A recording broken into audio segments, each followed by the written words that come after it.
Well, welcome back, ladies and gentlemen, to these CSA National Women's Championships from Penn Squash Center here in Philadelphia, Pennsylvania. This morning we have first on a interesting match.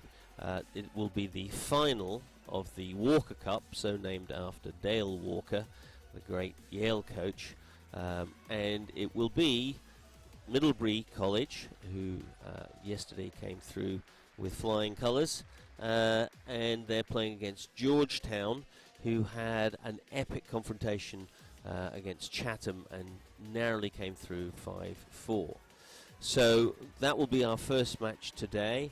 If you haven't been with us before, just a word about the CSA and the amazing work done here by David Pullman, the Executive Director, and his great supporters.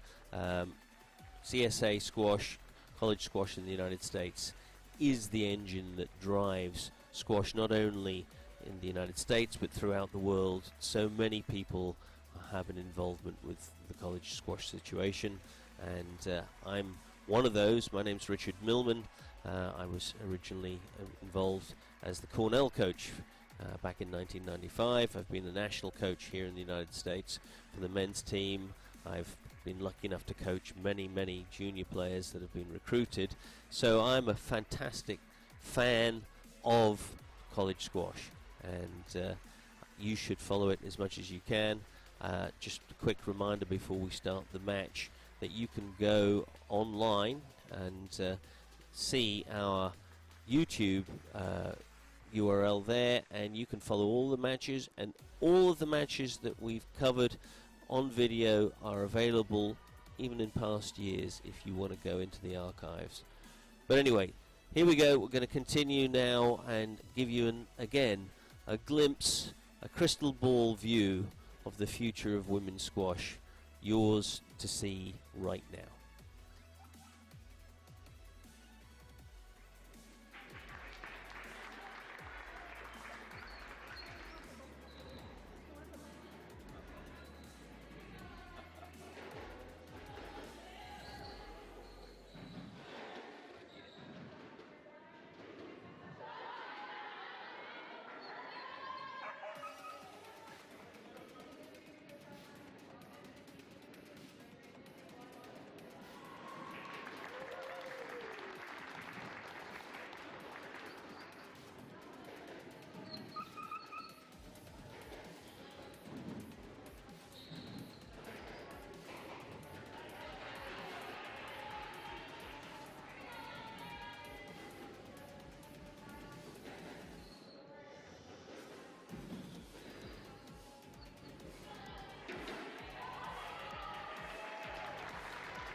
Well, ladies and gentlemen, we have this wonderful Walker Cup final here.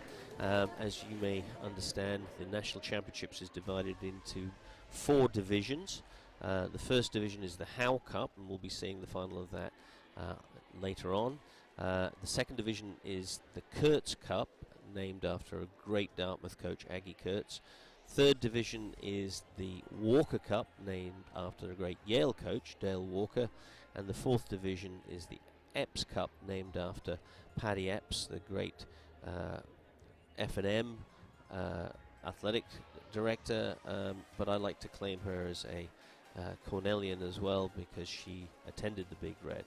But this is the Walker Cup, the third division final, and it's between Georgetown and their coach, Tim LaSousa, well known in US squash circles, played both on the PSA and SDA tours.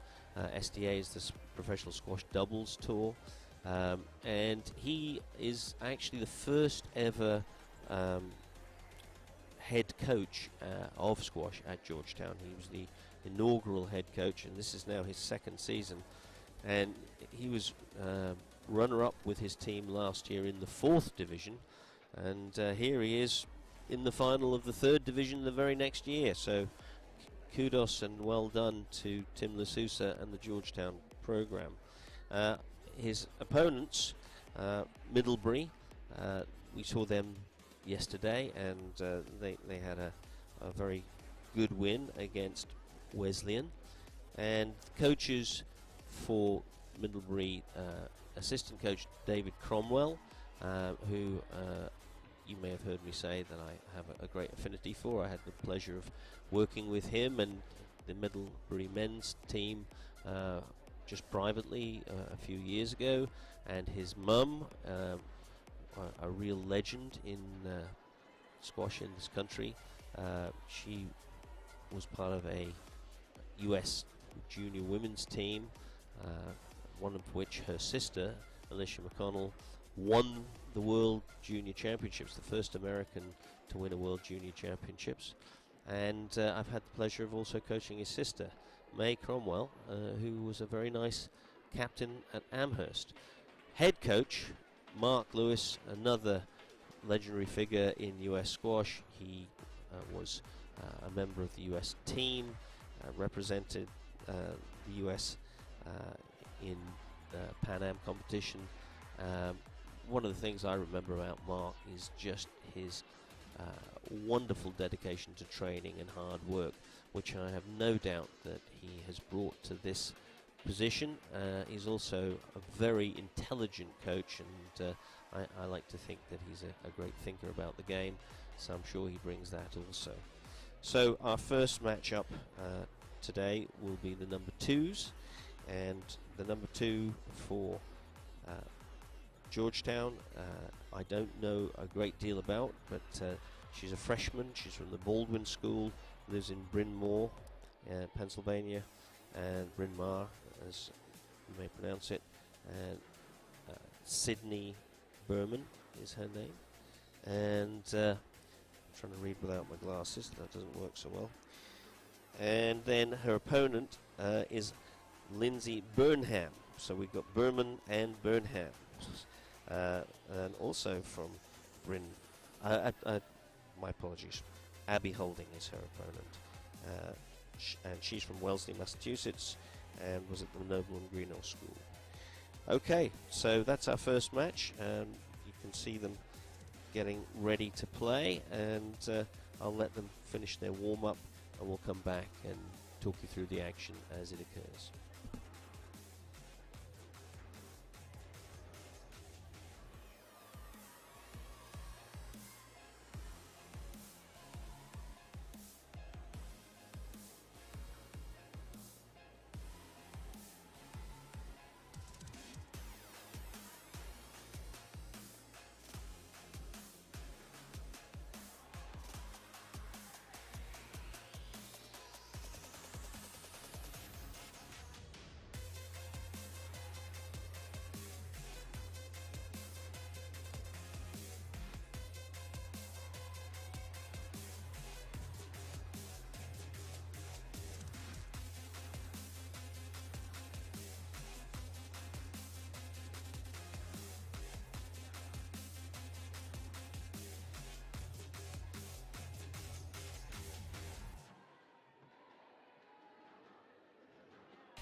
Okay, so Middlebury looks like they're going to be serving, and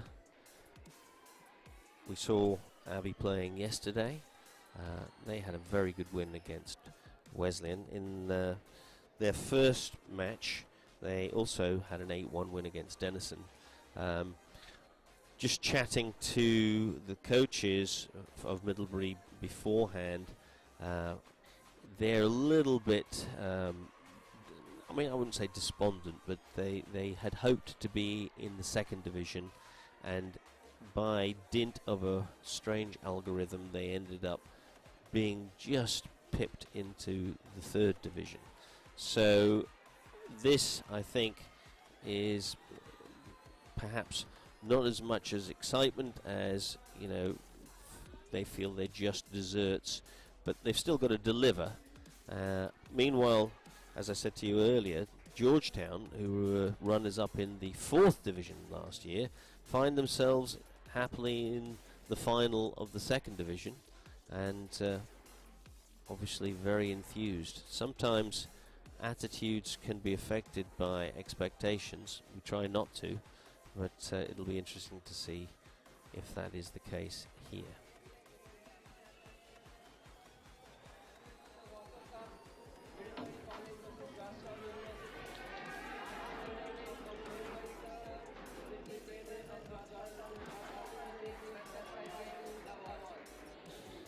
So here we go with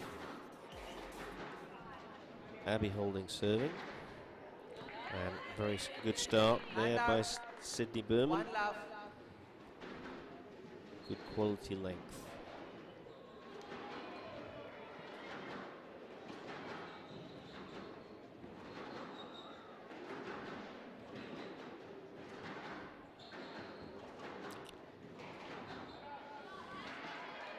If you weren't watching yesterday, you will not have heard me talk about this glass court and its peculiarities and properties, but the back corners really are like a black hole. So if you target well and you catch on a cross court the side wall nick just behind the service box, it is extremely difficult to straighten the ball out of the back corners, especially for most of these women.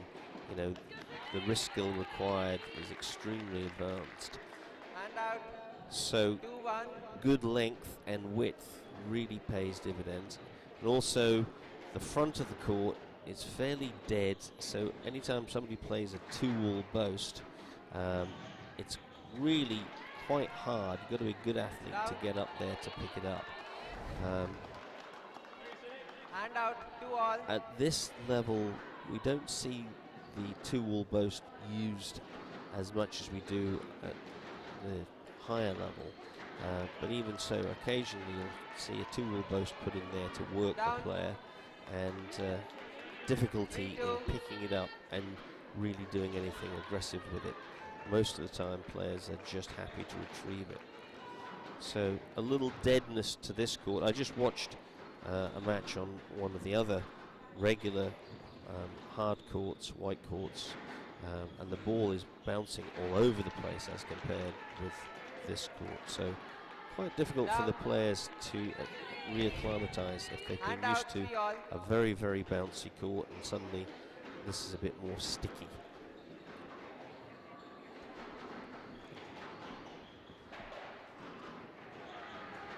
So the defensive post there. 4-3.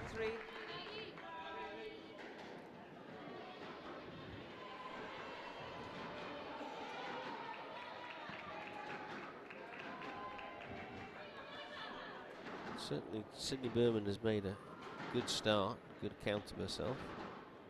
And at the moment it's a little bit pedestrian, I would say, from Abbey Holding.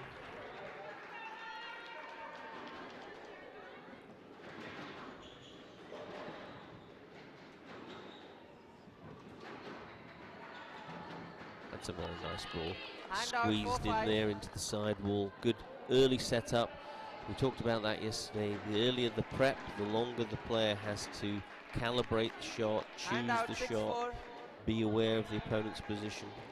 And those players that carry the racket head just above their grip most of the time prep much earlier and therefore have longer to think through and organise what they're going to do. Not up. 7-4. So yeah, a little bit of a sluggish start for the Middlebury woman, and quite a spicy, exciting start for the Georgetown. Hand out 5-7.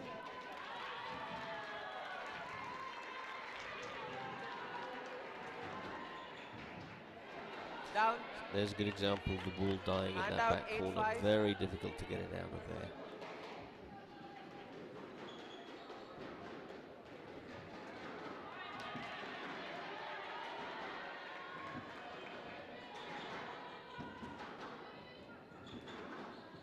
Down.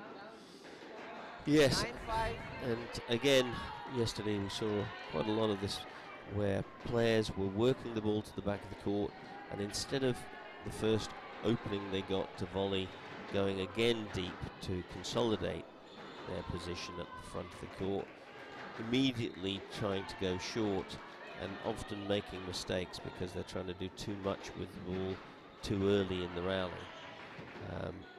Just because you've put the ball to the back of the court and your opponent's given you a loose ball is not a reason to attack the front. Frequently the opponent has not been put out of position at all by one shot to the back of the court. It needs multiple shots to really get them out of position and isolated.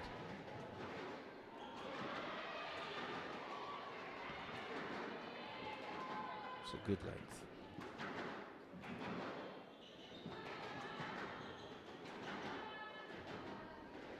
Down.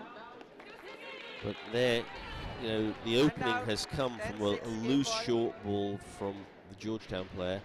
I would have liked to have seen Abby use that to then attack her to the back of the court and get her out of position before trying to go for that short shot. So she now she finds herself a game ball down, largely through her own decision making rather than her opponent's good offices. So first game. Georgetown leads 1 game to love.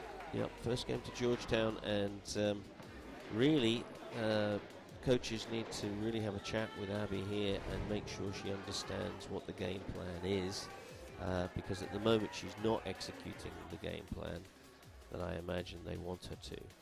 And again, reminder that this is a team sport. You might have one person on the court, but there are many other people that you're representing, and you've got to make decisions based on what would be good for the team rather than your own individual whimsical choices. So she needs to really think about this, and it's got to be presented in a manner that helps her positively drive that game plan forwards rather than making her feel inadequate.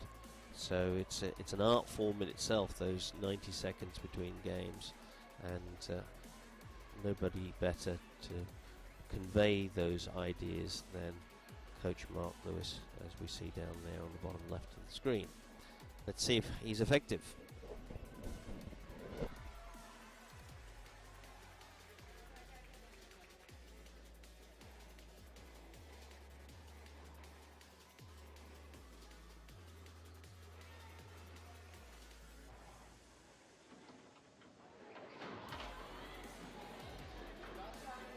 About Abby Holding, we can't take anything away from Sydney Berman, who really did a great job of executing and very upbeat, enthusiastic, and her error rate much lower than Abby Holding's. So see the body language there of Abby. She's got to get a bit of spark and bounce in her whole frame and really take the battle to her opponent. There's a good length.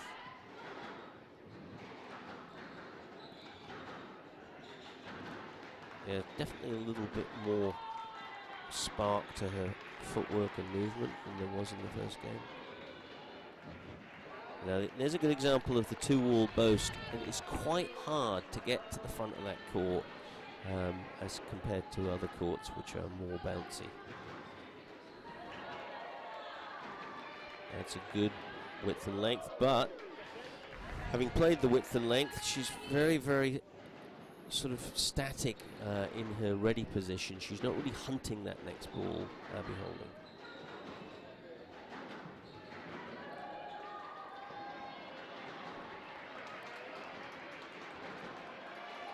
There's more length in this rally, that's very nice.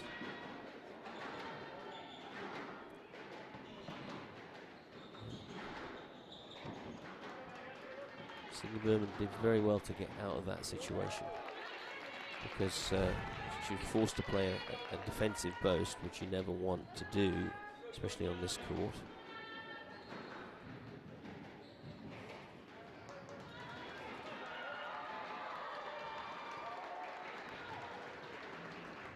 Very nice.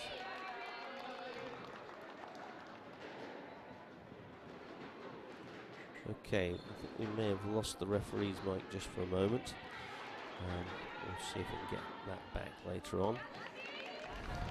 And as you can see in the top left corner, score there. So 4-2. Sydney Berman for Georgetown still in the ascendancy.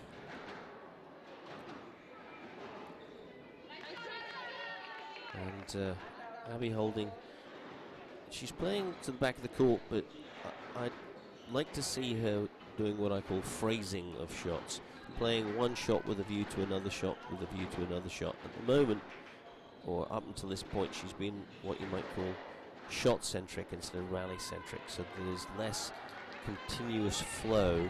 She's not using one shot to create an opportunity for a second shot that she's already considering. She's sort of playing one shot at a time, and there's this sort of pause and staccato element to her play rather than the flow we're looking for. Play, stop, play, stop. She was hunting that time, that was much better. Good attitude. Sydney Berman, meanwhile, very rhythmic, and the continuity in her thinking and play is very impressive at this point.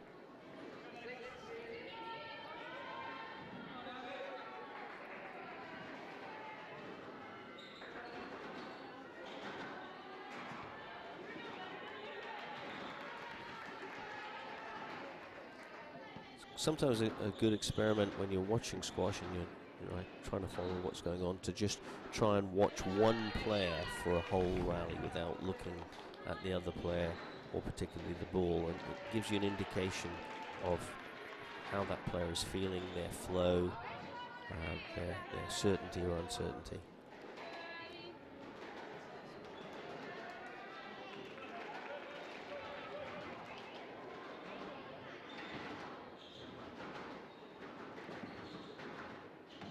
As we said the other day, time is the commodity of squash, and if you feel as though one player is never quite ready to play when they play the ball, and the other player is always ready to play when their opponent plays the ball, it gives you an idea of who's managing time.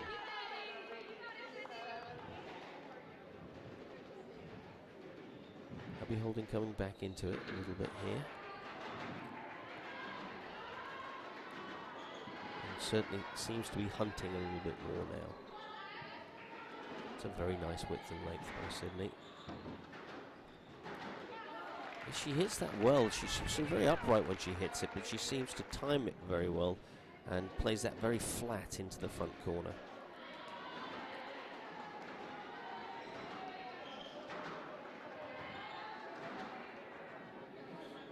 Tentative to the front of the court there by Abby. And she's hit her own flat ball, very nice.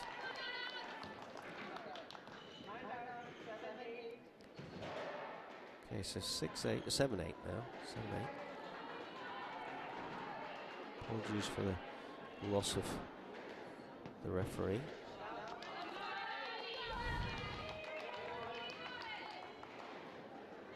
Yeah, that tightness is what we've been looking for from Abby Holding.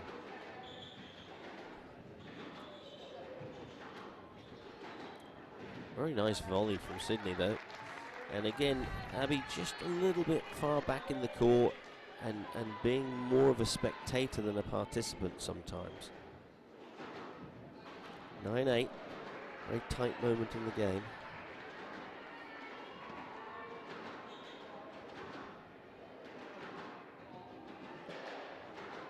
A little tentative to the front of the court by Abby. Whoever wins the battle of the length and can get and charge will end up with the first opportunity, depending on how they use it. I'm not sure if that caught the top of the red. I don't think Abby's sure whether it caught the top of the red either.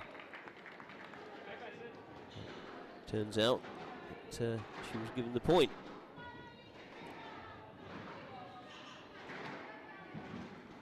Very nice width and length from Sydney there, so she gets a game ball for a 2-love lead. Coach Lasousa showing his appreciation as he walked across the back there.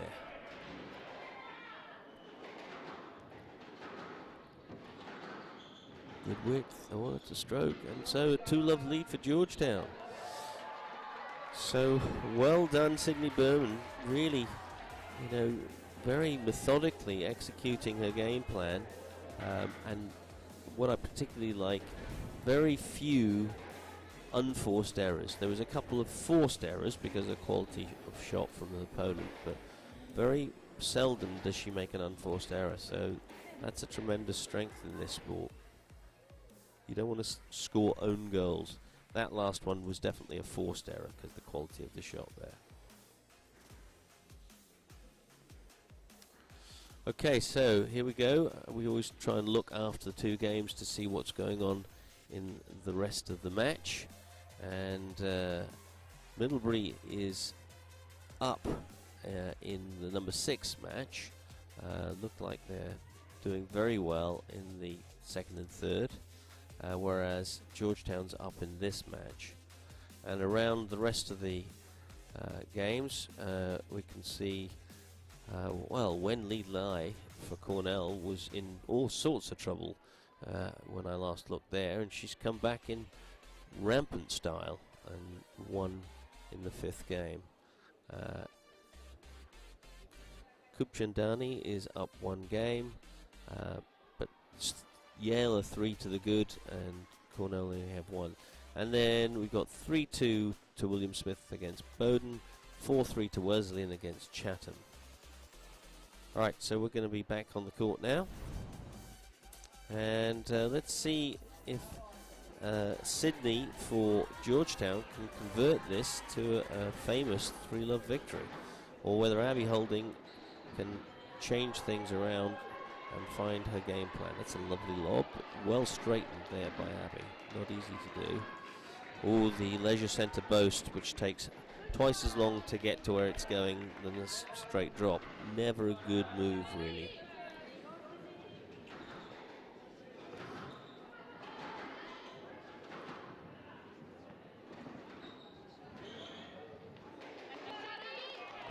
She did well there, Abby, because that was very awkward, and she's managed to get her racket around the side. Well done. Okay, so interesting start. Sydney going for some short ball here. She's done so well with long ball the rest of the match. It's a good width and length. Look at that. Very nicely played. Into the black hole of the back corner.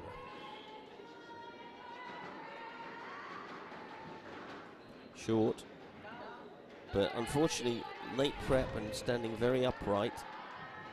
You could see, rather than prepping before she stepped, she started stepping before she prepped, which brings you on top of the ball, gets you cramped. She's closed that racket face. A little bit of a lottery here. Everybody rolling the dice. Oh, yeah, somebody needed to play one slow, tight ball to the back of the court to calm things down there, but it was all very much toe-to-toe. So a lot of loose ball for the first time in the match from Sydney here.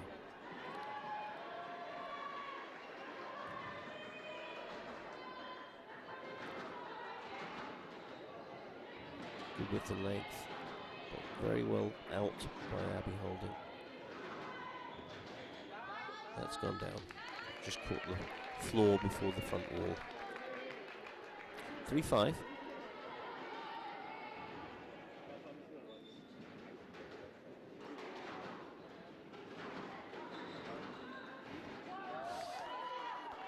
Trifle fortunate catch the neck there, but again, I feel as though Abby could be further up the court. She's sort of tentative in her recovery and her offensive positioning. 5-all, so that's a quick comeback.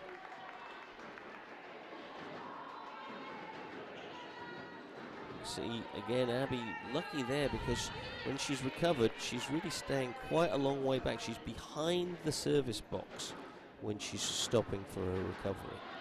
That one's better. She's further up the court, and you could see she was hunting, much more hungry to take on the next ball rather than spectating.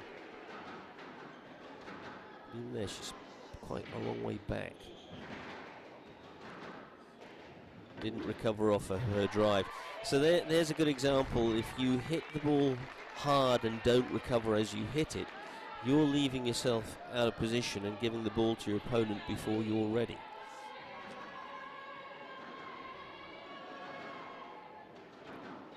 Six, 7. Nice floated shot. That's a good width.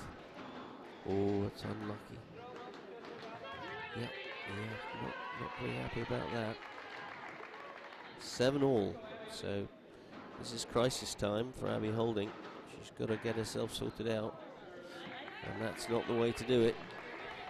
8-7. Good comeback here from Sydney, who'd really put herself a little bit in difficulty.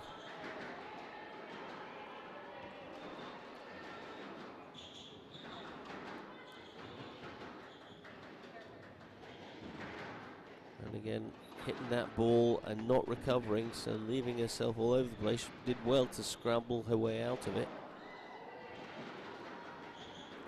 2 upright on that drop shot. Very good boast, but she's picked that up. Head down. Better with her position. Got to get a length. That's 2 good lengths. Well done, both players. Get the head down. Oh, well, that's a tremendous rally, you know, at this stage of the match. Well done, both players, and well done to Sydney for hanging on. And a little weary look to Abby Holding as she goes over 2 points down. Sydney Berman within 2 points of the match. Oh, very upright. Didn't really try and earn that. Trying to steal it. Theft, not a very good system in squash. 9-all. Middlebury hanging on for dear life. Oh, that's a very nice return of serve, but that serve should have been on the sidewall. Match ball.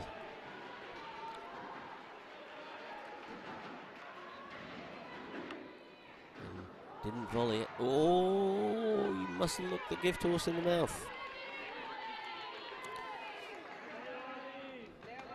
Earn it. Don't try and steal it. Good width and length there. Oh, loose ball. That's her favourite shot, but very good pickup by Abby Holding.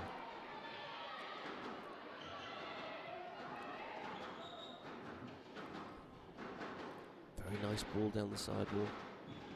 Good offense, but a good width there. Great pickup off of that 2-wall post.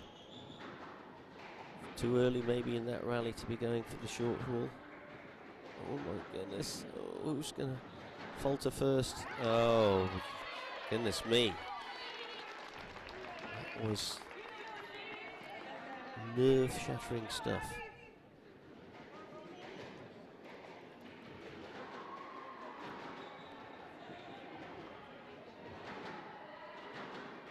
It's all about who can get that ball deep first and keep their opponent away from the front of the court.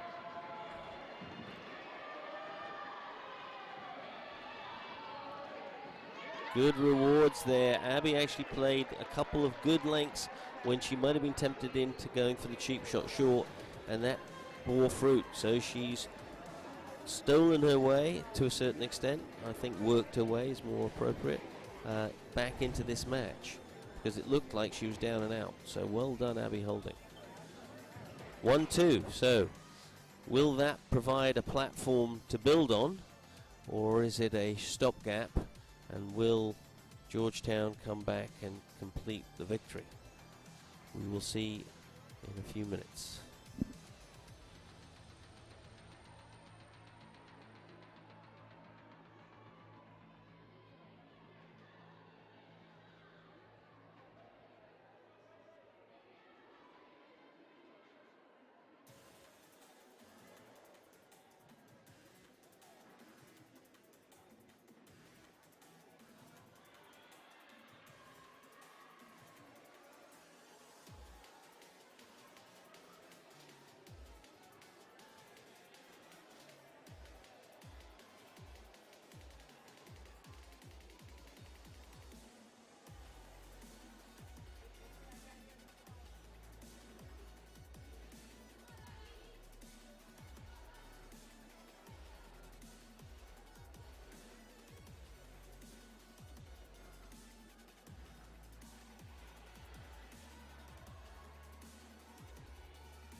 Here we go then, 1-2, and a real battle royale in progress. See Sydney going short too early there, lucky to get away with it. Very nice width there, but very nice volley as well. I was surprised that Sydney managed to get that volley up, considering the quality of the width and length from Abby there.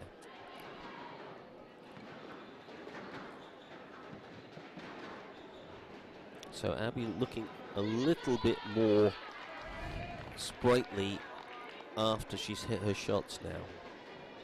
Before I was a bit concerned that she was sort of standing and spectating. But she does actively seem to be seeking the next ball. I don't know if she'll get a let there. Oh goodness, not only a let, they've given a stroke. That ball hit the nick. I'm very surprised that decision was given. Closed racket face, unfortunately, there. You'll see it here as she rolls the racket face over, and that's what's taking that ball into the tin. If you slice that ball, it will stay up, and you've got 15 feet of margin to work with. But this game really has come alive now. It's not so much a question of one player playing and the other one not. They're both playing and contributing to this.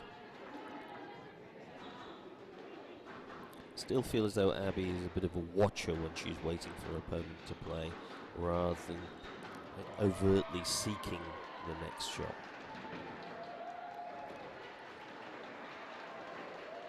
She's reactive rather than proactive too often, and that's something that I think she could really work on. A bit of pressure feeding so that she doesn't know where the next ball's going and she has to hunt it.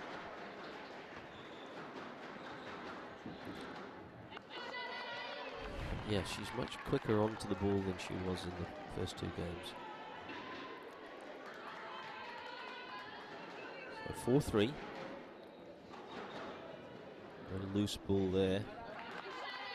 So Sydney needs to re-energise herself and also really pay attention to the quality of her fundamentals. You can't just slouch your way through. You've really got to spice yourself up, get that racket prep up early, really be determined to maintain good quality. Yeah, there's a real sort of military march from Abby here after this. She's on a mission. That's well struck ball. That's a little favourite, you can tell, of Sydney. She does like to hit that little cross-court nick at the front. 4-7. Good width and length. And that, she did well to straighten that up. Very casual, that setup. Abby, very upright. As soon as you see a player like that with legs straight, no knee bend, you know there's a chance that they're going to drag it down into the tin, because the eye and the impact point are so far away from each other that your perception is off. Stroke. Okay. 6-7. So Abby needs to really revamp the first few rallies where she was proactive and she was getting good length. And again, you know, looking to win too cheaply instead of building the rally.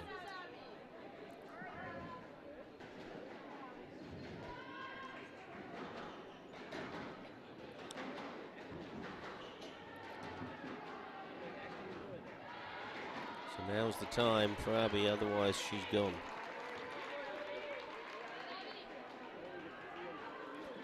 Sydney, on the other hand, has really converted back to the sort of game she was playing in the first two. Curse of the commentator. Look how upright she is. The distance between the eye and the impact point is the problem. You really have to get low before you go. Prep before you step, low before you go. Words to live by.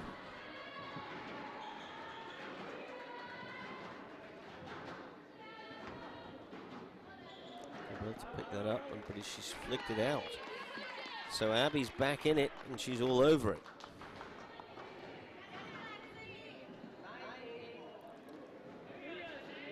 To see a little more energy from her. Show that enthusiasm.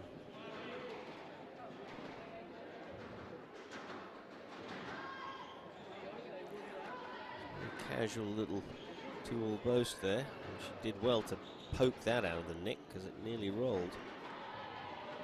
That's well executed.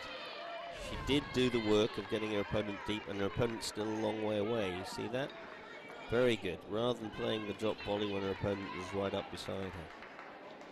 Game ball to take it to a fifth. Oh, I just fell off my chair. I tell you, the coaches had their hearts in their mouths. 9-10, pretty crucial point.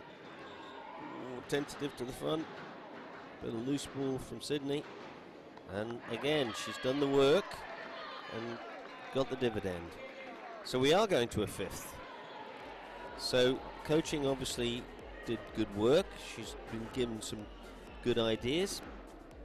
So can Tim Lasusa and the Georgetown team get Sydney back on song and get her to play tighter and deeper?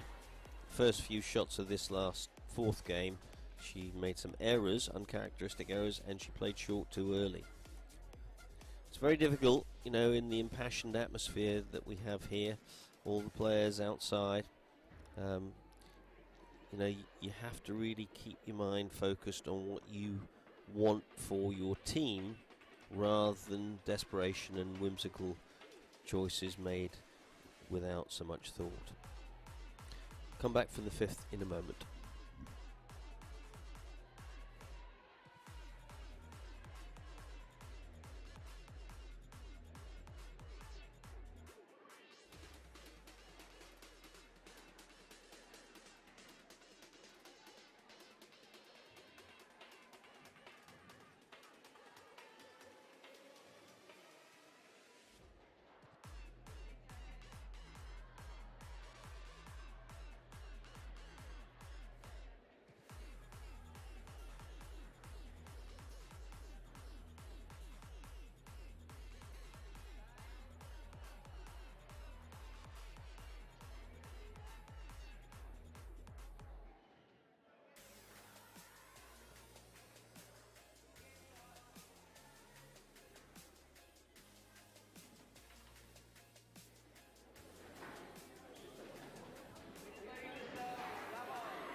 Okay, we have ref Mike back through the genius of our production team here.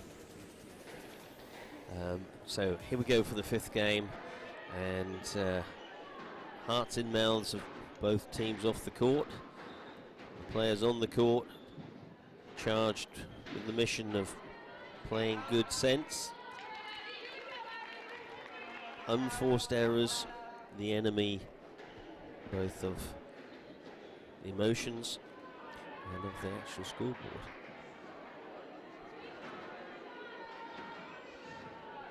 Very nice high tight width there. That's a very good returner. So look at that fade, very nice. If you can fade the ball into the sidewall like that on the returner serve, you will never really be punished. Very good wrist skill there, unexpected, and really making my point against, with Abby holding. She's not as proactive seeking her opponent's next shot. She tends to be a little bit of a passive spectator waiting for the next ball instead of energetically activating before the opponent hits. 3-2. That's a super little 2-wall boast, and as I mentioned to you at the beginning of the match, on this court in particular, very difficult to deal with.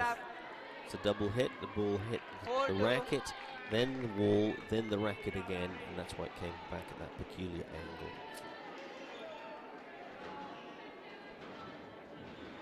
Good pick up there, but she ended up playing the leisure centre post, which, as we've said, takes a long time to set your opponent up. And a lovely length by Sydney. She does like that cross-court nick. She's playing it maybe a little bit too much. Well straightened by Abby. Oh, there we go. And again, quality width. Look at that fading into the sidewall. Really difficult to deal with. And it's the sort of geometry that it's worth training for.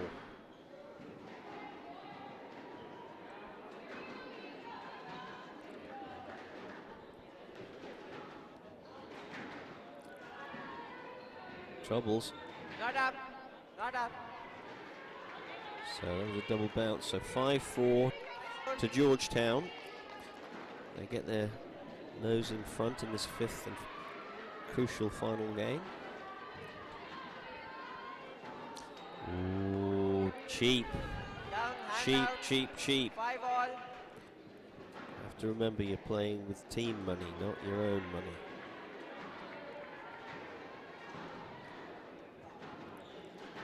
Well done on that volley, Abby. Oh my word! What a great little wristy flick here. Look at that. Boom. Thank you very much. Good night, nurse.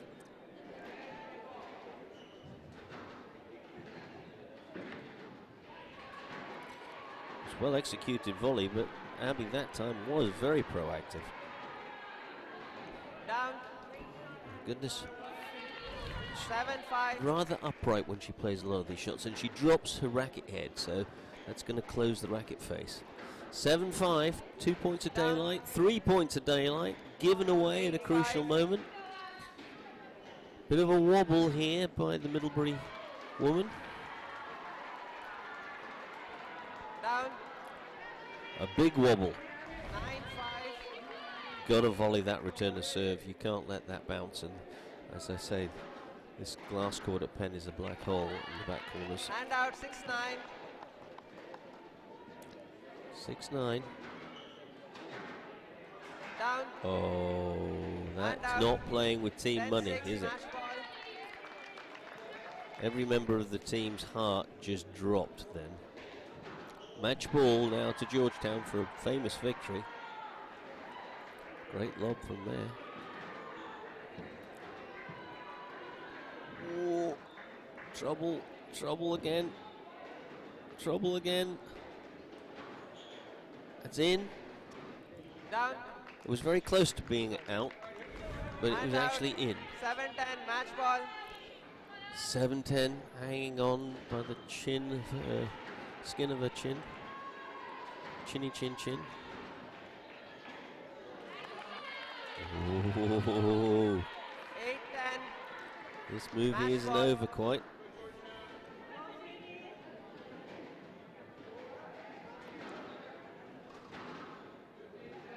Oh, it is now. That's unfortunate. Game and match to Georgetown. Well, very well played, 11-9, Sydney, 10-12, for Georgetown. 9-11, They really, 11-8. apart from a few unforced errors, generally maintained a very good game plan throughout. Commiserations to Abby for Middlebury. Really, she put herself behind the 8 ball in the first 2 games, and that lack of proactivity and quality, width and length came back to bite her in the end. She just couldn't overcome the margin. Anyway, so well done Georgetown, and we're going to have a little look at the scoreboard and just see what's going on right after these replays.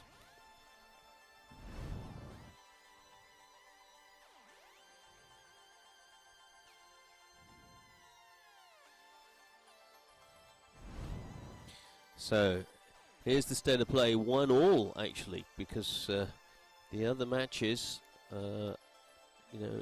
still taking quite a long time to play, and we've got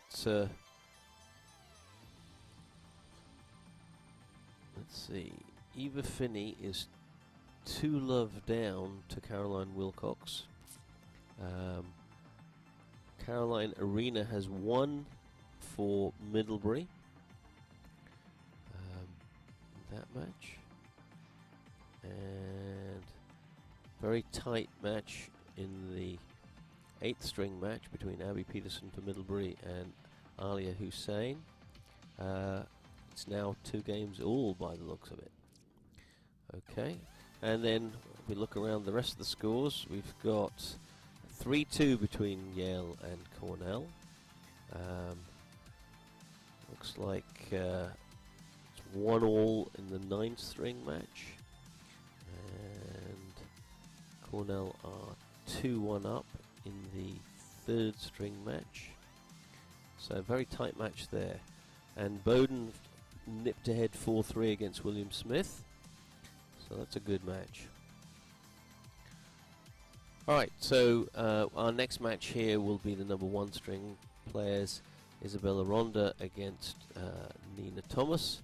And we'll be back with you as soon as that match starts.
So I misspoke.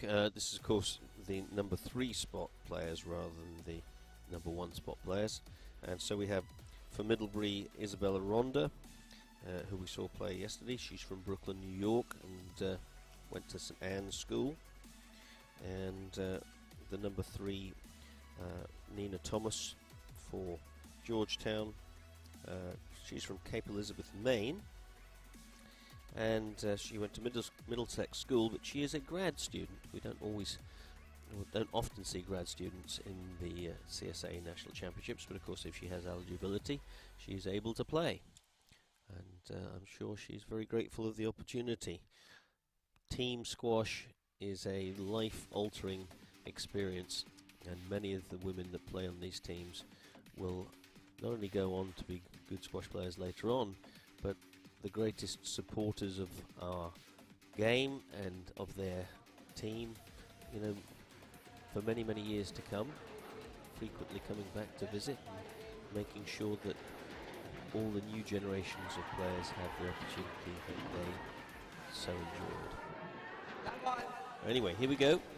And when we last looked at the scoreboard, of course, it was 1 match all, so everything to play for in this Georgetown versus Middlebury match. Wow, that's a interesting backhand topspin nick, volley nick. Not something that I can teach.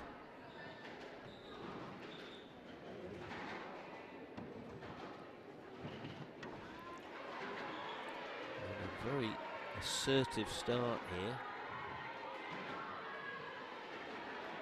The Georgetown player. Hand out, 1 on.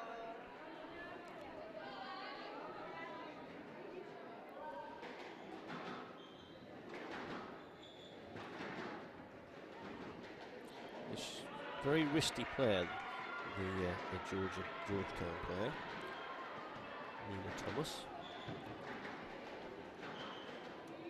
Shades of table tennis in what she's doing there. Hand out, 2-1. Very effective nonetheless. Oh, did very well there to pick that up, because that was coming out of the nick, and the racket prep allowed her to just meet it on the rise. Very tight ball by Nina Thomas into the back corner. Conversely, tight one there from Isabella.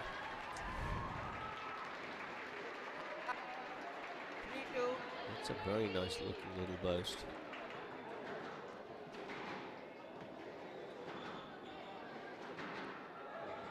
That's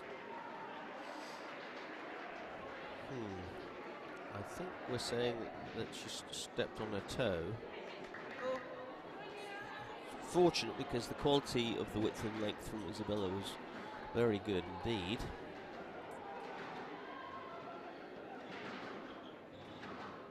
Good rally down the sidewalk. Good patience. Good loose there. Yeah, this is a good rally. Oh, that's very unlucky. Very unlucky. But good work by both of these women here, trying to earn their way into dominance of the rally. 3-all.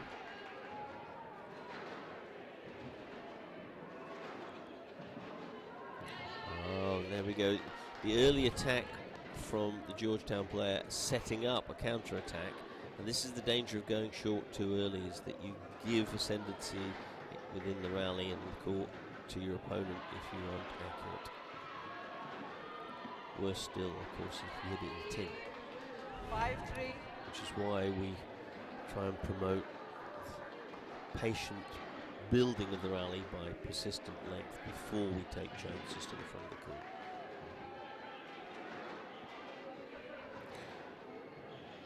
Which is being very nicely done here by Isabella Ronda. 6-3. Definitely following the prescription of her coach, I suspect. Oh, you've got to put that 4-6. serve on the side wall. You can't give a free volley.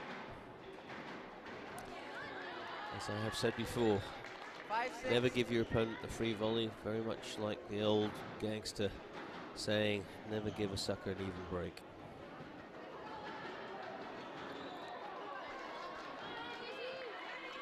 Top. So 6-6. Good competition right here. Tentative. Well to get it out. Oh, nice width and length, catching the nicks there. Out. Boom, boom. 7-6. The black hole of Penn.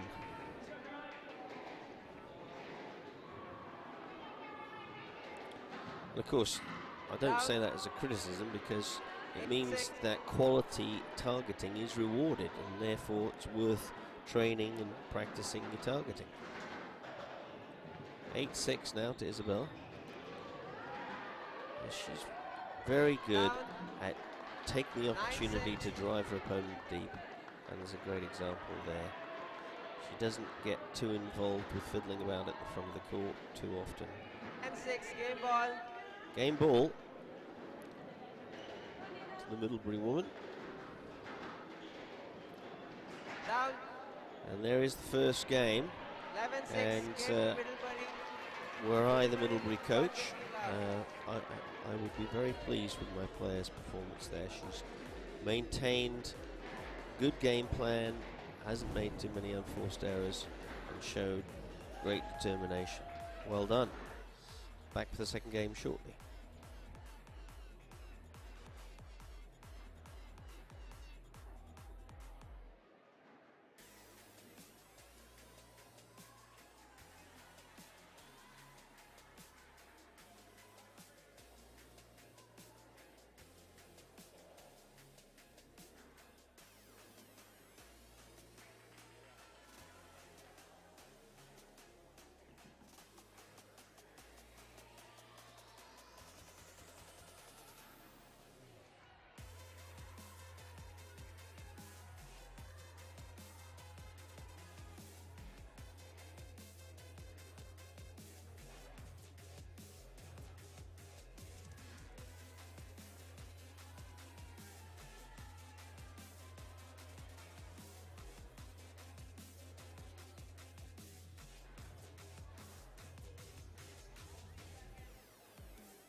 Okay, so problems to solve for Georgetown's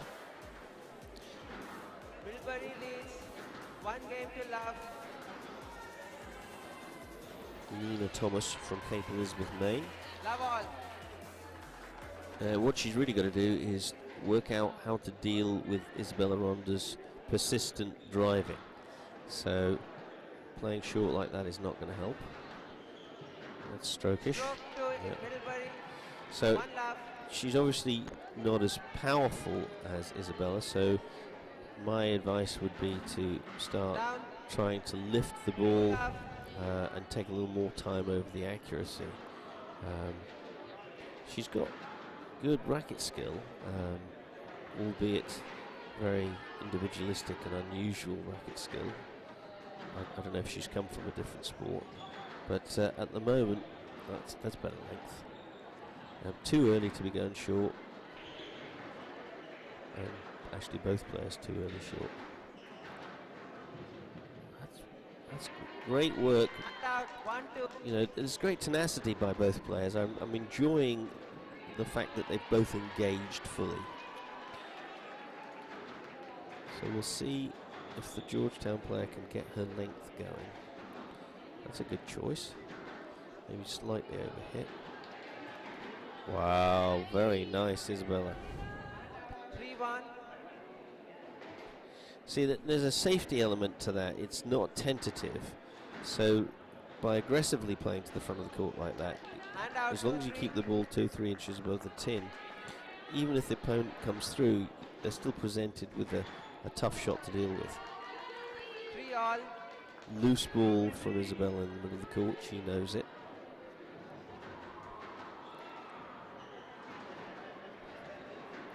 Good pick up there and a nice lob.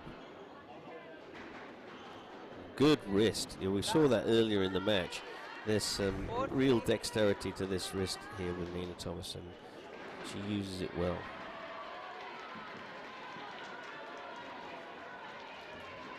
Good mobility as well. That's very well covered on both players' part. Much better length. Oh, it's early to be going short. But unfortunately for Isabella, she got there, but she didn't cover her own shot. So again, she's accelerated the ball faster than her own ability to be ready for the next shot. 5-3, a little lead to the Georgetown woman. Loose. Oh, where's the footwork there? She will ask herself. 6-3. Oh, it's a very nice little boast. And a little fatigue showing there with Isabella Ronda from Middlebury. Maybe a little fatigue and, you know, failing to expect such a good quality shot. 8-3. 8-3, running away with this. And you can see that the Georgetown players' tenacity and urgency has played a role in how well she's done in this game. You have to get that balance between urgency and haste.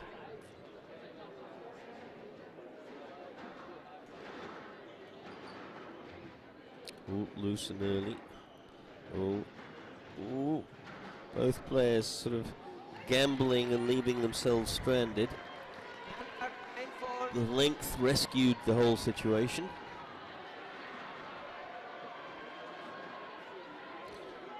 Oh, a little desperation here. She needs to go back to her game plan. That ball earlier in the first game, she would have set up and driven to the back of the court. Not up. Hand out, 5-10. So I think a little too late for Isabella Ronda and Middlebury in this particular game.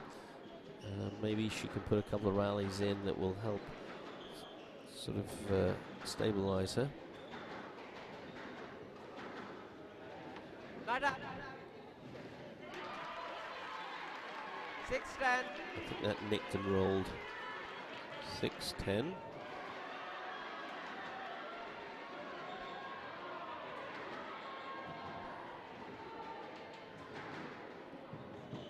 Down.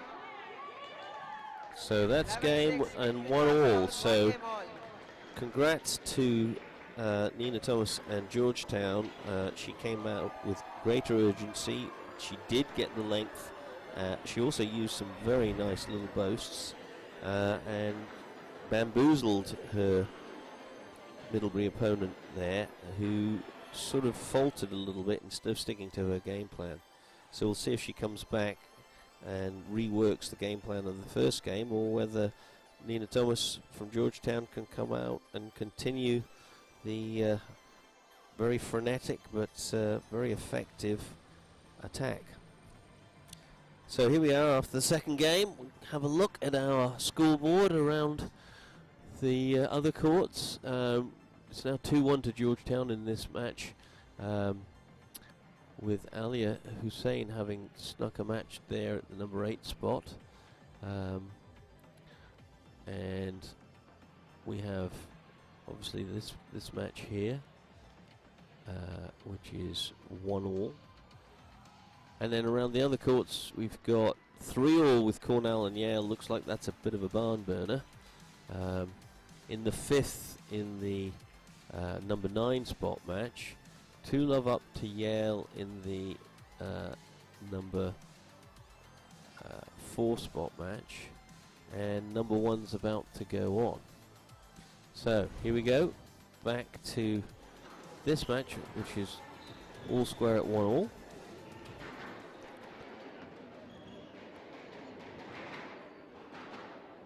There is a classic example of hitting the ball faster than your own ability to defend the next shot. If you're going to accelerate the ball, you have to move quicker into position and expect the opponent to get it. Stroke. Yeah, that's going to be a stroke. Middlebury, hand out. 1-1. 1-1.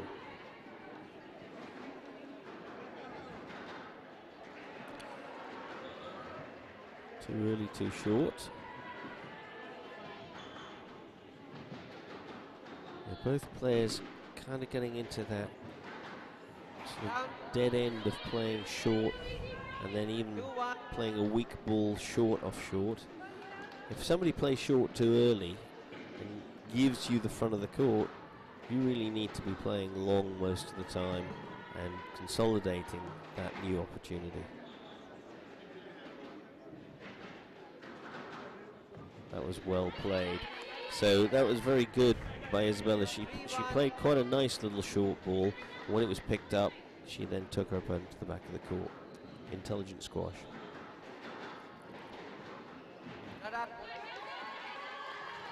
Good wrist skills again from Nina Thomas. That's an asset that she uses well.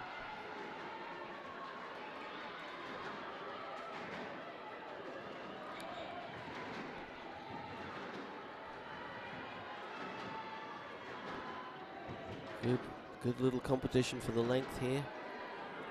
A little early going short, and Nina goes long, but back on all square terms. Loose ball. Yes. Both players working hard, and a genuinely earned point from Nina Thomas there. Width and length is good. Good half volley with the wrist. Loose ball in the middle of the court, maybe too soon to go short. Yes, that's interesting. So somebody in that little jousting match in the front left corner needed to find a length. 4-3. Yeah, the little boast does work very, very well. 5-3. Again, you saw Nina go loose and short first. Now, if Abby played the tentative short ball, she would have been in trouble. 4-5. And here she's played a little bit of a tentative short ball. The boast, hit with a bit more authority, is actually less of a risk. It's always running away from the opponent. 5-all. 5-all, all square.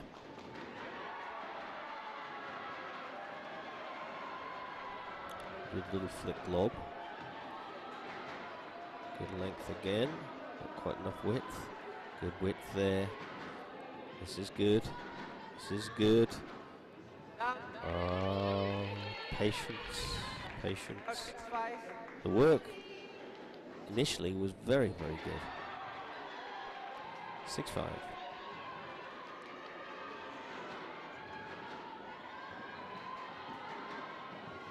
Oh, good width. Squirting out of the neck. Yeah, she's got that angle quite nicely. It's a little short, but even so, the width more than made up for it.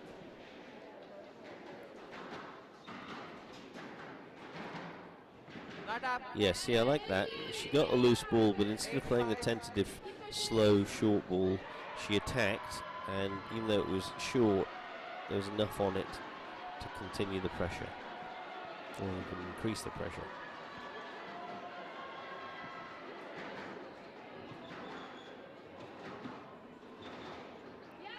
Good rally, and Nina herself there, instead of going for the attempted winner, has attacked the low ball rather than pushing it in or trying to make a winner out of it. Good width, well straightened. A little bit middle court. Get those widths a bit better, that's good. Set yourself up. Yeah, using that opportunity to continue pressure. Yeah, that was well played, because if she had played the first ball short, she would have set her opponent up. But by playing the first ball long and the second ball short, she managed to capitalise.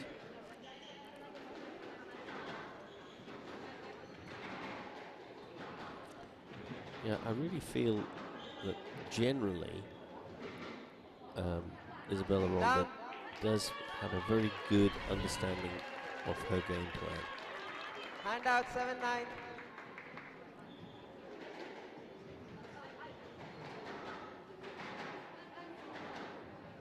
Yeah, just if she plays loose, 8-9.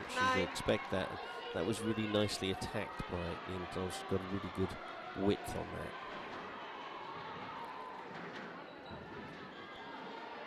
Out, out. So, Hand out.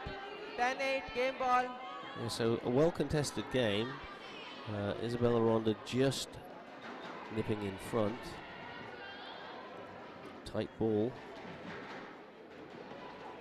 Yeah, she was a little late on her recovery there. Again, she, puts all her eggs in the basket of the shot.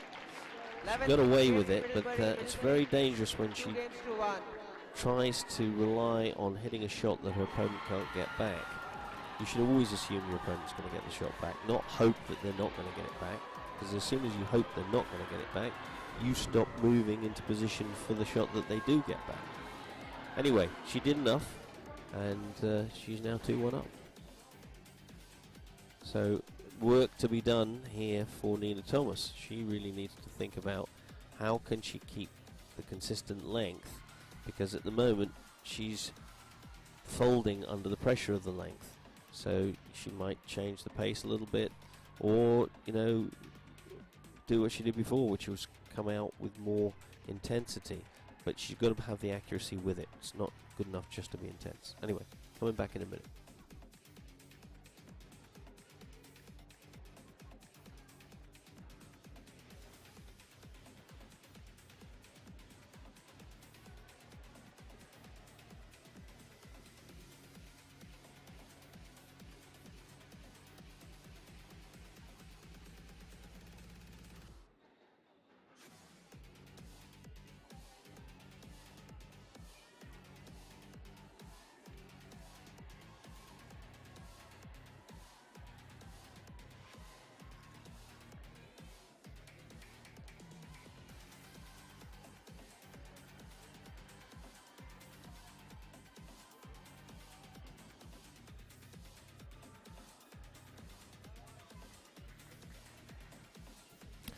So we're back to see how this Middlebury versus Georgetown number 3 spot match pans out.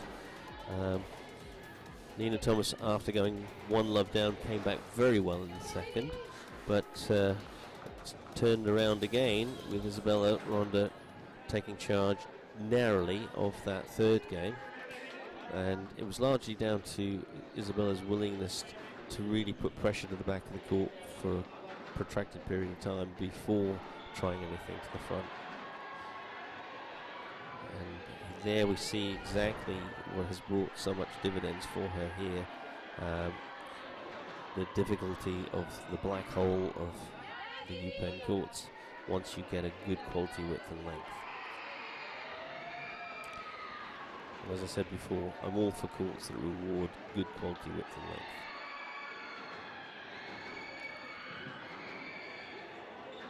There's a lot of screaming going on somewhere else. Somebody is very happy about what's happened.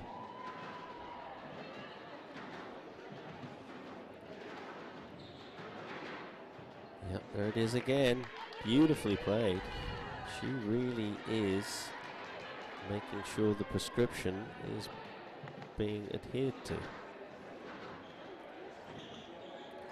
There's a better length that time from Nina Thomas, and as I said before, her solution may be to loft the ball a little bit, because she, I don't think, is going to win the hitting battle with Isabella.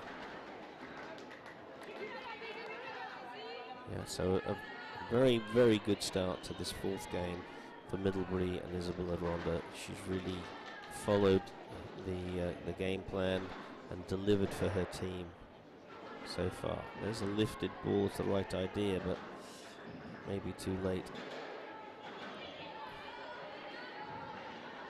Yeah, unfortunately. Very frustrating. But very understandable because of this good pressure Isabella's developed. Yep. She's on the march. Well done.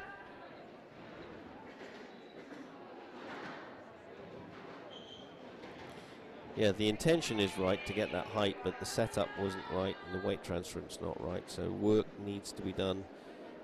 If Nina's going to continue with her squash, needs to practice lobs and volley lobs from tight balls. Very nice width, catching the side wall, making sure that she can give the volley away. Looks a little bit ragged. Wasn't the length, and that's another ragged one. Oh, free gift. But it ain't going your way. It just ain't going your way. Match ball. Loose ball. Yep. Consolation prize, perhaps. Back to the simple and effective game plan for Isabella.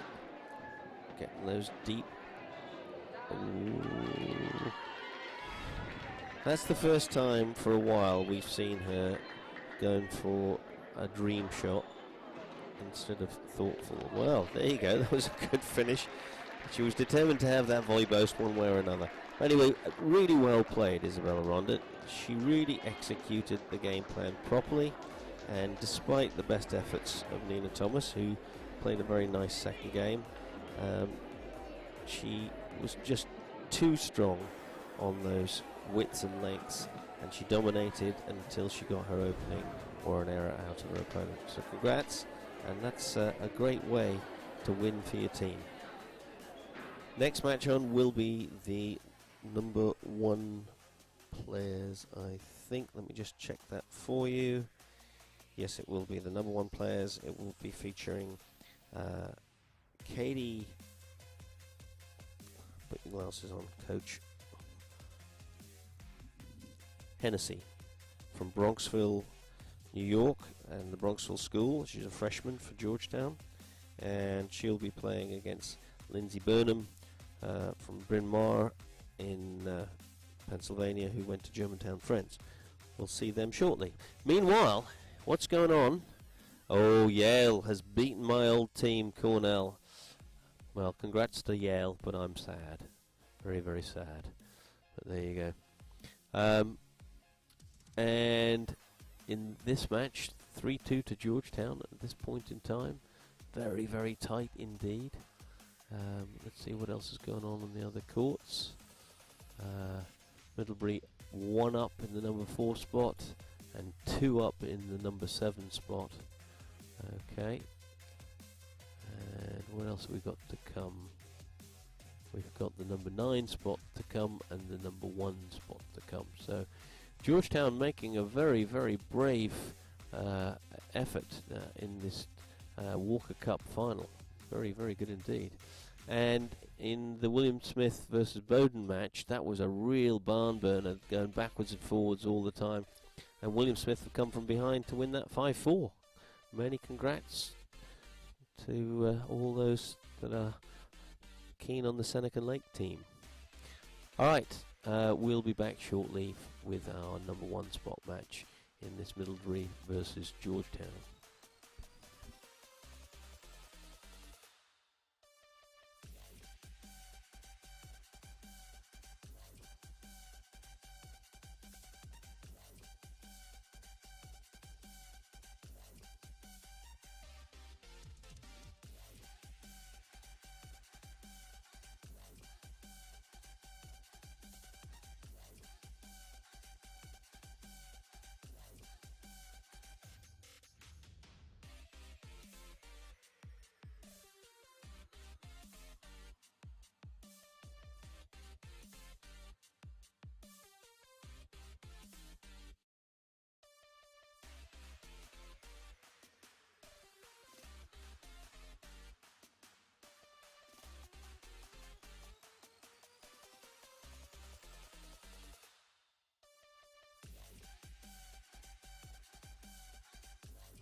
So here we go with this #1 seed match for Middlebury versus Georgetown.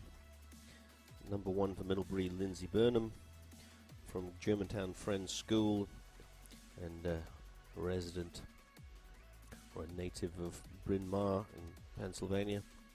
And #1 Katie Hennessy as a freshman for Georgetown. She's from Bronxville, New York. Went to Bronxville School. And it looks like Lindsay Burnham will be serving for Middlebury to start the match. So is everything to play for still in this match between Middletown and Georgetown? Middlebury, sorry, and Georgetown. It was 3 matches all last time we looked at the scoreboard, and I'm sure Georgetown are absolutely delighted with their showing in this final of the Walker Cup, having been losing finalists in the EPS division, the division below, last year. It's a fairly meteoric rise, and great credit to Tim Lazusa and his program, and the Georgetown athletic department and all their boosters and supporters.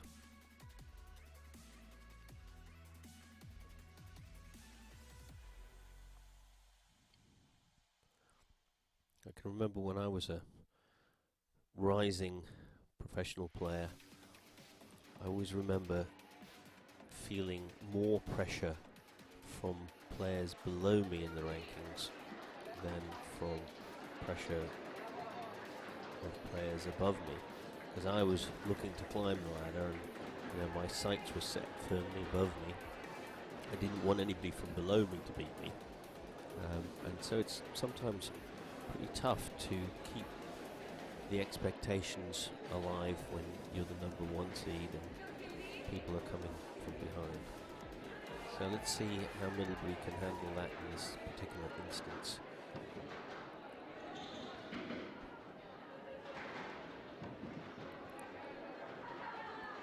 There's very aggressive first drive into the back corner there from Lindsay Burnham, and you notice when she went short, she didn't go short tentatively. There was real urgency and offensive content to her short ball, so that's good. But it was played more to wrench and move her opponent rather than to sort of tentatively try and play at an irretrievable shot.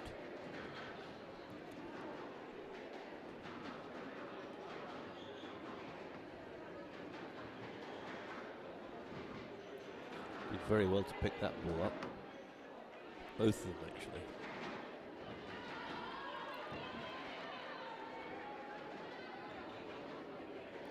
It's a nice rally.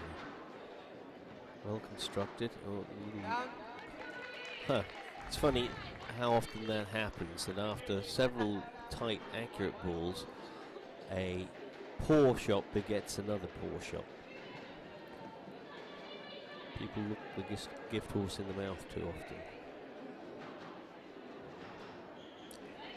Well, that was an interesting shot. Very wristy, floppy backhand cross-court nick. Nice return to serve. And a nice deep ball in reply to that. Loose. Nice loft there from Hennessy.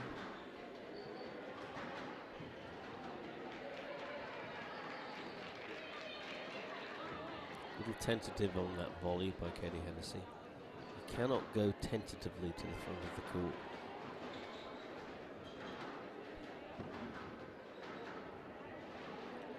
That's a very nicely held ball. She had a very good perception of where her opponent was, and she worked her opponent's body against her, her movement against her. And out 4-2. A little bit too accepting for my liking, Katie Hennessy, of that shot. I'd like to have seen her really get after it and see if she could get there. Even if she didn't get to that one, she'd have a pretty good picture of what she needed to do the next time that shot was played.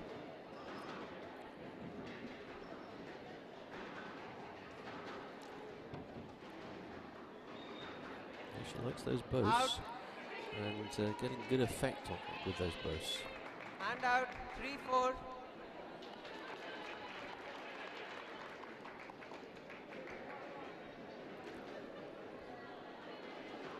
Lindsay Burnham, like Megan Best of Trinity, the exponent of the odd And out, shoe 5-3. concept.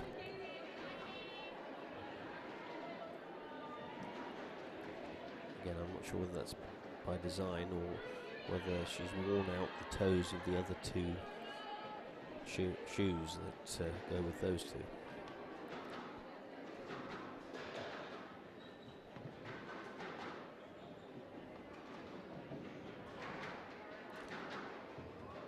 Little hesitation there from Lindsay Burnham. She should have gone for the cross court or asked for the let. That's very nicely executed. Good rally from these two players. Well, a little upright there, and we know how dead this ball is in the back corner. You have to get extra low, really bend your knees so you can get your core involved with getting that out and open your racket face up. Good pickup. Looking a little bit lost though after the good pickup.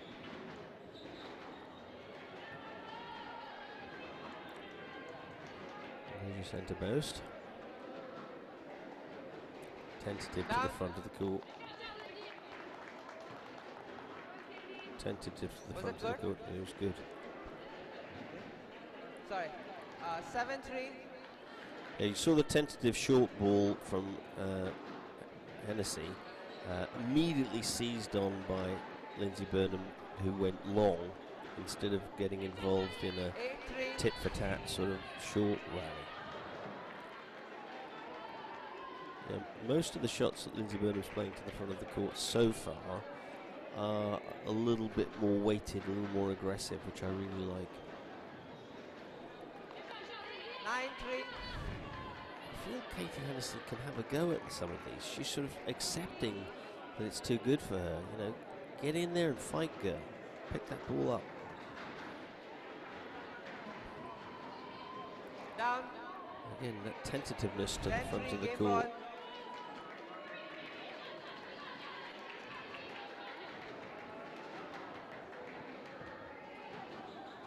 So, very authoritative performance so far by Lindsay Burnham. Willing to work hard and you know, stamping her authority on the length, and then when she does go short after several lengths, it's it's a more aggressive short ball. So congrats, yeah, it's a very nicely won first game for Middlebury, and Katie Hennessy, for my money, I think her coach may be saying, listen, believe in yourself. You can get some of these balls back that you're accepting that are too good for you. And secondly, you know, let's not go for the speculative short ball after only one ball to the back of the court. Let's make sure that we punch some good quality length and really get your opponent out of position and off balance before we start gambling into the front of the court. But we'll see if that's in fact what happens in a moment or two.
Okay, so after a terrific start to that first game by Lindsay Burnham, we'll see whether Tim Lasusa and his team have come up with a change of plan for Katie Hennessy.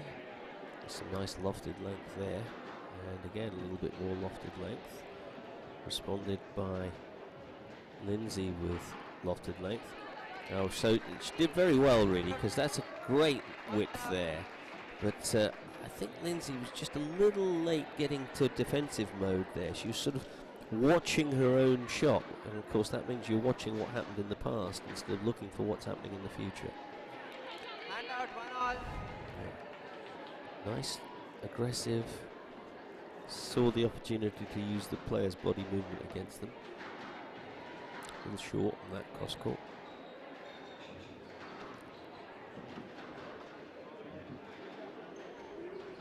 Oh goodness me, that is a commitment. 2-1.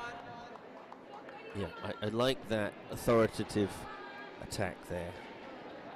There was no hesitation. See, there's a very nice return by Katie Hennessy, but Lindsay Burnham just didn't accept defeat. She said, no, I'm going to go and get that, scramble it up somehow or other. Oh, that's a well-played boast. She really sucked her in there. 2 all.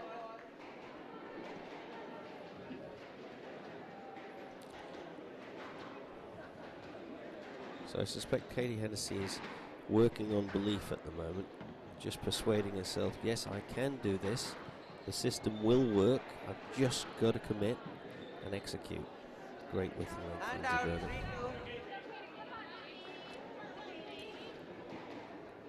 3-2. See, those balls are volleyable if you're really onto it early. Gianna Safri from Harvard is very good at seeing those volleys. And also Saren and Guillaume, I thought she got across to some volleys very, very well yesterday. We'll see them both as the final of the How Come comes up a little later on this morning. Actually 1:30 US East Coast time. 3-all in this match. More authoritative driving from Lindsay Burnham. What a good pickup that was. Ooh, I think that's a little generous. If she'd swung and hit Lindsay, we would have been very upset. So I feel as though Katie might feel a little hard done by there. Out. Very hard done by now. Loss of concentration. But a better start in this game by the Georgetown woman. That's a very nice width and length. Yes, yes, those are the balls. High, wide, dying length into this horrible black hole.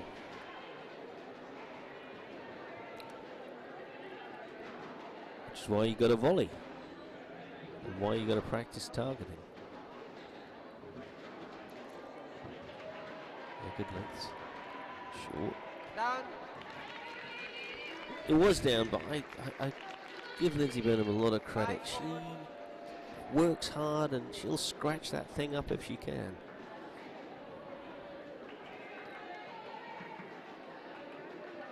The make your opponent play one more ball theory is a good theory. But very good turnaround here now from Katie Hennessy, who's got her belief back and is executing very nicely. Oh, she scrambled that one up as well. Very good. Yeah, so I'm not sure which movie it is, but there's a great movie where one of the quotes is, "Oh, it's on." And it's on here. Hand out 5-6.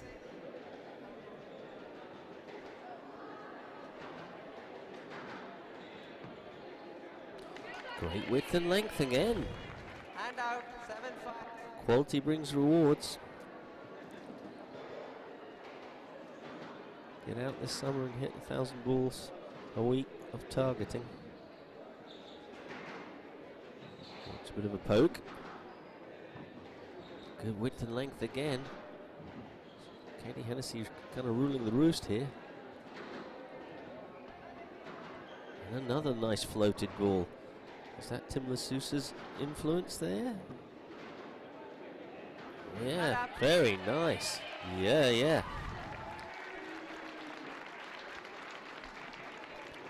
Yep. 8-5. I'm taking charge, let me tell you. So, just a momentary sort of acceptance and pause from Lindsay Burnham as she thinks, whoa, I have to rethink things here a little bit here. That's a good aggressive attack. Very nice tightness from both players here. Good width and length, catches the neck. And yeah, she does that really well. A lot of players are sort of, oh, what shall I do? She's, no, I'm going to chop that in.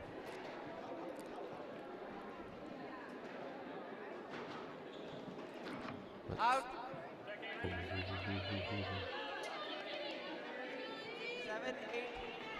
Reset, rethink.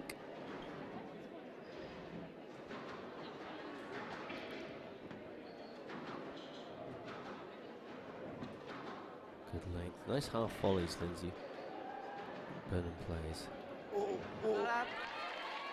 Yeah, the little miss hit boast. Hand out. 9-7. If I could bottle that and sell it, I'd make some money.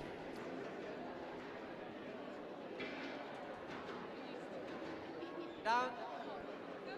Good job it was down because she was not ready to go. But here she is 10-7.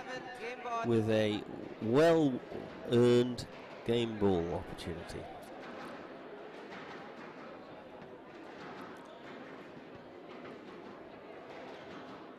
Yeah, links are good. Yeah, this is good work. Good work by these players.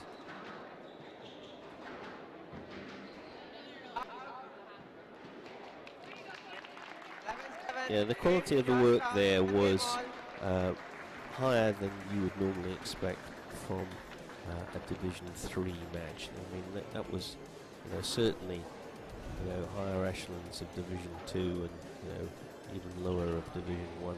Some of the quality of the work coming down the lines there. But well done, Katie Hennessy. Really rethought her game plan, lofted the ball to a good width and length, and was much more authoritative when she did eventually go later into the front of the court. So here we're going to have a little look at what's going on around the town.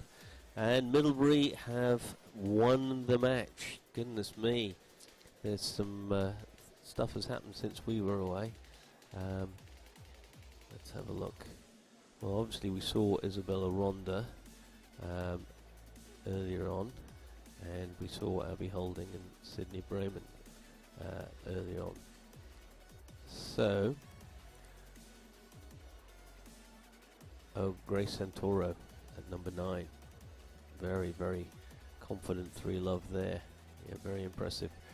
So, Middlebury have done it. Unlucky Georgetown, but a valiant effort, being in the final of national divisions 1 year apart. Last year the 4th division, this year the 3rd division. Who knows what they can do next? Alright, back on for this match.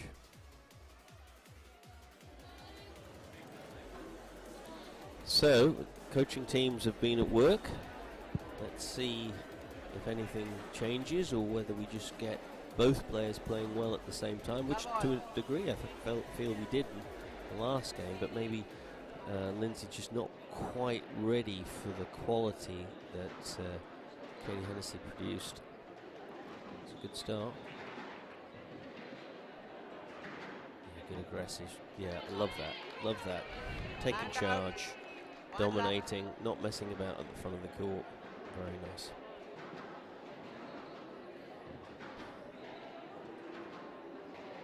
Good width, another good width and length.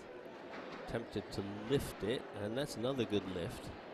I don't know if that was in the coaching advice, but it certainly has been effective.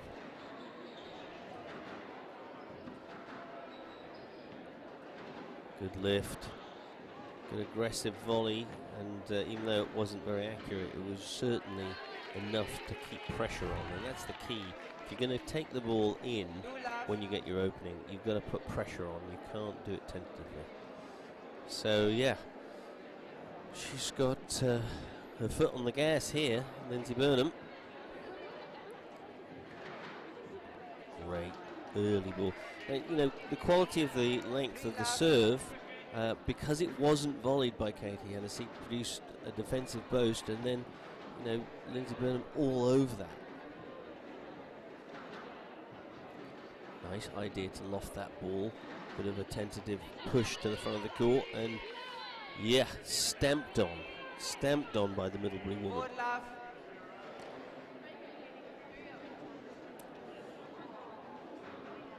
Brilliant to see a player stepping up for her team like this. I mean, if you're off the court and you're praying that your team's going to do well, that's what you want to see.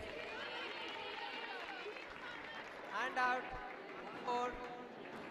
So Katie Hennessy, she's got work to do to undo the damage of the first 4 points. We know that she can lift the ball well, and she's got some very nice little wrong footing boasts when she works her way into a position, but the key is, can she do the diligent work to gain that position, or is she going to try and foreshorten things artificially early?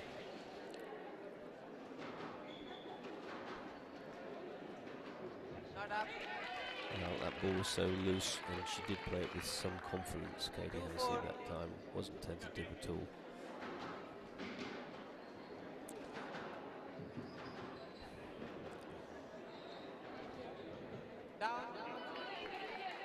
See, you know, she's gone to pick that ball up and try and beat Lindsay with that cross-court drop, but Lindsay's standing right at the front of the court.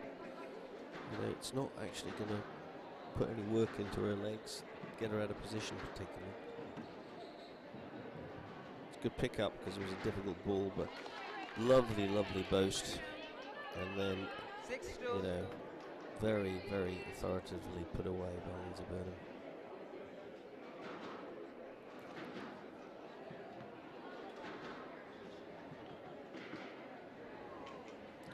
Ooh, first time I've seen her do that little poke at the front of the court.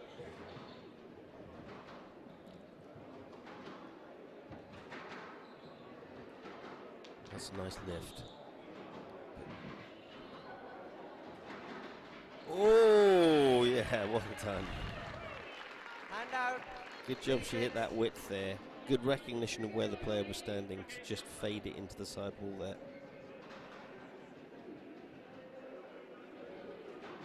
Out. Concentration not good. Hand out. 7-3. That's team money you've just thrown away. My coach Malcolm Woolstrop would have had me doing a lot of push-ups for that.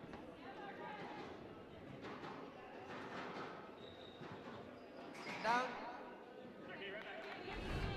8-3. Again, the dividend of quality, width and length from Lindsay Burnham.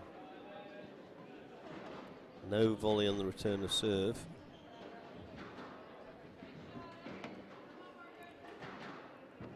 And as I've said before, although I appreciate that the return of serve volley is difficult on this glass court, you've got to do it, because otherwise it just dies in the back corner.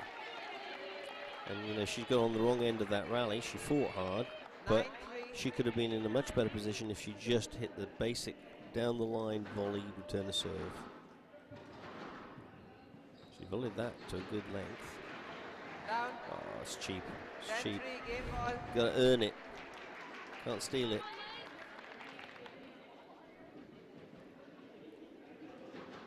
Game ball.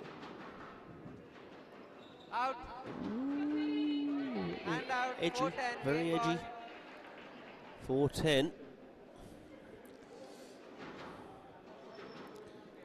My goodness. 11-4. Game to Middlebury. Again, you know, where's Katie Hennessy's Games to 1. kind of gritsy, gutsy lunge to try and pick that up? Well, she was standing so far back she couldn't.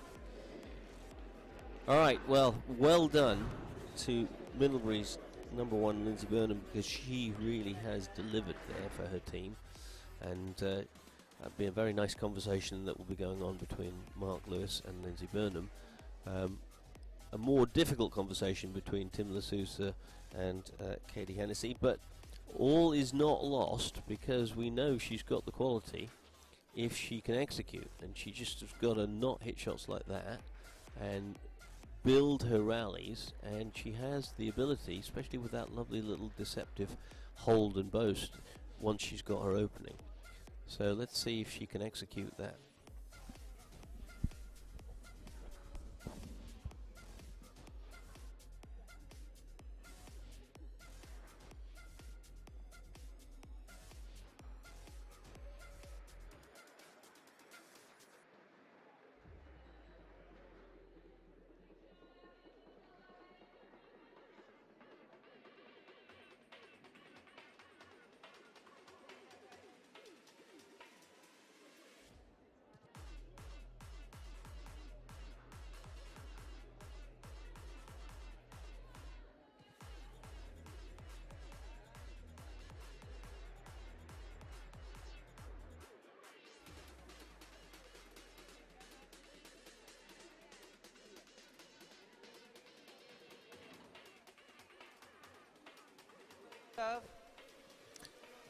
Well, this is an entertaining game.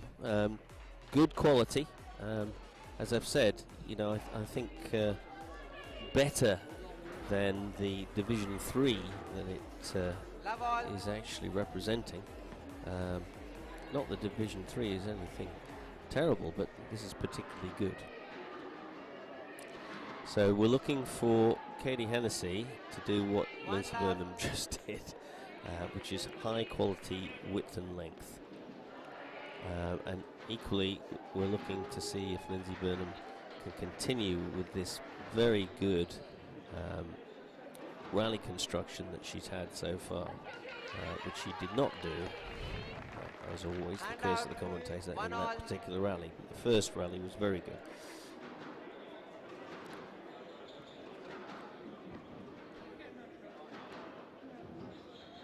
It's a little bit scrappy here.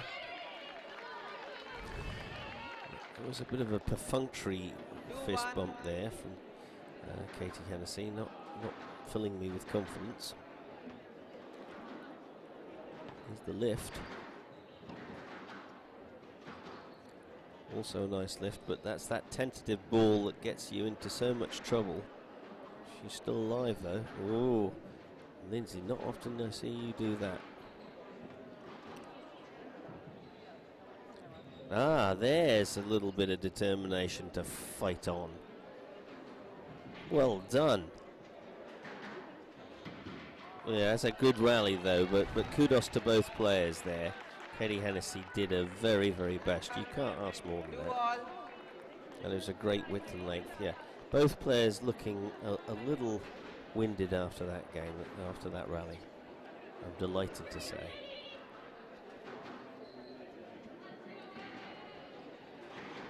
Yep, there it is. Attack, attack. 3-2.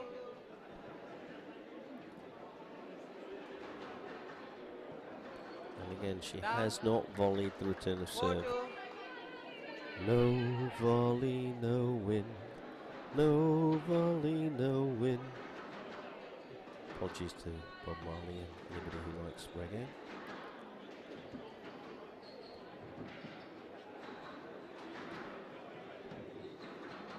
That's a good rally. Oh, she just caught her. Yeah, marginal interference, so playing let.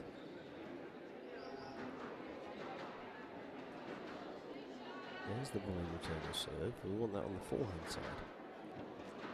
That's a good lift. And also a good lift from Katie Hennessy. Yes, that's good. It's good. Not quite as good setup there. Good work, good fighting. Good fighting by both players. Oh, shouldn't have gone short there. Good work. Good work. Well done, both players. All court, feisty, quality squash.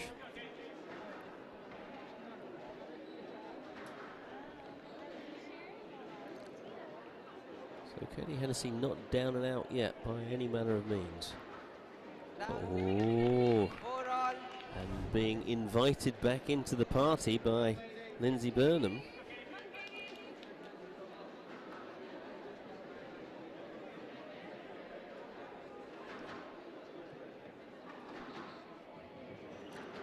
A little short. Good width and length, love that.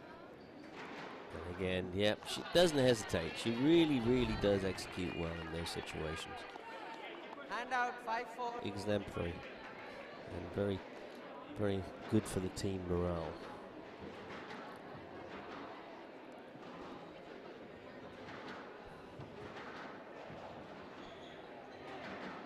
Yep, again, a lot of players would have tried the feathery little drop there, but she's worked. And again, she's worked the opponent time and again. Really good. 6-4. Should be a coaching video.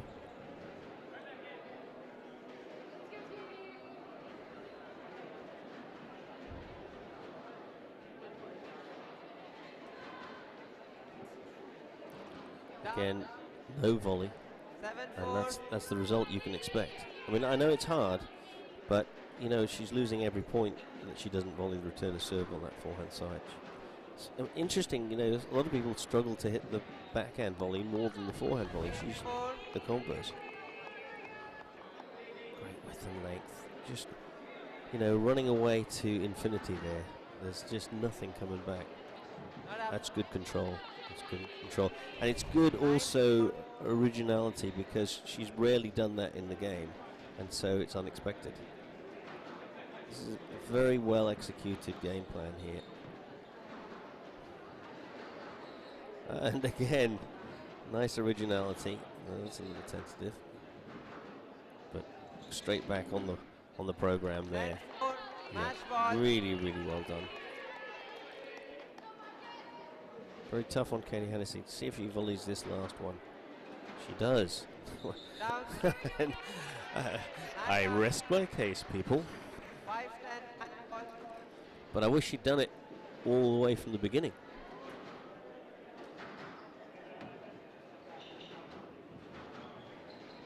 Good read there by Lindsay Burnham of the short ball.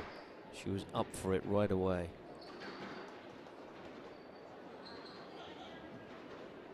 Good lob, good volley off the side wall there. A little bit resigned there, Katie Hennessy, but she's got back into it.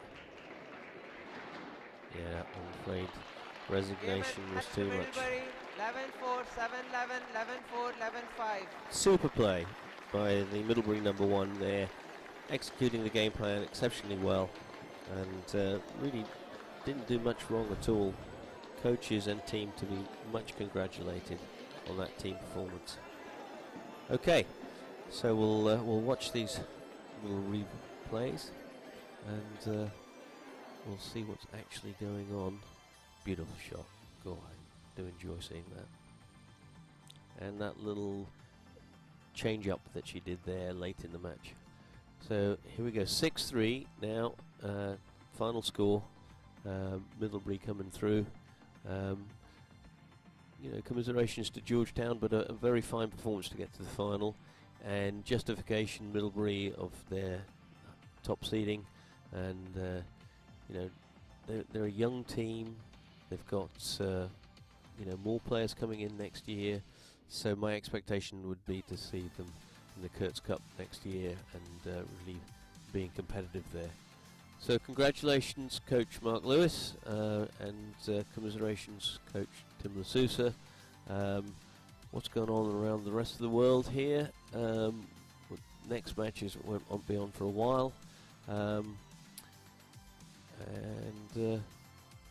yeah, please come back and join us at 1:30 for the 2023 final of the CSA National Women's Championships, and that'll be between the powerhouse Trinity Bantams and the ever strong Harvard Crimson. See you at 1:30.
to assistant coach David Cromwell for filling in for the day tournament. Proud of you, great job. Nobody College.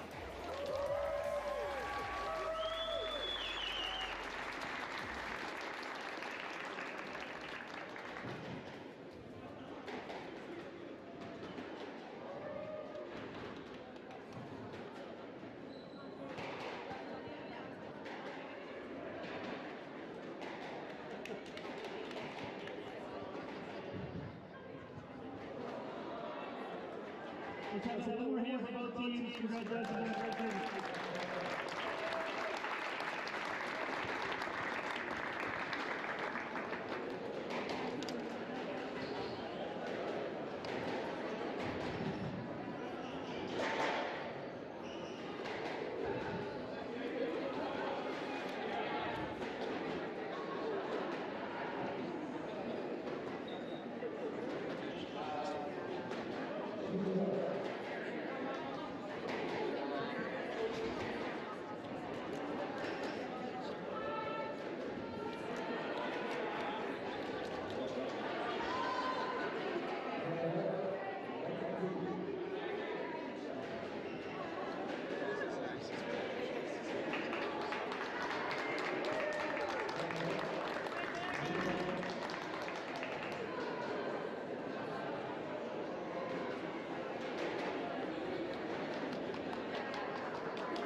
match. Let's have a hand for both teams who had a great season.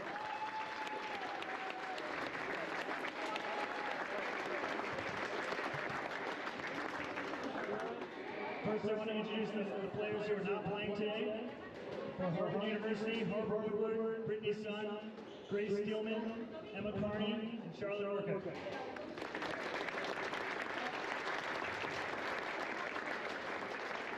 For Trinity College, Lily Taylor, Jenna Gregory, Zainab Khan, Zainab Bakayoko, Joyce Chen, and Nana Karlecki.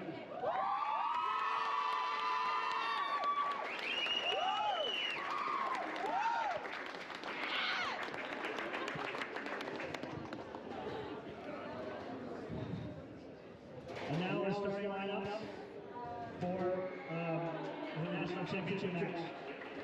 Playing at number 9 for Harvard, Molly Stoltz. Number 9 for Trinity, Gabriella Corello.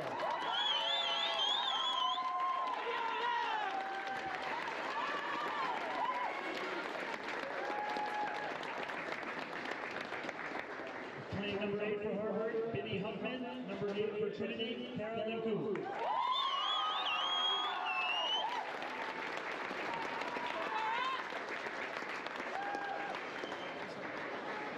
Playing number 7 for Harvard, Amira Singh. Number 7 for Trinity, Jana Ishmael.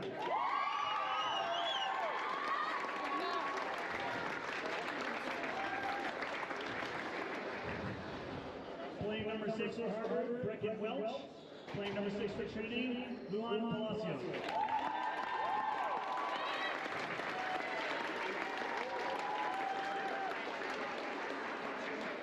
Playing number 5 for Harvard, Evie Coxon. Number 5 for Trinity, Madeline Highland.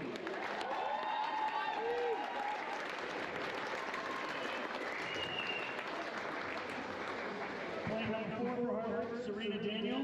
Number 4 for Trinity, Hannah Chukwu.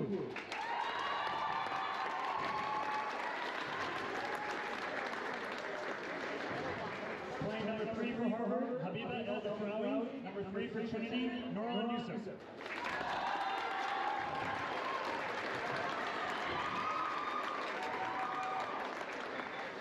Playing number 2 for Harvard, Sarah McGee. Number 2 for Trinity, Malak Jamal.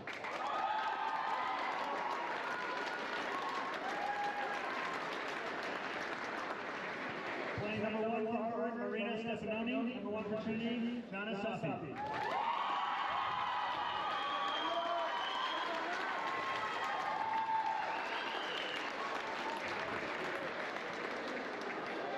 I want to congratulate our coaches, Wendy Bartlett and Mike Blake and their staffs on a great season. Great job to you both. Let's have a great match and enjoy it all. I hope you all enjoy it with me. And good luck to both teams.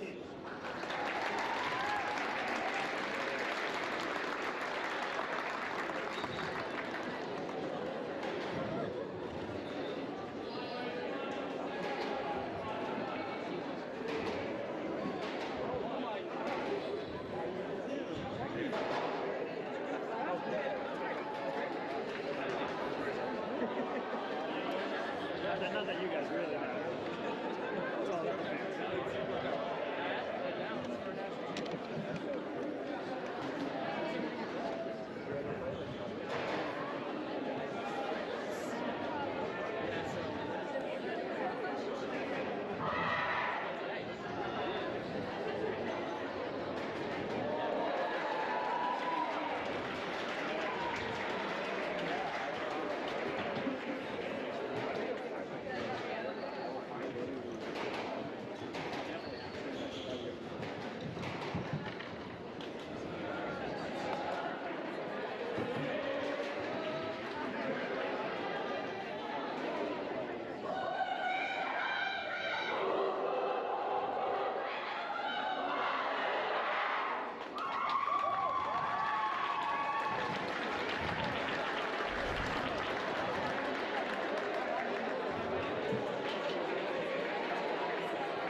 Well, on behalf of CSA, welcome to these finals of the Women's National Squash College Championships, coming to you here from the wonderful Penn Squash Center in Philadelphia, Pennsylvania.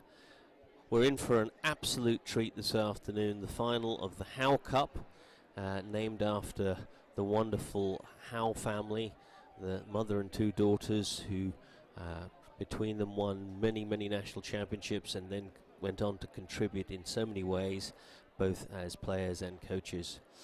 We've got Trinity, #1 seeds, who have really played very well in these past 2 days, coming through against Harvard, who equally had a marvellous match, beating the old rivals Princeton yesterday. My name's Richard Millman, and I've been involved with college squash since 1995, both as college coach, head coach at Cornell University back in those days, as the United States men's team coach for the Pan American Games, where all the college players were under my tutelage during the run-up to the Pan American Games in 1995, and then as a school coach, and many of my players have been recruited to these wonderful college teams. What you're in for is our own private crystal ball, where we can have a look at the future of women's squash.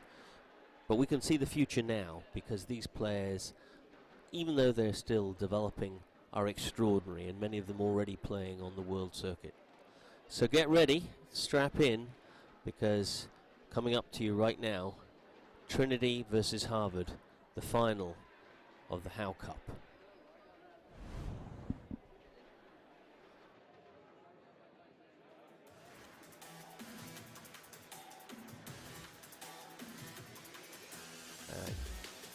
To get to the final, Harvard, first of all, in their first round match, beat Columbia, and yesterday in a tremendous match they beat Princeton. Coach of Harvard, now I believe in his 13th season, is the legendary Mike Way, and he also used to be the coach of Jonathan Power, former world #1 on the professional men's world circuit. I believe that he has won 9 national championships with the women's team. I may be incorrect on that, but I believe that's the case, which would make this, if he manages to do it with his wonderful team, double figures. Extraordinary achievement. His opponent, a legend, a Hall of Famer, and now, in her 39th year as the coach at Trinity, of the Trinity Bantams, and won 15 consecutive NESCAC titles, has I think won 5 national championships, and just a wonderful career in the coaching ranks, Wendy Bartlett. So, the first match on court, we have the #2s, and we saw both of these players obviously yesterday in semi-finals, and pretty extraordinary matches they were as well. We've got for Harvard on the left, as you look at the screen, Saren Nguyen, and she hails from Manchester in the UK. She went to Trinity Church of England School, and currently I believe she has a world ranking of 103 on the PSA World Tour. Her opponent, Malak Kamal, or Malak Mustafa, she is from Egypt, went to the New Al-Quds International School. She's a CSA All-American First Team player last year. And both of these players, very, very accomplished. I was particularly impressed with Malak yesterday.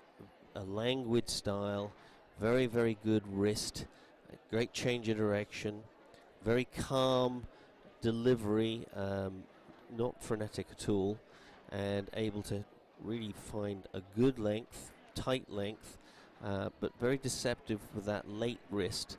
So look for little sudden last minute flicks across the court, look for beautiful languid boasts. Her opponent, Saren Nguyen, well, what an athlete. Tremendous ability across the short line to cut off the volley. Very, very good fundamental technique, excellent early racket prep, good balance generally. just a little question mark in my mind on the backhand return of serve. A little tendency, if it's a good serve, to lose balance as she comes off that ball, and sometimes that makes her vulnerable to a third shot after she's hit that return. But I really was impressed with her precise, controlled power and accuracy to a length, and she will set up a barrage of length to try and dominate her opponent by putting her behind her and keeping her behind her. And she's also a good huntress of the volley, so look for her to hit that good length 2 or 3 times and then up very, very early to take that volley. So we've got a classic lines skilled length player with volleying ability against the sort of deceptive late wrist flicks and wonderful controlled slower pace of Malik Kamal.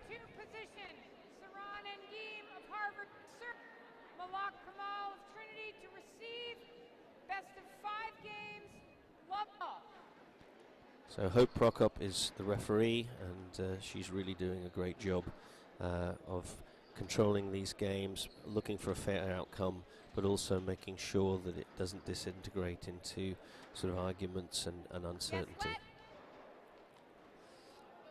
So let's see who establishes their game plan first. I'm looking for some good longer length rallies to begin with.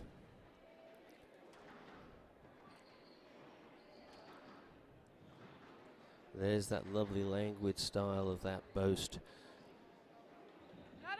from Malik Kamal. Whereas you got that much more sort of business-like, efficient style of Saarinen Gim.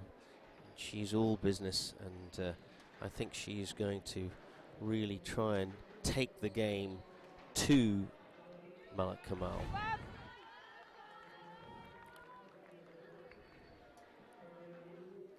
Little edgy, nervy couple of shots at the beginning here. Very good width and length there, though.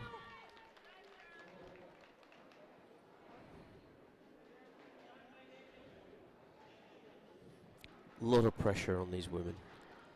This is the #1 team final of all college squash anywhere in the world, and people from all over the world watching. And both of these players more than capable of playing on the world circuit, but in this instance they're playing team squash, and so they have a responsibility to make decisions that they would want their teammate to make if they were the one off the court. So a lot of discipline required, and that's where the coaching team and the rest of the teammates really make a difference.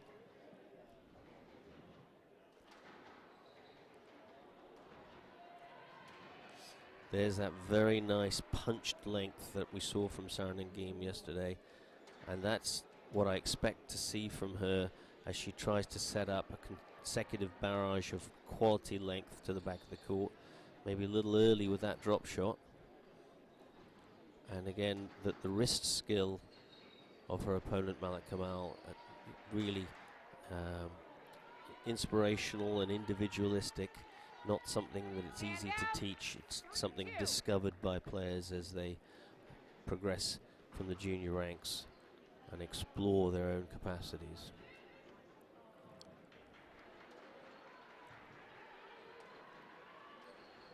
Good pick up there on the half volley out of the nick. And if you're just joining us for the first time this weekend, this Penn Almaloy court really rewards very, very good width and length. It really doesn't come out of the back corners very well if you manage to pinch the sidewall nick on your cross court or even on your straight ball, as we saw there. And so it rewards quality targeting. It doesn't bounce about all over the place like some courts, so you know, just pure pace and power will not get it done for you. Accuracy is key. Equally, if you go short too early, the ball can sit up a little bit, but conversely, the boast really doesn't sit up, so the 2-wall boast can really do some damage and put some hurt into your opponent's legs. So we've seen quite a lot of that, volley boasts also, but those people that are premature with going to the front of the court with the drop volley or the drop shot often end up giving control of the court away. And whilst that's true of just about any court, it's particularly accentuated here on this court. It's a great pick up there, very calmly played.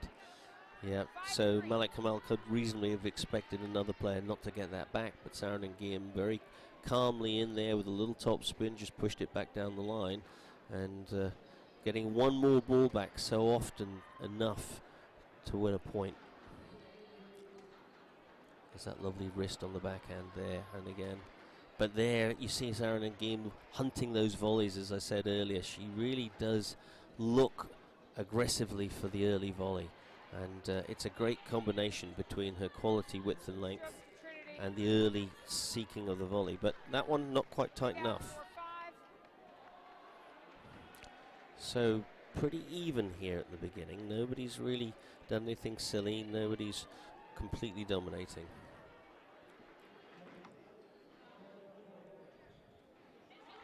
Now there's a good example of this particular court. If you do not volley the return of serve, you're immediately in trouble on this court unless you've got an amazing wrist. So those people that let the ball come off the sidewall and bounce are going to really struggle on this court. Beautiful width, really taken well there, and make it. Oh, it's a beautiful shot. The attack after the quality length from Saran Ngiem just not targeted properly, and Malak coming in and taking advantage of that half-court ball. 6-5.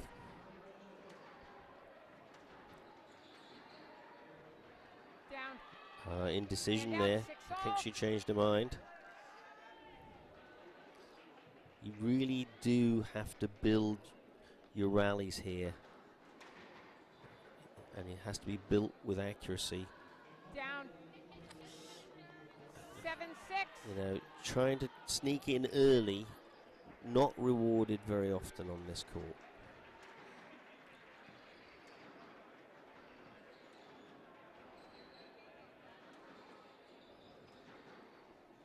Which is what you'd want. You know, these coaches work so hard to teach the fundamentals of the game, and fundamental can be confused with simple. You know, world-class fundamentals, incredibly difficult to attain. People practice hours and hours, years and years to become world-class with their fundamentals. Oh, it's a lovely little hold. She's prepped early, look there, and so because of the early prep, there's enough time for the adrenaline to kick in for the opponent and go the wrong way, and enough time to make decisions about which choice to make. 8-6 to the Harvard player. Nice float. A really good wrist to get that out. It's not easy from there. As we just saw on the other side. Again, got to cut these balls off into these back corners. If you don't, it just disappears into the black hole. 9-6. Good daylight for the Harvard player.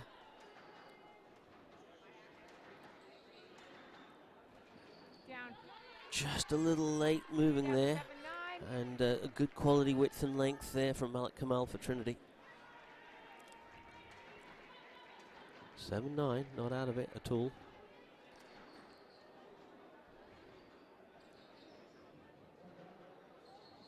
Good little flick there from Saran. And again, she's hunting that volley so early. It's really become a trademark, and it's beautifully executed. So a game ball here for Harvard's team to go 1 up in this first match.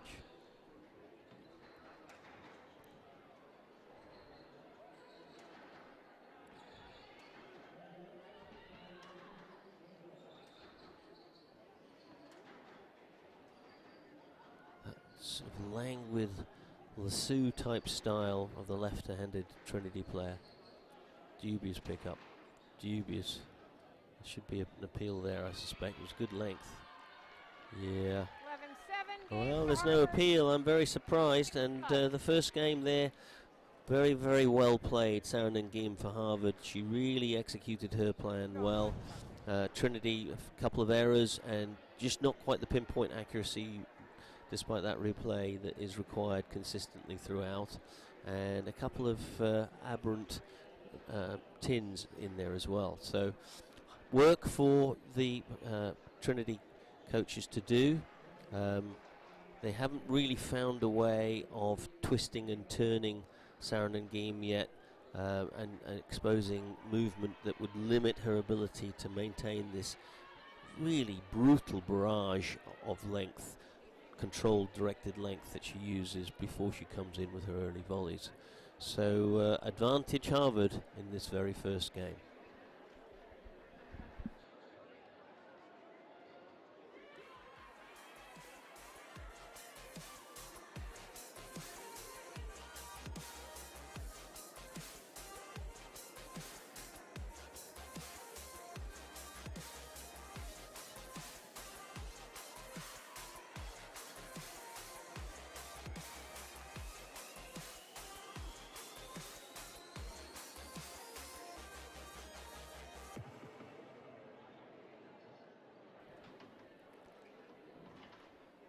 So, quite surprised how quickly Malik Kamal was back on the court there. I'm not sure how much time the coaches and team had to impart their message, but perhaps she really feels like she's ready for it. Let's see if she can change the way the game is going. Beautiful movement off the ball there. You see Sarah Nangim using her leg strength both for movement and for imparting the stroke. And again, tremendous length there, and she gets in on her volley. But I think she just caught the top of the tin there, maybe overextending a little bit. That's a full-fledged swing there. Oh, there is that amazing wrist that I was talking about earlier. Sudden last-minute flick. For all the world, looks like it's going in for the straight drop shot. But that's a brilliant play there from Malik Kamal. And I would hope to see her use that more, but in order to do that, she has to earn the openings, unless, of course, Sarah Nangim gives her the points. And Sarah hasn't typically done that,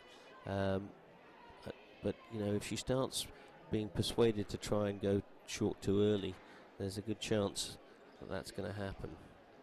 Very nice lob. There's that directed length. Very, very directed length and great balance. Look at the setup, and you see the leg power there. And, you know, that's kind of a whiplash akin to sort of using the power of your legs to generate force on a whip. And very balanced, very organized, very effective.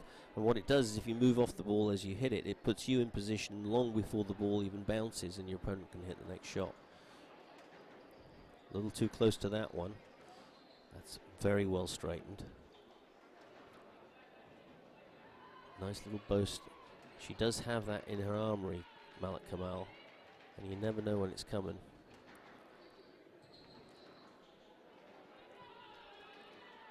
Good quality down the sidewall by both players. This is lovely. Oh, impatience, impatience. You got to build it. So, Coach Way be a little disappointed with that.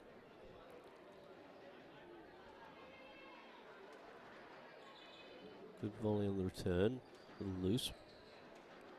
There's that wrist again. But it's just not sufficient, and she hasn't moved. See how late she is off that ball. So there's a big difference between hitting across court and staying where you are and moving across with your own cross court. It's beautifully taken, very calmly taken, and looking to move up as she hit it. There was no static position afterwards. Still mobile, still flowing. 4-4. It's a loose ball. Just half length on that attack, unfortunately, not well targeted. Very tight there. Again, she likes that cross court, but she's got to remember Sarah Nguyen is hunting those volleys. She absolutely loves to get on the volley. And she cuts so many balls off that other players leave on that sidewall. Yeah. She really is a volley queen, Sarah Nguyen. I'm really appreciative of that. So a little turnaround, she's come back to 5-4. It's a half width. There's that little boast. But the whole thing with playing those little attacking boasts is you have to move to cover the ball. It's no good if it's just a single shot. You have to have a rally-centric mentality. So you play the boast as part of an ongoing plan to pick up whatever the player does next and capitalize. If you stay back, then you're just exposing yourself with your own shot. Fantastic sudden wrist across there from Malik Kamal. Lovely loft, lovely loft. And I'm also watching Sarah Nguyen off the ball. She's poised, looking to get on the next ball. Good straight pick up. Oh, it's gorgeous, it's gorgeous. Sold to that lady. 5-6. Sold with great skill. 5-6. There's a good width.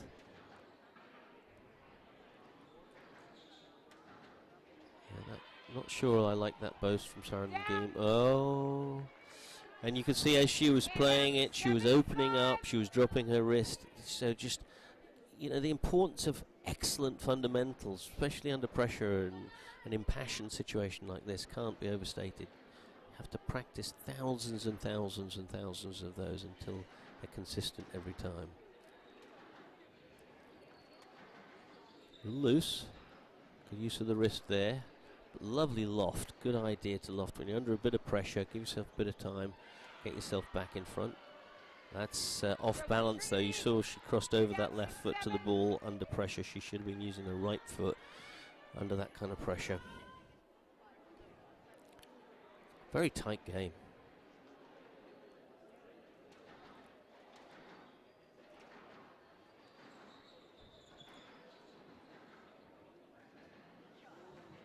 Again, it is a good boast that she has, but she's not covering it. She needs to really be up behind Sarah Nguyen if she's going to play that boast to benefit from the proceeds. Little top spin drop. In hard on the next ball. Nicely straightened. Good use of the height again.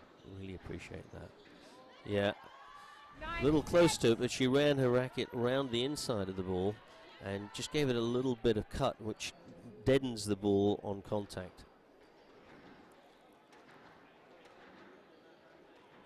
Well lifted. And again, she's really effectively using this lift to make sure she doesn't leave herself in trouble when Malik Kamal attacks her.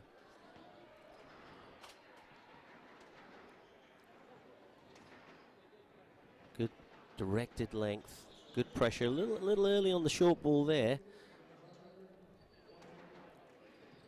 And again, yeah. Well, so that's good work by Malik Kamal. She did enough work to get her lengths consistently to the back of the court to slightly get Sarah Nguyen off balance, and two off-balance shots produced the opening that she could finally put away.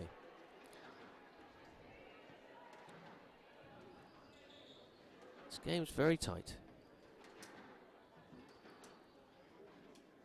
And Sarah Nguyen in with the volley, but again, a little bit peremptory there on her attempt to go short. Earlier in the game, she was always going long there to continue the pressure. And so, little running a little scared maybe, and looking for a cheap point instead of earning it. That's a very nice ball. Ooh, well, there we go. We can have our discussions. I felt as though the quality off of a loose ball was very justified from Sarah Nguyen, but let given.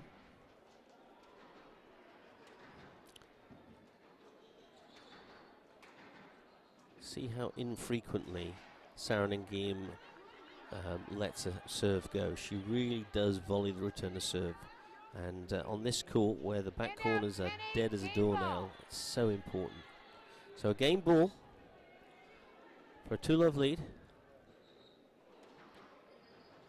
Good width, but equally good width returned. Good wrist. Malik Kamal knows she's got to get a length here. She's got to get Sarah Nangim off her back. And so that little competition gave her the success she needed because she was competitive. And out 9-10, game ball. So big point here.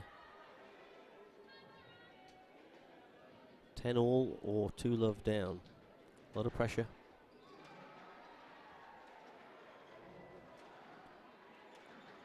Good attack. Oh my goodness me. That will happen, I'm afraid, especially on the glass court. The ball squeezed on the sidewall, mishit, wobbling in all kinds of weird angles, and just making it over the top of the tin. And Malik Kamal very disappointed to see her opportunity to equalize the game gone away. So, interesting game. Started off largely with Sarah Nangim, more of the same. Her protracted periods of aggressive, controlled, directed length, but then very good return by Malik Kamal and a little bit of doubt on the part of Sarah Nangim, playing a few unwise balls to the front of the court and a couple of errors. So let's have a look around the scoreboard. What's going on? Well, of course, very early days in this Trinity versus Harvard match, and Malik Kamal is 2-love up, 2 to the good for Harvard, and just 1 to the good for Brecon Welsh for Harvard, and a 1-all down there at the number 8 spot. Everywhere else, you know, these matches are either over or very close to being over. So what can Malik Kamal do? She actually did show that she has the solution if she's disciplined enough to execute.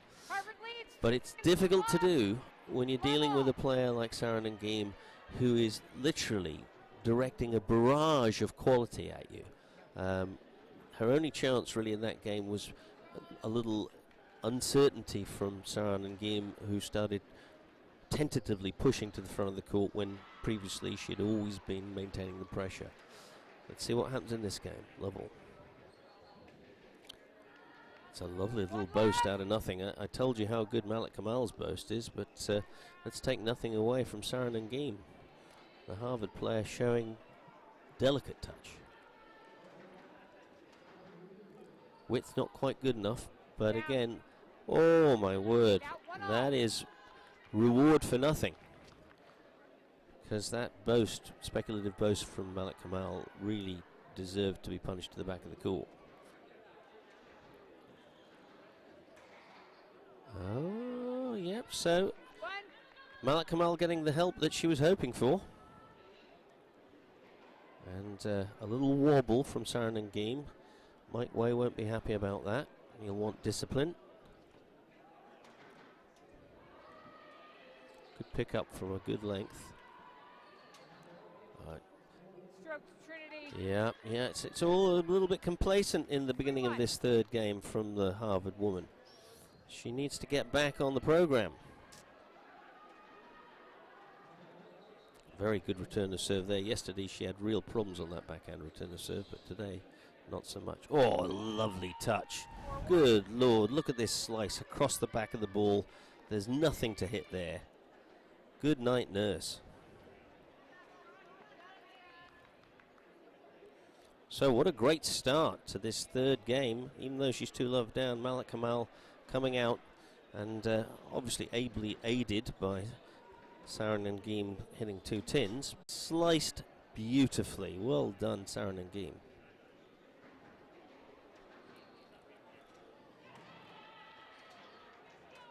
She's appealing that ball being down, but she's lost her concentration in the process. Yeah. She's not going to get any change out of Hope Prokop. Hope's made a decision, 5-2, and she should have played the point out and really concentrated properly. That's a little bit of amateursville there.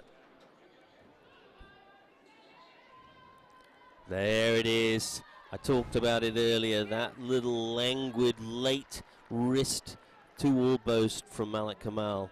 And literally when it hit the front wall, it had nothing on it. It was like a dead slug.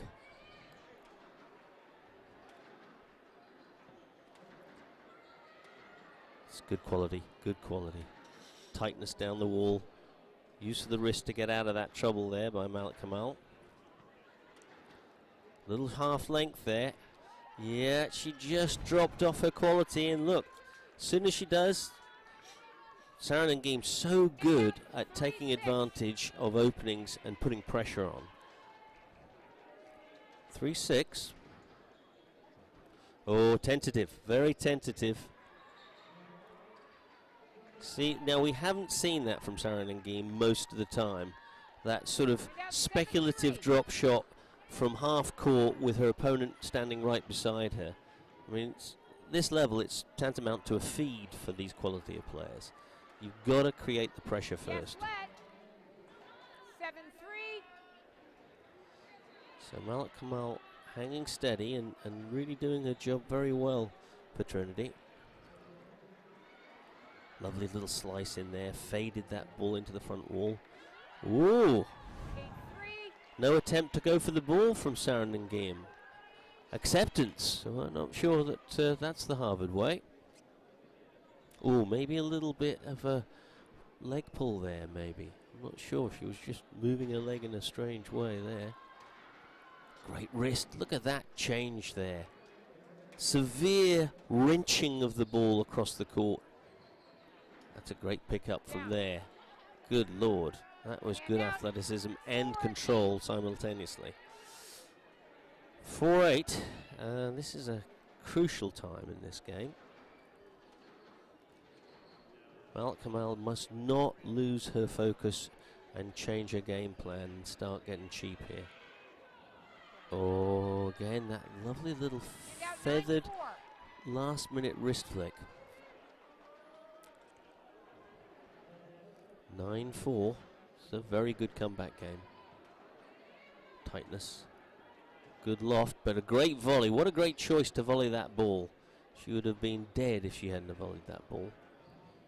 That's one too many. Oh, great exercise. Oh, great athleticism to pick this up. And unfortunately, not only athletic, but she slipped as well, which is a shame. But I think she may have got close enough to home to push it all the way. As long as she sticks to her game plan, she should be okay. Sarah Nangim has got to go back to the drawing board and stop playing short so early. Look at that. Quality, directed, driven length.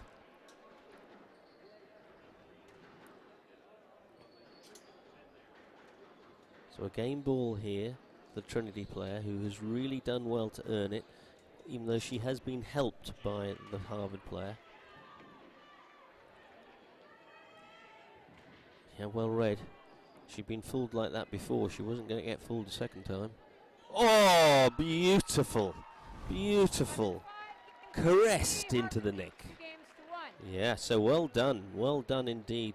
Malik Kamal, Malik Mustafa, whichever one she prefers to go by. But she's, you know, done a great job here.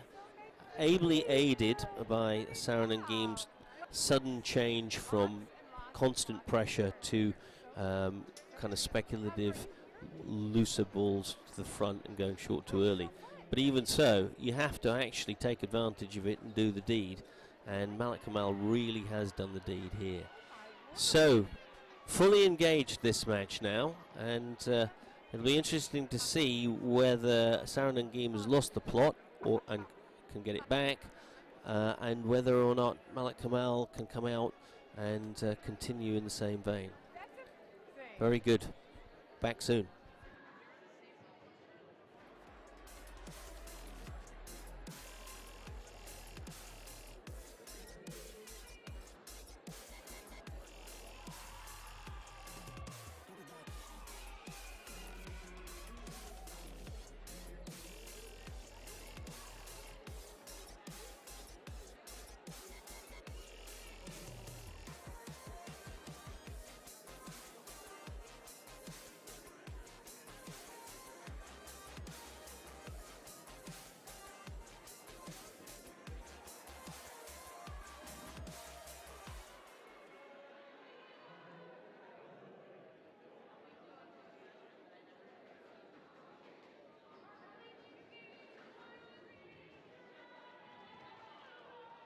with this fourth game, and very interesting little conundrum here we have.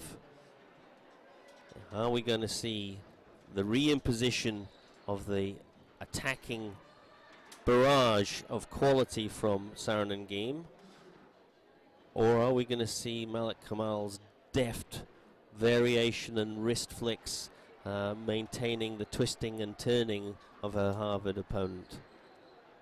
It's a great opening rally. Oh, really just hanging back a little bit there, Malik Kamal. I'd love to see her a little bit more aggressive in her court position. You know, what you can do with a court position, even though you're not the one hitting the ball, you can send a message to your opponent that will affect their shot selection. And if you're right up the court, they'll go deep, which gives you more time. If you hang back, you're encouraging them to play short. And players of this level can feel where you're standing. You have to send that message. Ooh, very. Oh, that's a very, very 50-50 situation. Very difficult. You know, that could have been a stroke on another day.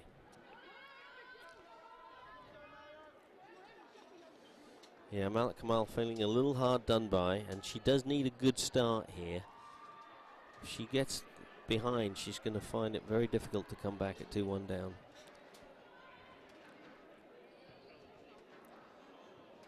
A little loose. Oh, trying to force it. Yeah, and if you're a fan of this game and you've watched a lot, you know building always beats forcing.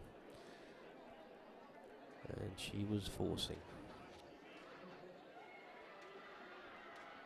That's a lovely little carve down the line. Yeah, I just think that's a generous let, I do think, because Malik Kamal did great work. Her technical skill was excellent, and she worked that fade into the back corner. Beautiful touch. Just over hit. But yeah, again, the quality from Malik Kamal doing the job of these last two rallies. So maybe she can re-establish herself.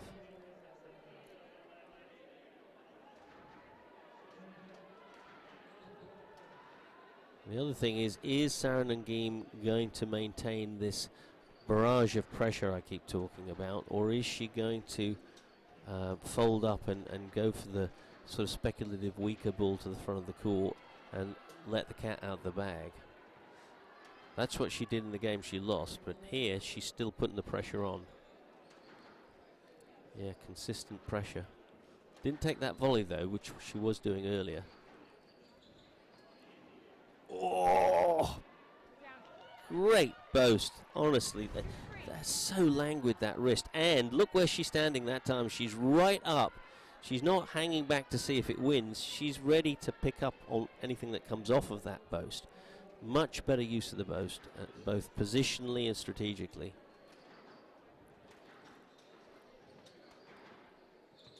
This is good, 2-3. Little half length. She has to watch out for that, Malik Kamal. She does sometimes just wind up and whack instead of directing. That's good control. Oh, that's that problem that I've talked about. Saranangim, sometimes she departs from the game plan and tries for a whimsical little cheap one, and she's paid the penalty there, straight in the tin.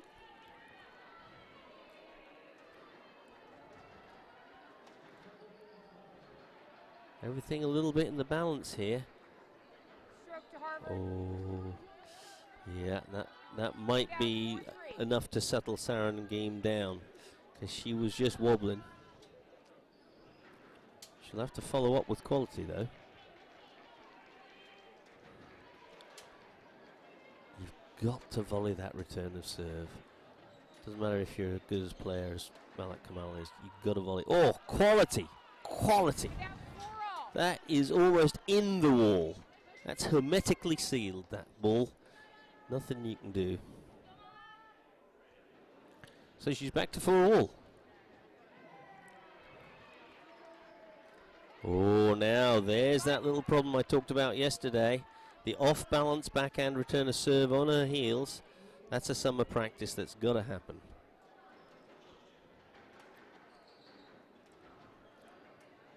Very thoughtful backhand deep there by Malik Kamal. You know, I don't want to sound like I'm favouring anybody, but I am really hoping for her that she can maintain this quality, because it's so good when she keeps it going.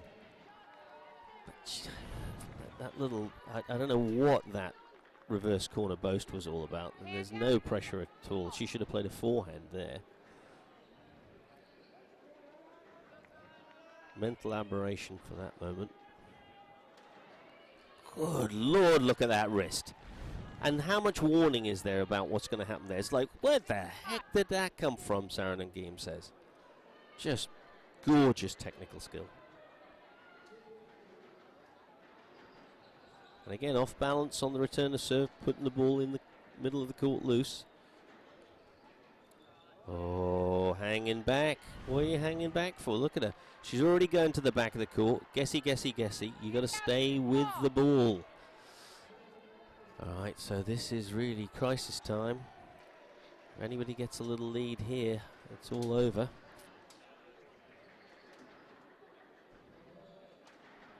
Yeah, that's very loose, very loose. Okay, that's better quality, and good quality there. Half length, reverse corner. Yeah, I mean, at this level, she can't be playing that reverse corner. She's done that twice now.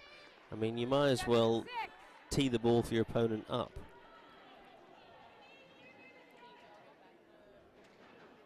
Seven, 6. Good quality. Yeah, I'm really enjoying those balls down the wall. And I don't even blame her for that, because the Saranen Geem's quality down the length was so good that she was lucky to just even get it back. But daylight for Saranen Geem, 2-1 up, and she has to be careful she doesn't start seeing winning tape too early. But guess what? Merry Christmas. In the nick, rolling out because she didn't volley the return of serve. I don't know how many times I've said that the last couple of days, but you have to volley the return of serve on these courts. The black hole of Penn will suck you in. Please play that next time. 9-6.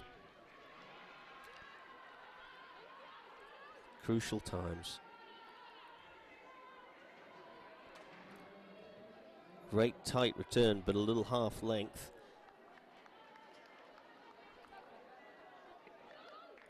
So very dubious little sort of trickle boast off the frame. Maybe went up, maybe didn't go up. But anyway, whatever, it puts Malik Kamal back in at 7-9. Very good. Pressure to length again. This is the Saranen Geem system. Relentless quality length, then a volley. Oh, that's a little, oh, that's a bit tentative. There's that more aggressive stepping in on that volley.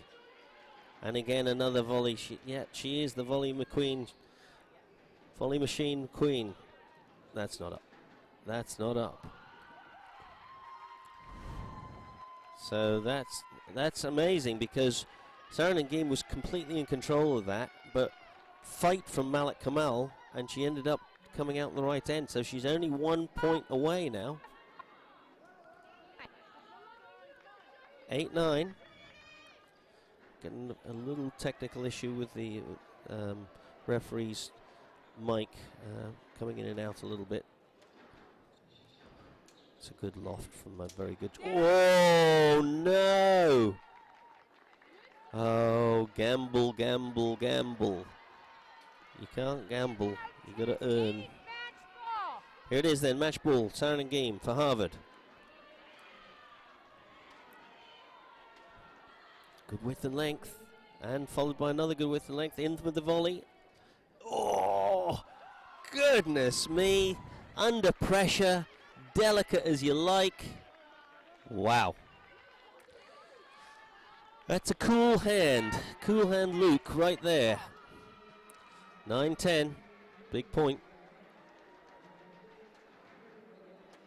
Nice volley return of serve, no loss of balance.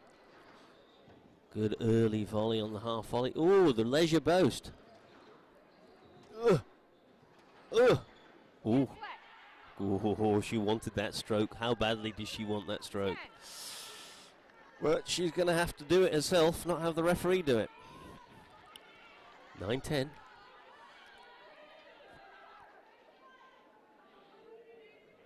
Crucial moments.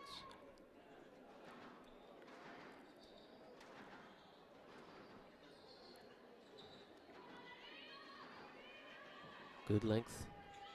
Another good length. Again. And Game's got to stick to her game plan. That's quality. It was a bit early to be going short. Good volley. Good wrist. You can see Malak Kamal is not comfortable there at the front. Oh my goodness, I don't know how she picked that up. More wrist. Great intercept though. She did so well, Saran Game, to get across and cut that off before it got to the sidewall. Another little boast. Oh my word. Where's that come from? That's a little British SAS there. Who dares wins.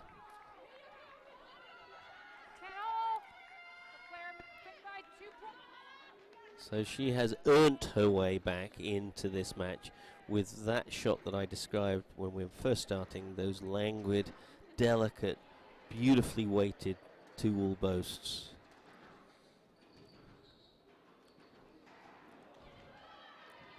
Very important volley there. That would have been trouble if she hadn't have volleyed it. And there's the boast again, but maybe too early, but she's got there for the lob. Superb play.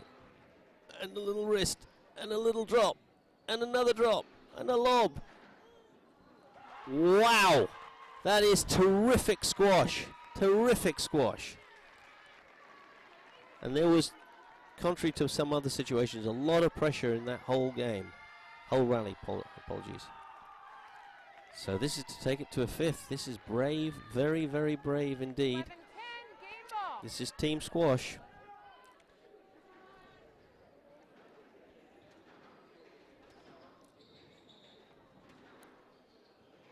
Great width and length.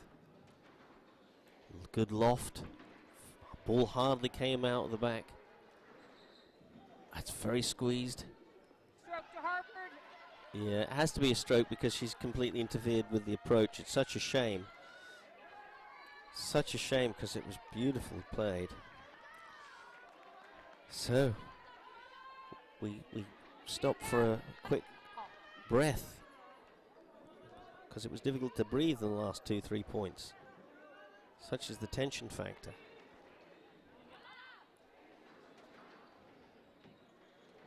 Oh my God!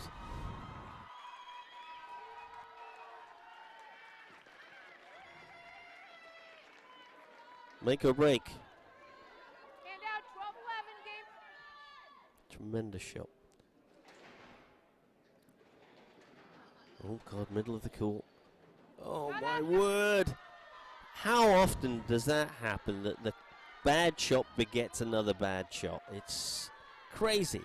A bad shot should beget a really good attacking ball to the back of the court. 12-all. We go on. Nice volley return, floated into the back corner. Oh, how deft is that? Oh my goodness me. Delicate fingers. Oh my word. 13-12. Game ball for a fifth. Half length. Good wrist. Well straightened though by Saran Game. Oh, good attack. But it was a half length even though it was a good width. Oh, she's tinned it. She's tinned it. Where's the reason in that? That's a gamble. Oh my word, well done Malak Kamal. What a tremendous fight back, and what dexterity and just finesse. Look at that. Just, there's nothing to hit. And it's not only that, but it's the wrong footing quality, it's the late wrist. Earlier in the match, of course, she's done a couple of things that have hit the tin, but she didn't miss in that last game. So, real questions now for Saarinen and Harvard. What do we do to make sure that she doesn't get those openings? Earlier in the match, the quality of the barrage from Saarinen was such that there weren't these hitting opportunities, but as fatigue has set in, it seems that Malak Kamal is getting more opportunities and more accurate with them. So I can't tell you what's going to happen in this fifth game. It is just neck and neck. Contrasting styles, beautifully matching up for a perfect competition here at the CSA Hal Cup National Finals. We go on. Back on court.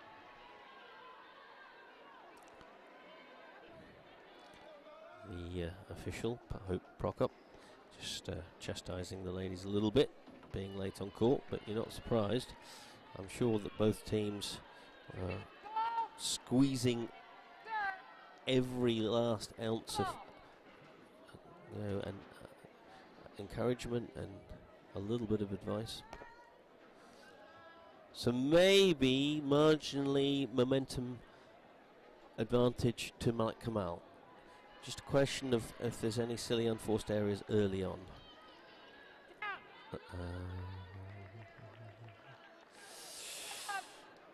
Yeah, that's gonna, I'm afraid, take the wind out of Saarinen sails. If she does a couple of those, she's got to get back to the fighting tenacity that, oh, that's beautiful, beautiful. See, I mean, that's not just speculative, that's attacking with pressure, which is her trademark, really.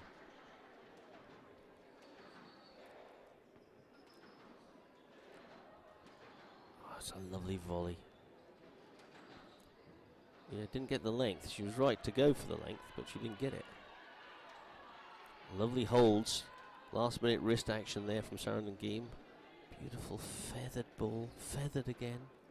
Oh, that's nice there. No, going for the player too much. See that little side spin that. The wrong way, but she can get that. Yeah, I gotta say, I'm not sure about that. I don't think she deserved to get that ball. But there you go. Hope's just looking for a fair outcome. I completely understand.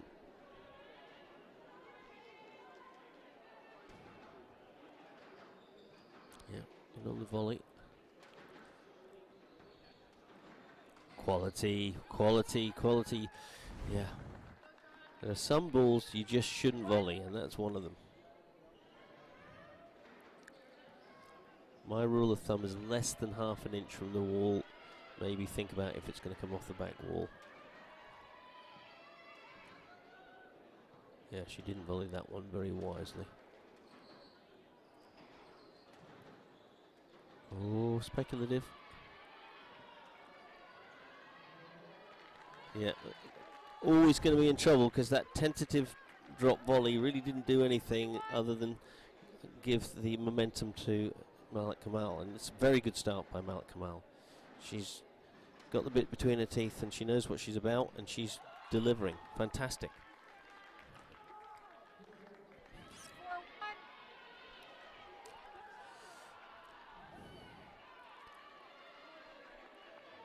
If you're watching this and you are not entertained, then you're not really a squash lover. This is fantastic stuff. And these are players that you're going to see in the World Tour. You know, if they decide to go on, they're both more than capable, and they'll bring a great deal to the sport. And she does like this little cross court. You know, I like the same shot. I play the same shot myself from the right hand side, and I try and say to people, don't just play across the court, play across and deep. Playing it across might move your opponent, but unless it's across and deep, unless you make the person deal with both the side wall and the back wall, it's really just a feed for some players. Good comeback now from Saarinen. Oh, she didn't see that coming. See, that's that late wrist. It's just beautiful. Yeah, but it's a little bit half length. That's more like it. Quality. And again. Gosh, she's so good at getting across there to that volley. Yeah, I mean, Malak has really been on the back end of this rally. She's done very well to get back on terms. Yeah, little hold, well, there's no length to that, or width. That's tight. Yeah, I shouldn't have played that boast, but she did. Oh my goodness me, give the farm away. Good Lord. Done all the work. Yeah, I can understand. See that expression on Sarah Nangim's face. Well, she's got to go back and do that whole rally again if she really wants to get this match. But then keep the pressure up at the end. Win through pressure, not try and finish.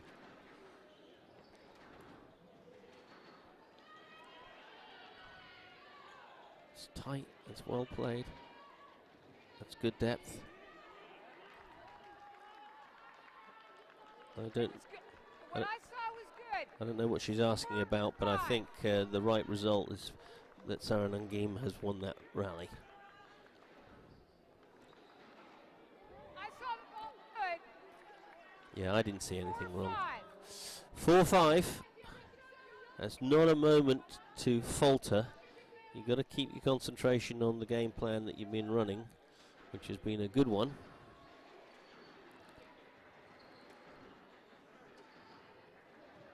Good, she cut the volley off, but it's too short.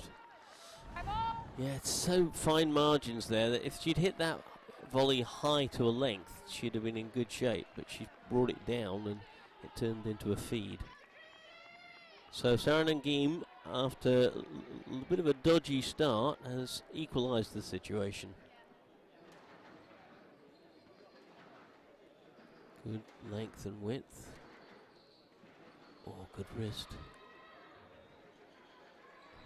Guess what? Yeah, if the earlier one was a let, that one had to be a let. Frustrating as it is. But Malik Kamal got one that I thought was less of a let than that one, so fair outcome.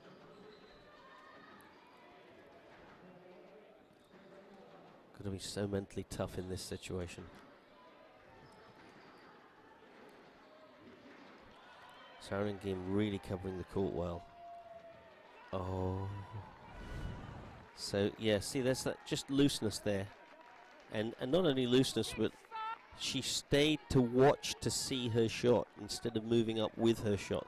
She could have been a yard further up the court if she'd come up with her ball instead of playing her ball and then having a look to see whether she liked it or not. It's a fantastic width and length, but she got it. I don't know what the appeal's for, because she definitely got it. Oh, that delicate little feather. Oh, a little bit of a mental falter. This is a volley to a length. That's what it should have been. 7-5.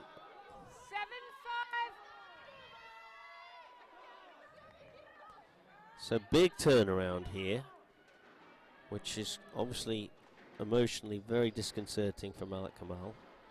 But she's got to keep it together. Yes.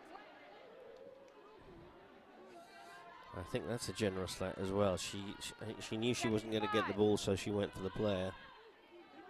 But again, largely because she's hit the shot at the back of the court without coming up with it. She's hit it and then come up. There's a delay. Oh my goodness me, that's an own goal. Hand out 6-7. 6-7.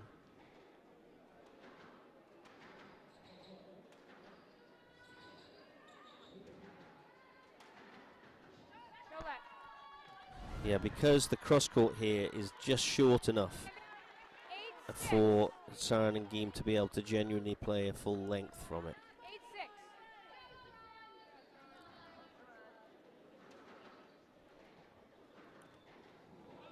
Oh, I can't believe how well Sarah Nangim did. And oh my word, there were two wonderful pickups, and Malak Kamal is very fortunate because she's celebrating a couple of times before the event had actually finished. All right, here we go, 7-8. Yeah, much better with that backhand return. Tight, tight, tight. Ooh, loose. Ooh, where's the volley?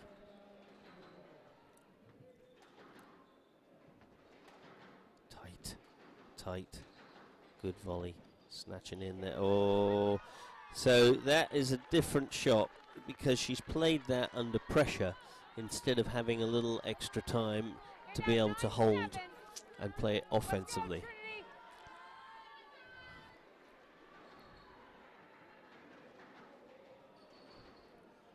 Seven.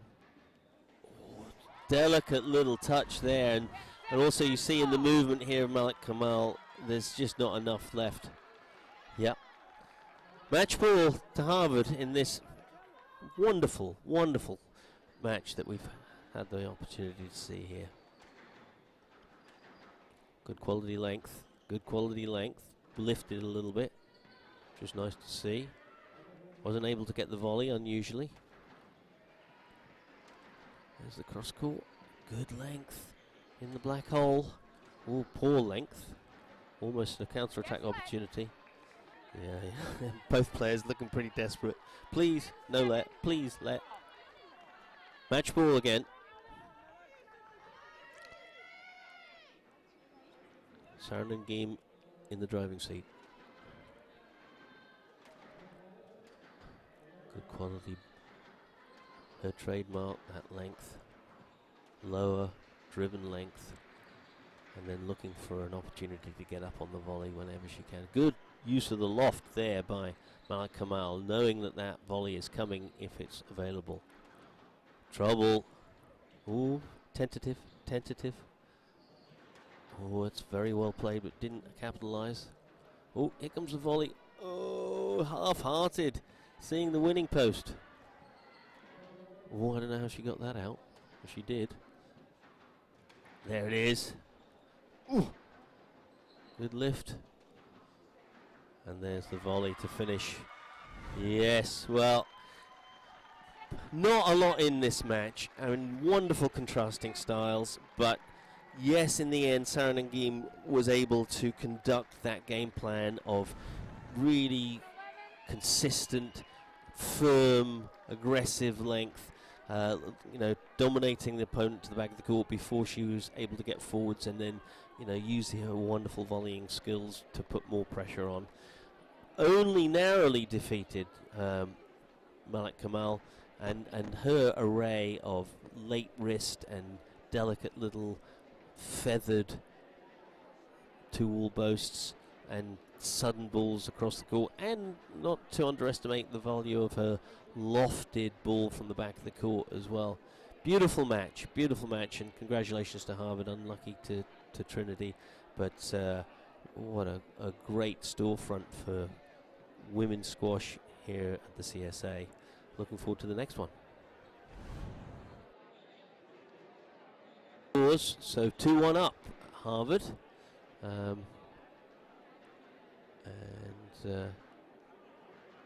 Carol Linku, I believe Thierry's niece from France, and took a game there for Trinity against Binny Huffman. And Brecken Welsh took a very close 3-2 for Harvard. All right, well, this is the big stuff that we're watching at the moment, and next match on court will be Noran Youssef against Habiba El Dafraoui. Both of those players played very good matches yesterday, but Habiba El Dafraoui's match was just a wonderful, wonderful game against Lien Teo of Princeton. The match of the tournament for me, and if you've got time to go back and see it, Harvard vs Princeton, number 3 match, you will not be disappointed. That was a PSA, a high level PSA quality match. All right, we'll be back soon with this next match.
Well, ladies and gentlemen, what a treat that first match was. Really close, well contested, contrasting styles that matched up with each other very well.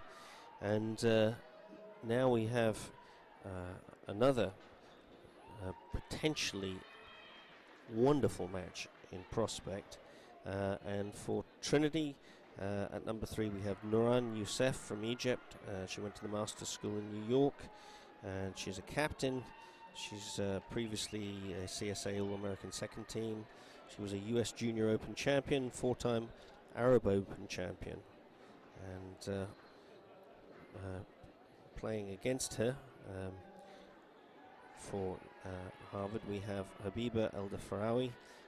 She's from Cairo in Egypt, went to the American College there, and she was the number 4 in Egypt under 19, number 3 under 17. And we watched her yesterday in just a stupendous match against Princeton's Lien Teo. She did lose in the end, but wow, it was without doubt the best game of squash I've seen this weekend, and I have seen some good games of squash. So, in prospect, potentially another barn burner. Let's see how it actually pans out.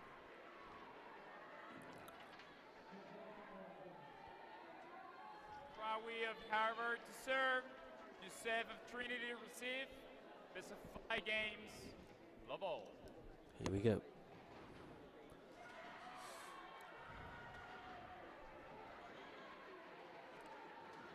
A little difficult to tell these young ladies apart because, of course, they have Stroke to Harvard. the hair up the same.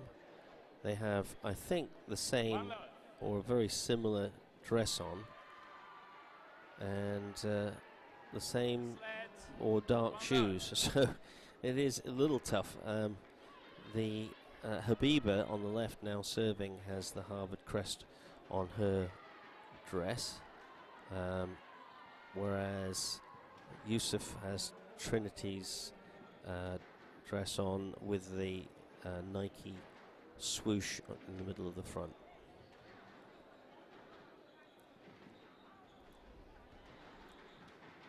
Beautiful early volley there, very, very early. 2 love. That's good work across the middle there. And what we saw yesterday with Habiba is this amazing technical skill in the backhand back corner. Even though I keep telling you that the back corners are like a dead hole here, she has an amazing ability to straighten the ball. So we'll probably see that in the not too distant future. There it is, yep. See how much she turns before she gets to the back corner.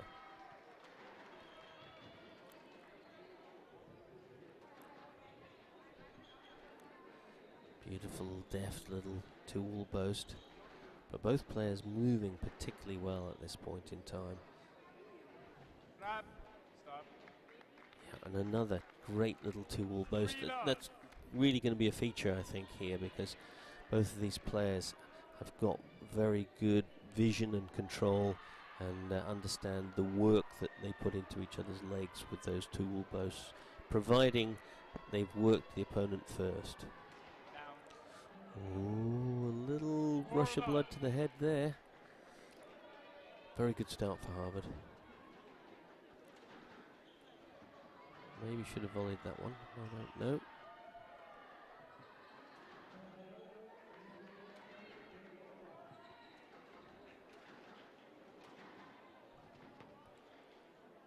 Well, little surprised to see her go for the back wall boast, but it was particularly good width and length by Youssef.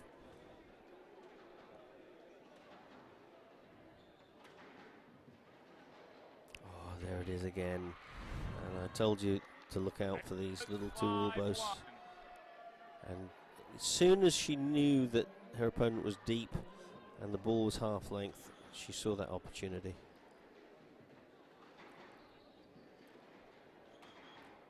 Good attack. That was the only thing yesterday I saw with Habiba, is that sometimes her movement was a little weak in terms of acceleration to the front. So if Nuran Youssef does use the boast herself, she may get some dividends there. Oh, great hold. And again, this beautiful setup. See how much she turns, and so you don't know when that's going to come. And she's used the wrist as well at the last moment. Suddenness.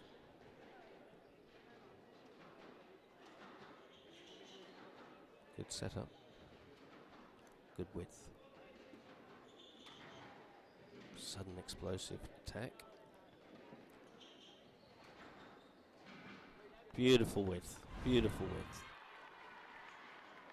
Just 7-1. spliced that angle perfectly.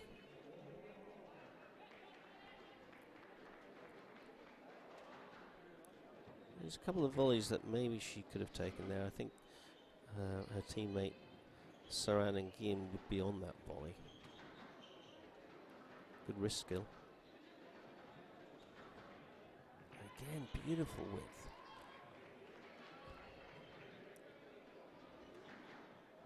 Oh, that was risky. That was risky. But she got out of it. But, you know, the problem was that Nuran Youssef hit that forehand straight without any thought of recovery herself, and so she's left herself stranded and had to play catch-up. She was severely in time debt. 8-1 is a tremendous start. And the Trinity player somewhat frustrated and a little bit at a loss at this point.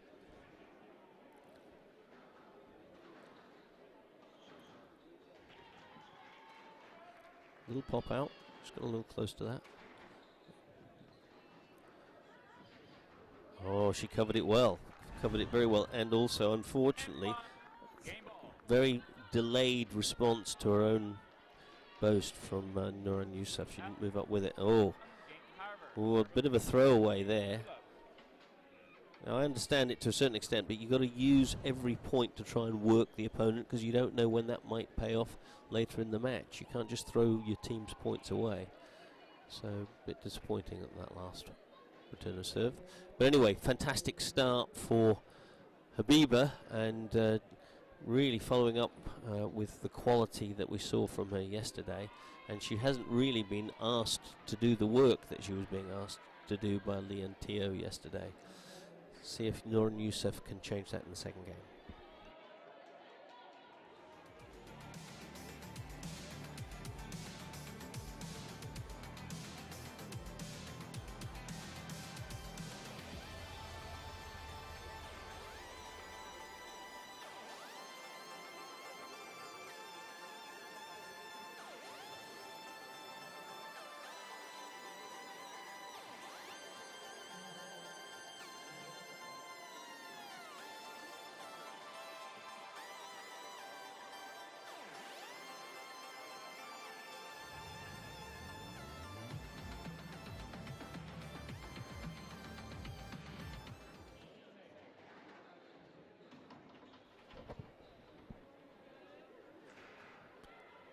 Well, that was a wonderful start by Habiba El Dafraoui.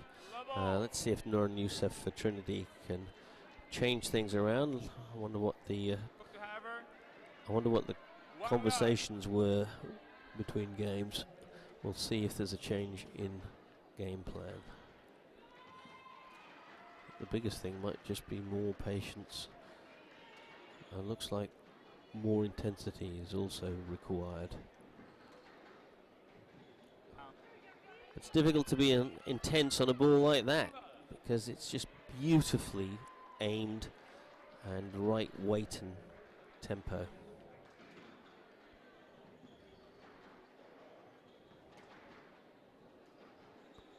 Nicely changed the pace there, Habiba. Oh my goodness, she is rampant. Beautiful shot.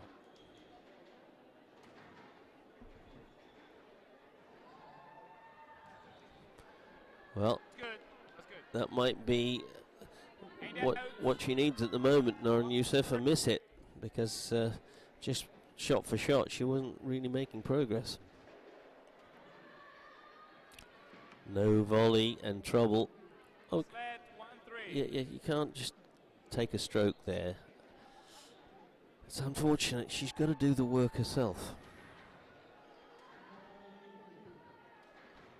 Half length.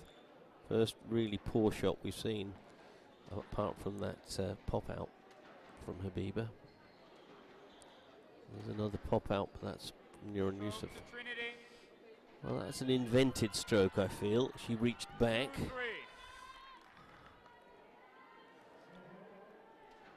So at the moment, Nuran Yusuf surviving mainly on her street wisdom and her nous, rather than on the skill of her squash. But that's okay if she can get away with it.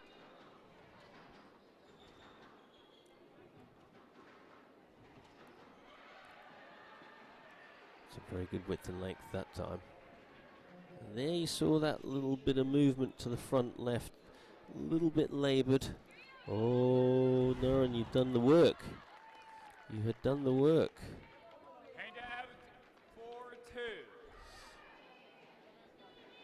Perhaps she has recognised that Habiba El Dafraoui is a little laboured going into that front corner. So we'll see if she capitalises on that at all.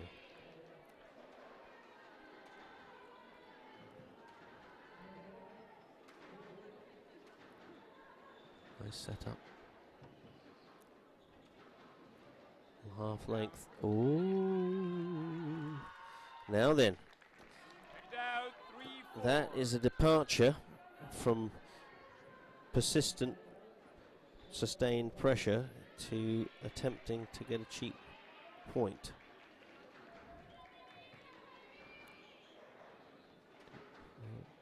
Expected her to take that early.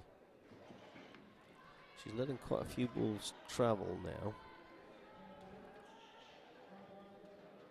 Loose ball. Yeah, it's a little ugly. 3-4 from the right. Little ugly. 3-4. Much better effort though than the first game from Nuran Youssef. She's showing game fight.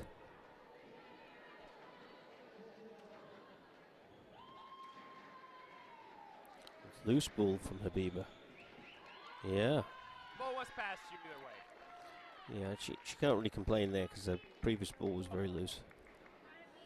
She just lost the quality for a split second here, Habiba.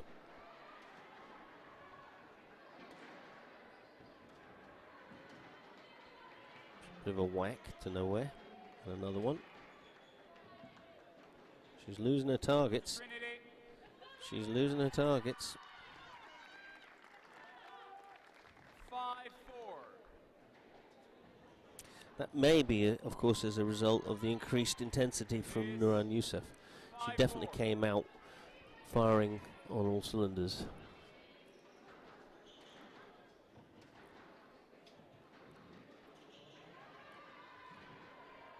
Yeah. No let. Yeah, it's unfortunate she just didn't try and get round and Out, through. 5-all. Still 5-all. No particular advantage gained by anybody. Good volley. Just let. And again, she's really losing this beautiful control that we saw yesterday. We had a 70-shot rally in the first game with Leontio, and it was a 70-shot rally of quality.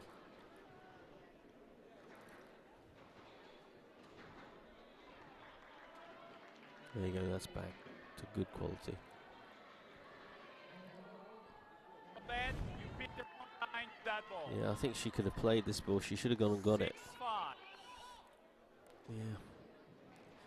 It's a shame. She sort of a little bit tends towards looking for the let rather than playing ball.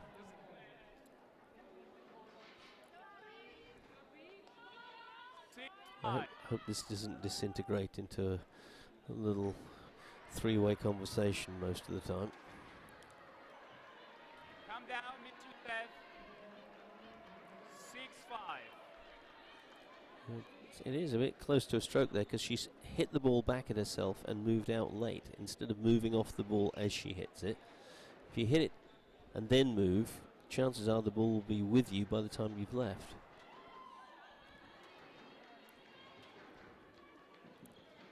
Yep. They're both settling down a little bit here. That's nice quality. Oh, and she's hit another pop out. Unbelievable. I want you to make more effort playing the ball. She's hit more pop outs in this one rally, or in this one game rather, than she did in the entire match yesterday. Pop outs, by the way, when the ball catches the sidewall and pops out into the middle of the court, are usually as a result of being A, too close to the ball, and B, opening up too early as you turn out of the back corner. Which, seeing as she's got some of the best back corner technique I've ever seen, is quite a surprise.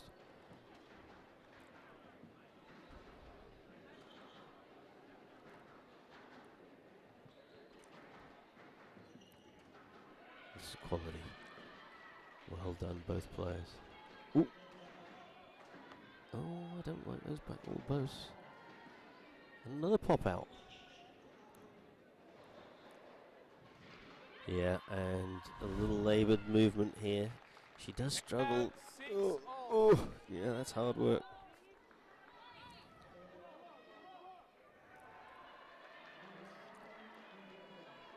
As we see Habiba develop as a player, I suspect that her strength and conditioning program will play a big part in speeding her up and getting a more explosive movement, because her technical skills are just wonderful. And if she could have a better conditioning to back it up, then she's going to be a lot of trouble for all the world. That was quite remarkable because it was a perfect drop volley, and then Nuran Youssef has won that by dint of will and effort. Congrats. Loose middle of the court. Better width. Ooh, she's just lost her way a little bit. Habiba El-Fraoui needs to settle down and get back to her game plan.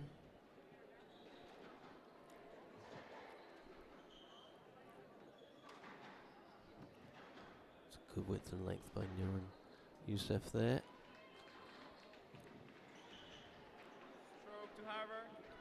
Yeah, she did well there, Habiba, because she showed the straight drop volley and then used her wrist to bring it across and did enough damage with the movement to win that point. It was nicely done.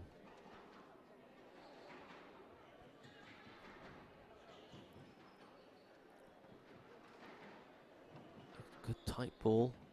Again, the movement looking a little suspect there.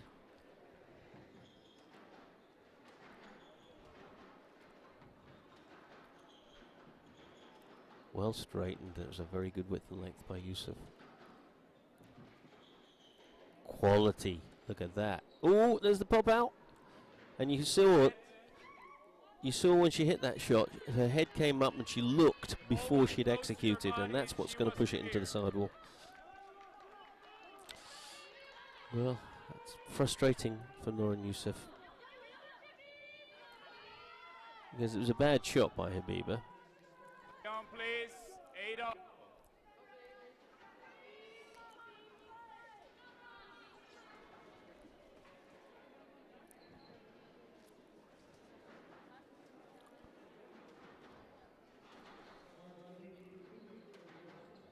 A little short.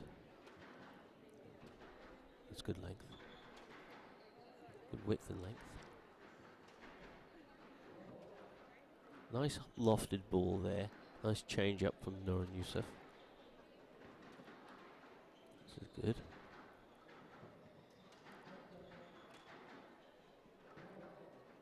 Nice change up there from Habiba. Yeah, I mean, it's got to be a stroke because she's taken so long to get out of the way. 9-8.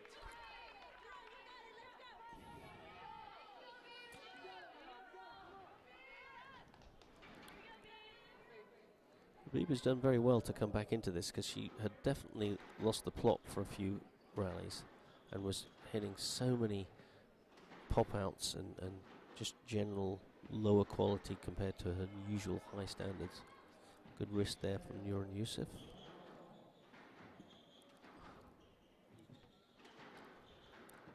Good intensity. Good pressure, but she stood on it for a long time.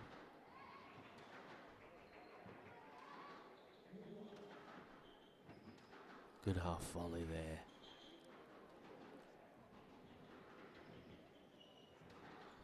Ooh, good width.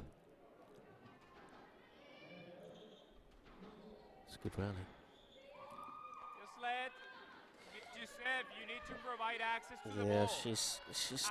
trying to persuade the referee to 9-8. win the points for her. That's unfortunate. You don't want that Lay stuff. on, please, Miss El-Fraoui.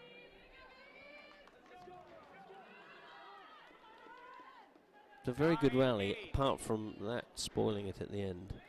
I'd like to have seen that played to a conclusion. Good width. That was glued to the wall. And there.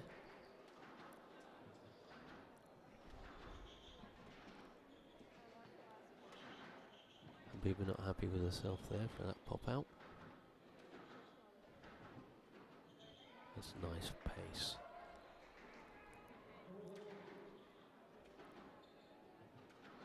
Very nice. Very balanced. Little half length there. To Trinity. I don't enjoy that really. I'd like to have seen her up the court volleying. 9-all. It's becoming a little bit contentious. 9-all.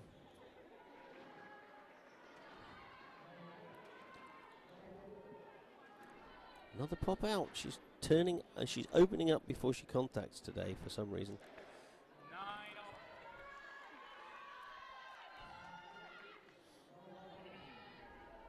And you just can't keep doing that because eventually it's just going to give a loose ball to. Mr. Defrawi, you're taking too long between rallies. It's a conduct warning for delaying play. 9-all. Yeah, but again, it's all a bit cutesy. Let's just play the squash.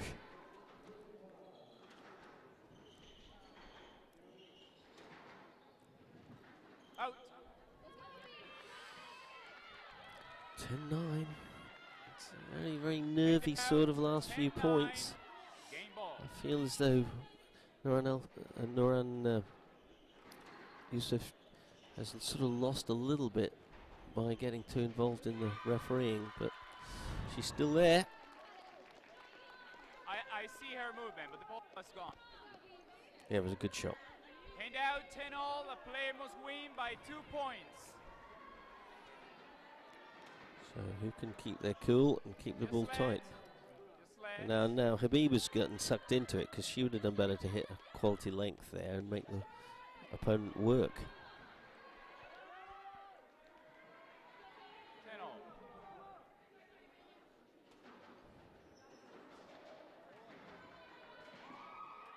Yes, lad. Yeah, Yes, lad. it's all Yusuf.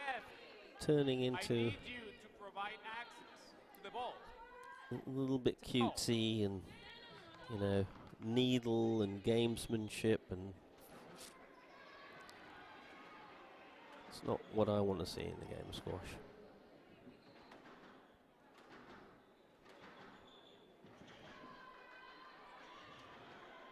It's good width from there. Good pick up. Out. Oh, yeah, and she's just rattled. You know, you can tell she's rattled. Left. She's not 11. able to continue functioning on just the squash. You know, extraneous things are affecting her.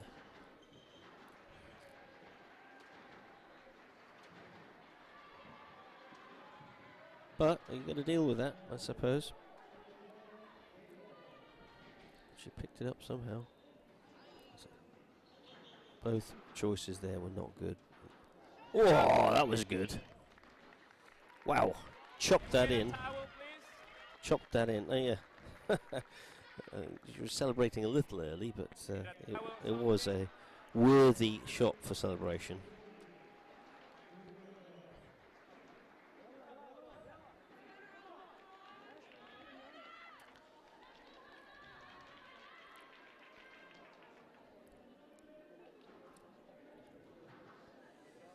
So all tied up at 11-all, and the situation, I would say, fraught. 11-all. Cool heads needed in order to take advantage of this situation and capitalize.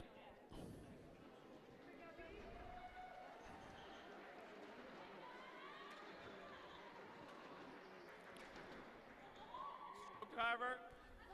Yeah, it is a stroke because she's, you know, trying to force her way through instead of 11. place her way Game through. ball. Just let. 11. So every time she hits the ball first and moves afterwards, she's in danger of giving a stroke away.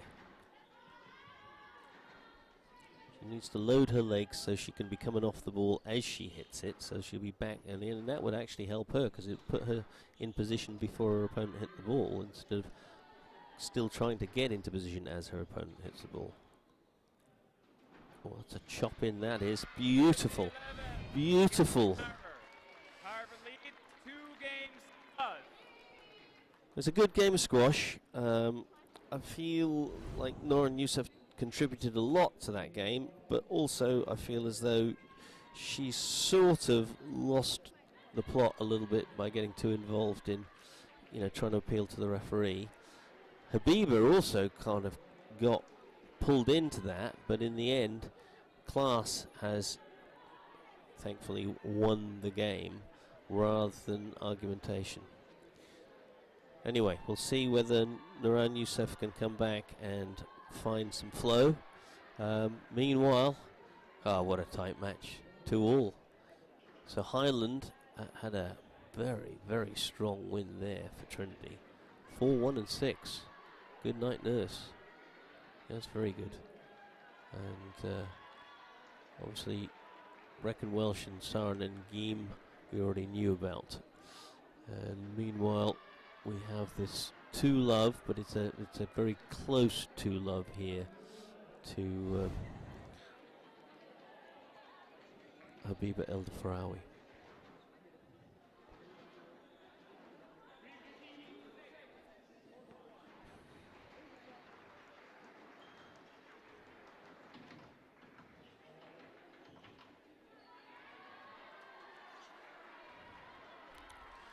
Time. So this is definitely not a done deal. Never mind. Never mind the argy-bargy. There is a question over Habiba's frailty and fatigue if it really was to get physically hard. But to get to that point, Youssef has actually got to make her work rather than just bludgeoning the ball. It's a beautiful shot. Look at the hold here with that wrist, and boom, across the court. No reaction time because of the lateness of the flick. Beautiful.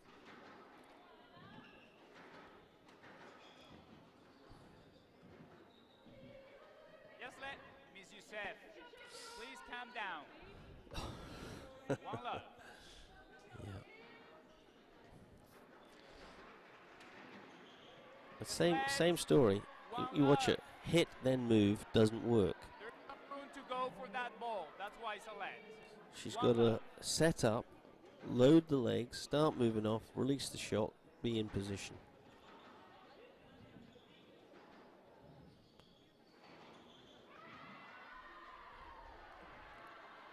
And I don't like to see people appealing for a stroke. You see this fist go up. This is that's gamesmanship. No place for that in squash for me.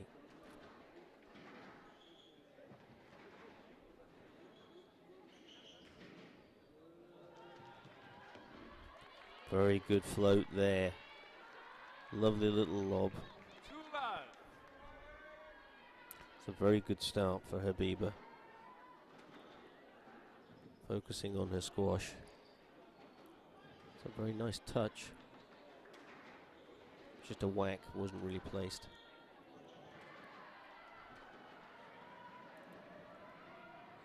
It's quality.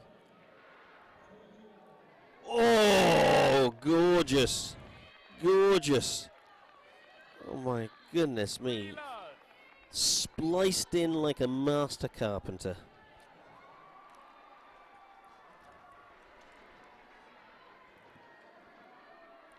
That was a beautiful shot. Good hold. She's really making Noran Youssef work here. 1, 2, into the black hole of Penn. This is a tremendous start, and Noran Youssef has really got to try and get some quality going. And at the moment, it's really largely about energy and banging and desperation. She's got to settle down and find the quality, width and length that will stop Habiba from hitting her amazing array of shots.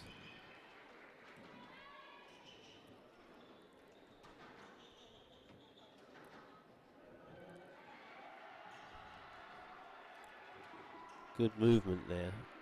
Oh my goodness. But she's late. Sees how she hasn't moved off that ball at all. She's watched her own shot, and this is again the same problem. You've got to be moving off as you hit it. Just watch Ali Farag flow off the ball. His movement is a part of his shot. It's not after his shot.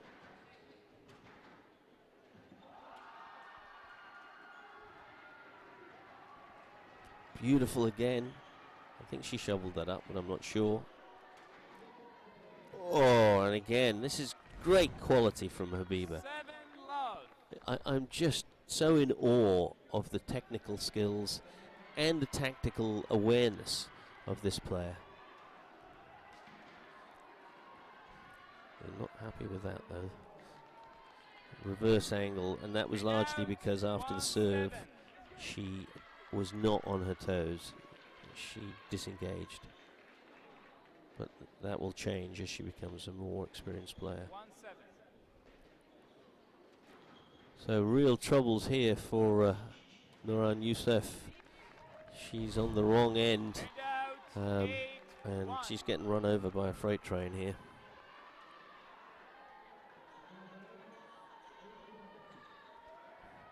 Look at that wrist out of a very difficult good length. Oh.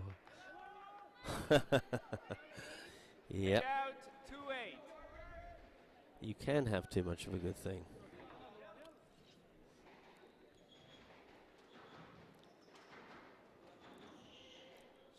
Same mistake. Don't play, then leave.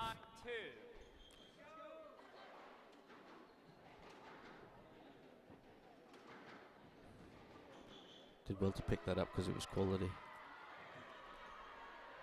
Love the way that Habiba was forwards, having a little look for that volley there. Yeah, it's well done. Now that's the basis on which she should be running her rallies. Quality ball, eliciting a loose ball that she can then attack.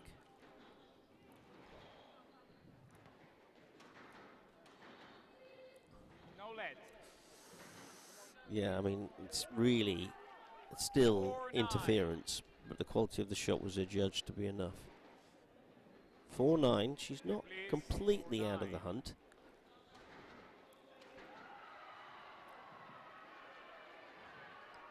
And Habiba mustn't rest on her laurels. If she becomes complacent, the energy that Nurhan Youssef has got could come back to bite her. But here we are at match ball. Consummate performance by this marvelous young woman from Harvard. Fantastic control, deception, touch, feel.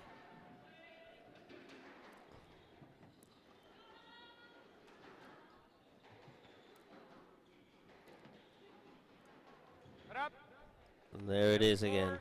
Beautiful, deft touch. Disappointment from the Trinity player, I understand that, but perhaps warranted a more friendly embrace at the end there because she has been beaten by quality. It wasn't a fortunate win, it was a definite win, and we must always give credit where it's due, and in this case it certainly is due. Many congratulations Habiba El-Farawi, sorry, on an excellent performance of quality, control, tactical astuteness. And unlucky Nurhan Youssef, she competed well for a while, but just wasn't up to the task in the end. So that takes it to 3-2 to Harvard in this exciting final of the National Championships, known as the Howe Cup here in the United States. And let's see what else is happening here.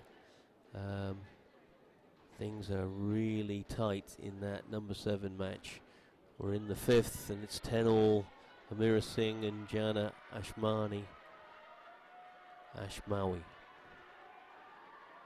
I'm hearing the crowd outside cheering, and we're watching as the points come up on the scoreboard. 11-10 to Harvard. Match ball.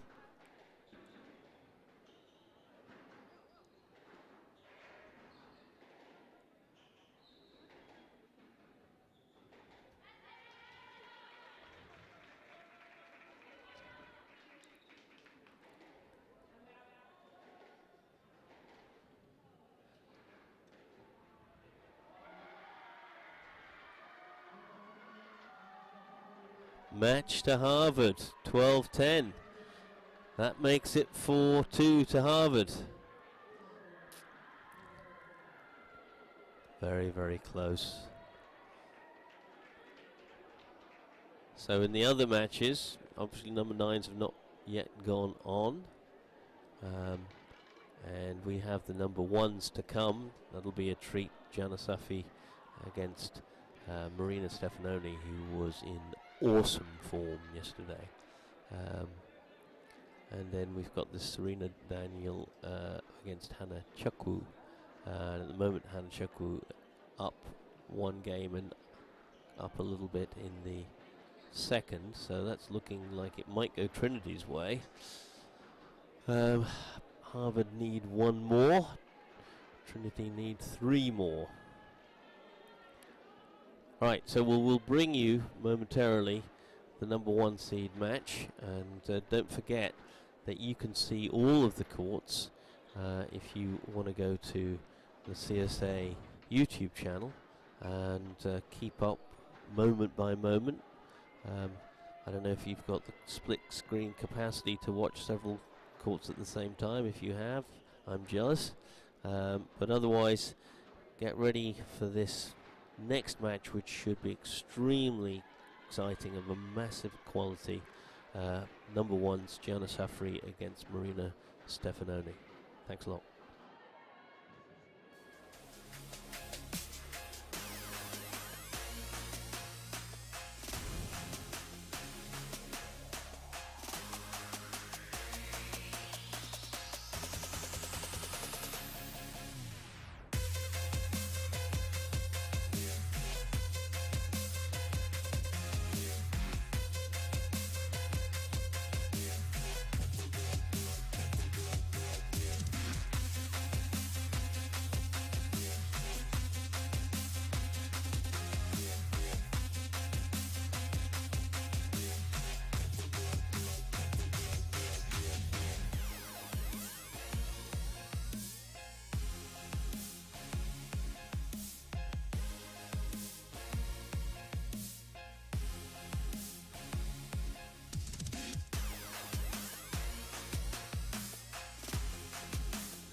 Okay, so here we come to the number 1 seed match. The elite of the elite, in some respects, of this CSA National Women's Team Championships, the Howe Cup for this year. Marina Stefanoni, already highly ranked, world number 61 on the world professional tour, beautiful player, so very well known here in the United States. A consistent performer for many, many years now, even though she's so young. You know, she was, I believe, 4 years the #1 player in the United States under 19. I mean, from the age of almost late 13 to the age of 18. And then her opponent from Egypt, Jana Safri, went to the Kent School, which has had a nice reputation of bringing on players from Egypt and other places in the world, as well as American talent. And she was an All-American second team last year. Very capable player. Not too sure what to advise you on this one, other than yesterday watching Marina Stefanoni was just majestic. There was one time in the whole match that I saw her movement from mid-court to the front left maybe a little slow, but other than that, balanced, efficient, suddenness, precision, tactical astuteness. It was just gorgeous to watch. Jana Safri, she got some tremendous athleticism and a wonderful range of shots, but we'll see whether or not she can cope with the severity. Harvard to serve, Jana Safi of Trinity to receive. Best of 5 games. Love all. The severity that is produced by this beautiful, well-oiled machine that is Marina Stefanoni.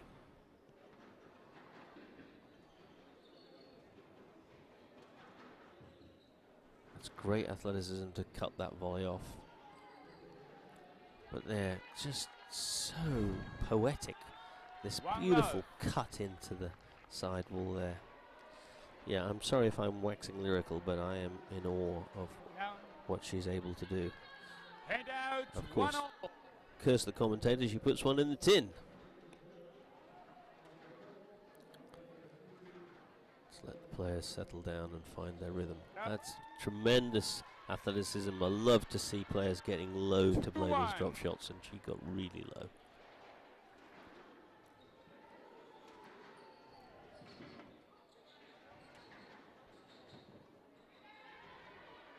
Stroke to Harvard. Hand out. 2-all.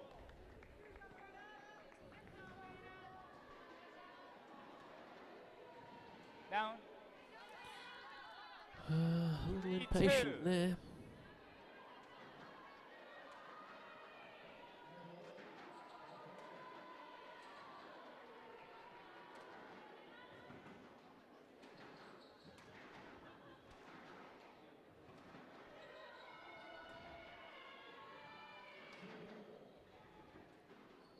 Out. A few minutes ago we saw Harvard's Saarinen Geen 4-2. set up this wonderful barrage of precise, aggressive, assertive length combined with intercepts from the loose ball. I feel as though, in many respects, that's the same model to a degree as Marina Stefanoni, except even more Down. of a brutal onslaught that 5-2. Marina provides. But it's efficient brutality. That's a good pickup from there.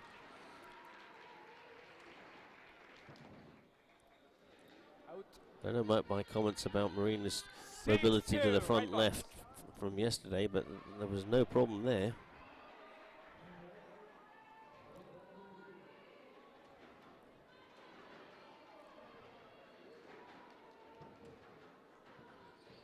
Nice choke up there to make sure she gets the angle. Yeah, very good technical skill indeed. 7-2.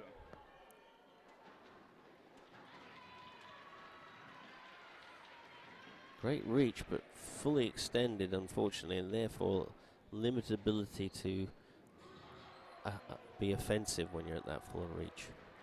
Stroke driver. 8-2. Yeah, staying involved there.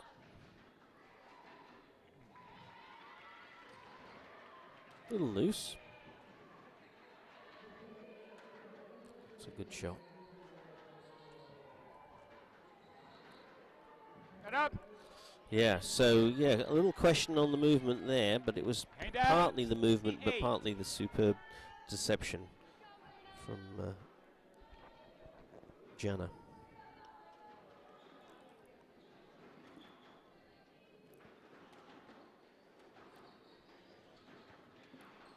Great wrist skill. Stroke Yeah, it's going to driver. be a stroke.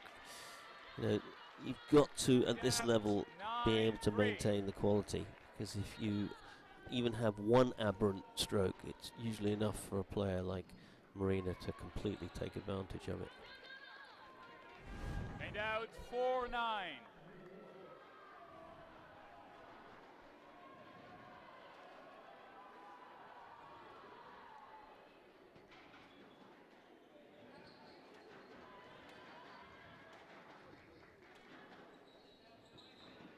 It's very good length by Jana.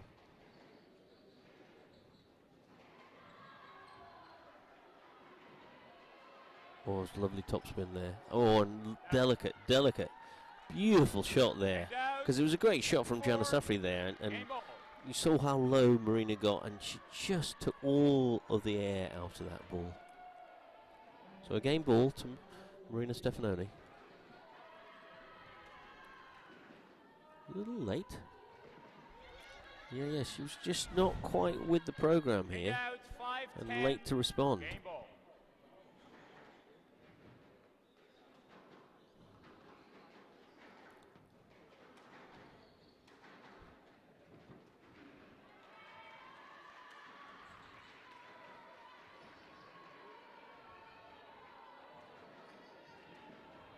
Good reach on that volley from Jana Safri. Yeah, very well played.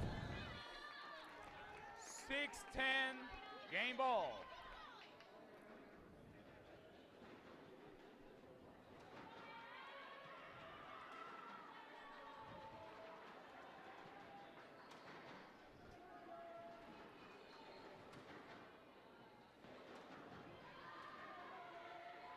Down 11-6.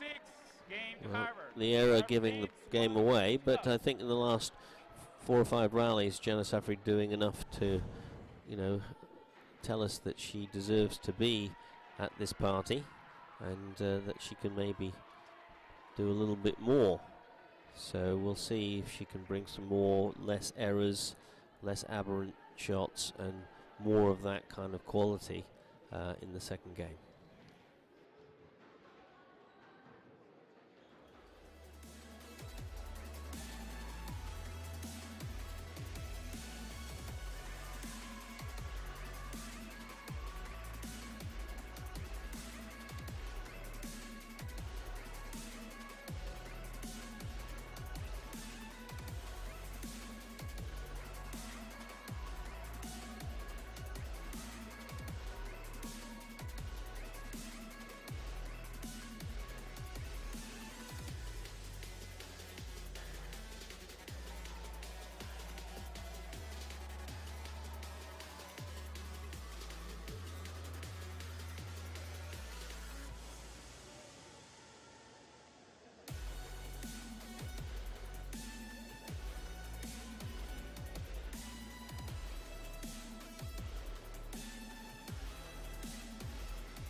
Time. So the players return, and not quite the plain sailing of yesterday's match for Marina Stefanoni, but still very strong. Harvard leads 1 game to love. I would say a robust performance, all. certainly ruling the roost. But Jana Safri just suggesting that she may be able to enter the conversation a little more than she did, so we shall see what happens now. Or will Marina Stefanoni turn the screws, as she so often does?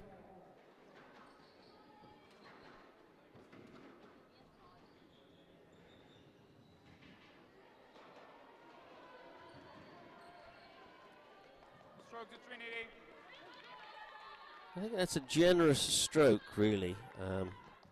I mean, she was out of position, but Gianna had the whole front wall, so unless she actually tried to hit a volley boast, that's the only way that Marina was going to be in the way. Well, interesting. Two love. A little foothold in the game for Gianna Safri.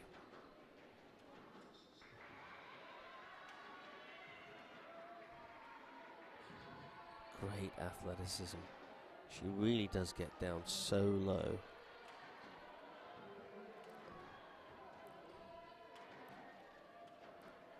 And she also positions very well for those volleys. You know, she gets established balance and weight transference ready. Wow. Well, I was celebrating too early because I thought it was a fantastic boast. But again, that telescopic leg of Gianna Safri's came out to pick it up.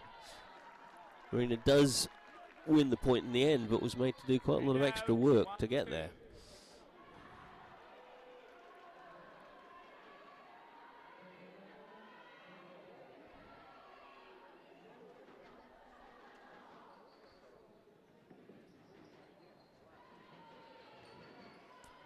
Yeah, so Gianna's got Marina hustling a little bit to get to these deft little drop shots at the front of the court, and you know she's getting it back, but it's kind of a little bit in what we'd call in England agricultural, and it's certainly not putting pressure on Gianna other than the fact that it's being returned. That little boast goes in there again. Yeah, so, you know, I guess she's not quite used to a player being so athletic to the front of the court to pick up those two wall boasts. And Gianna's getting so low, and she's got such a deft touch on those little counter drops. So, yeah, little question mark here, you know. Game plan is just unsettling Marina and, you know, making her...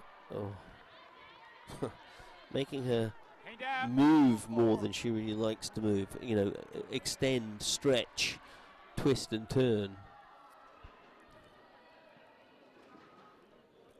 Wonder if she can maintain it.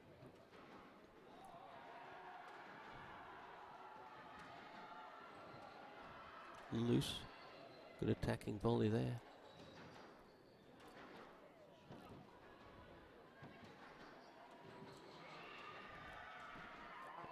Trying to do too much. Trying to do too much from that situation. And no balance there. What I like about her volleys is when she gets her feet set and gets her weight transference ready, but that one she was falling over. 3-4, Marina coming back into it after the early deficit.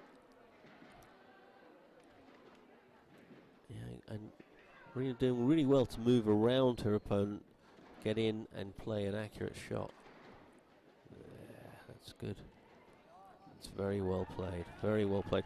So the authoritative drive giving rise to the opening, and she doesn't need to be asked twice.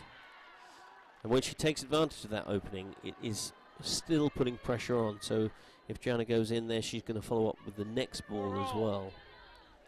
Too often we see people getting those openings and playing the shot as if it's the last shot in the rally and then becoming static. And often putting the ball in the tin because of that. You've got to be mobile to hit a good shot. You can't be static to hit a good shot because there's no weight transference in the static body.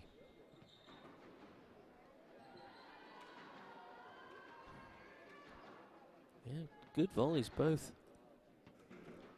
There's a loose ball. Yeah, Marina probably a bit disappointed she didn't do a bit more with that. She'd like to have taken that earlier.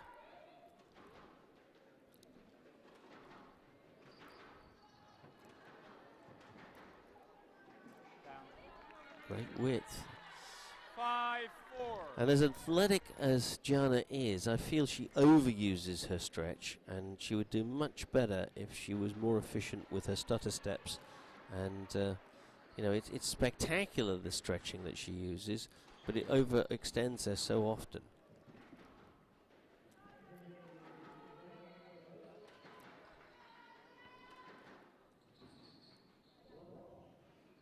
Get up. That's a 2. Yeah, so Marina's going to have to think about that, because she's Hand out. getting on the wrong end of 5-4. that little 2-wall boast. She usually gets results out of that, but as I said in an earlier match, if you're going to play that 2-wall boast, you have to be able to cover the proceeds. You can't just play it as a single shot. It's got to be part of a rally. And she's at the moment not able to cover the ball that she's attacking with. So you have to think it through a bit more. Put a bit more work into Gianna's legs before she tries to play the boast. Oh, that's good touch. Not quite deep enough. Again. So, you know, just whacking it, even if it's close to the sidewall, often isn't enough. You've got to get the full penetration of the length. 6-5. Very close, this game. It's a little scruffy compared to the high standards we expect from Marina, but that's because Gianna's been asking some good questions.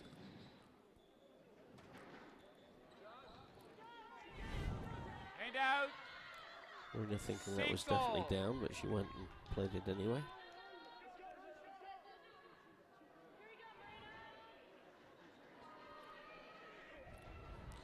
So I feel as though Marina do better, instead of trying to play the 2-wall boast so early in the rally, to do more of her barrage of length to really dominate Gianna to the back of the court. And 7-6. Gianna just, unfortunately, she's wonderful on the counter-attack, but she often leaves a loose ball or overextends herself, so she's sort of at her very, very limit when she's playing. And you can't be at your limit for that long and hope to maintain quality. 8-6. So big turnaround there. Done the real spade work here, Marina Stefanoni, to get herself back into a strong position.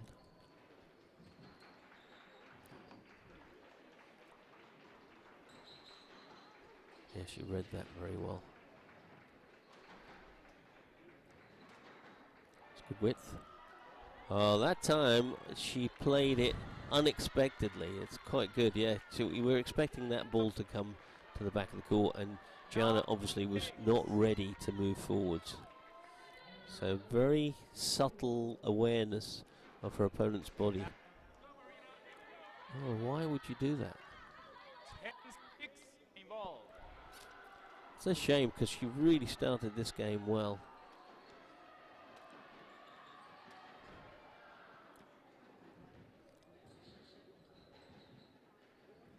That's very good movement, and more than that, it's tremendous reading of the game by Marina. Trouble. Good hands, good hands. But you feel as though she's celebrating the point, Game ball. and the relevant thing is to put yourself in a good position in the match.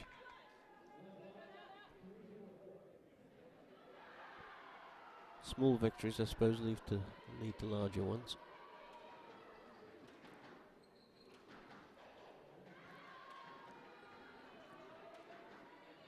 Great width. Look at that. Beautiful. And again, just natural mathematics there. Yeah. Again, it's a bang. It's a bang for what reason? 2 games to love.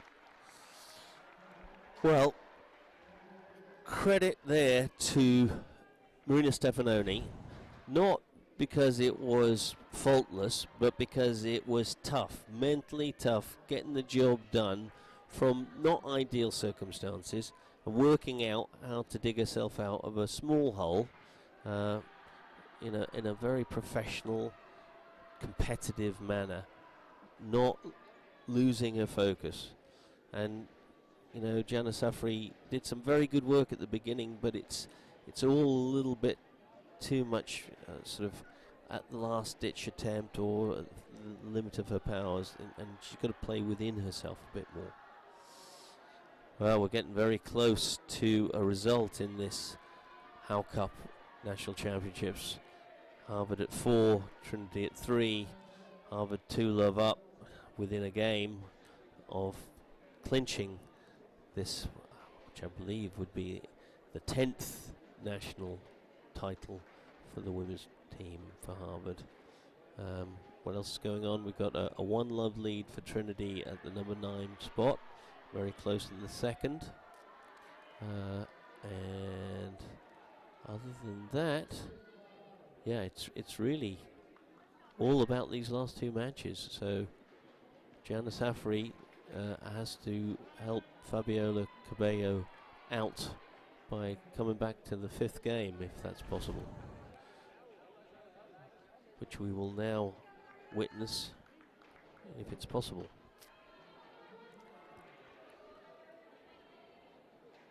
After this match, we will stay and give you live coverage of the presentations. So if you want to see trophies presented and the speeches made, don't go away, because that will all be carried. Meanwhile, it may be anything up to 3 games away from knowing who wins this championships. Marina Stefanoni isn't willing to make that happen. She wants just 1 more game, and let's see if she gets her wish.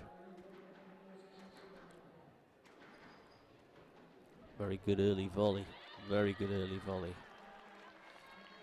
That was more methodically played. Quality to the back of the court, and then seizing on the first volley opportunity. Well, actually, probably wasn't the first volley opportunity, but it was the first well-conceived volley opportunity.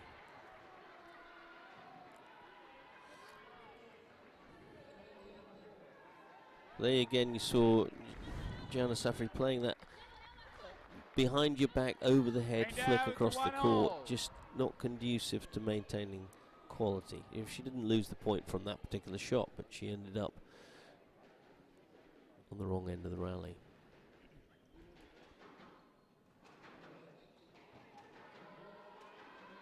It's good pressure to the back, and it's a good pickup. Down. A little impatience from Marina Stefanoni, uncharacteristic.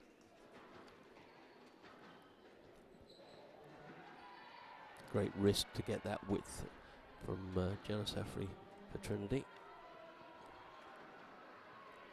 Yeah, she's very good at looking for that volley. 3-1. And you see there her setup, her balance, her weight transference, all very well controlled. Some very good start. 3-1. And fantastic width and length.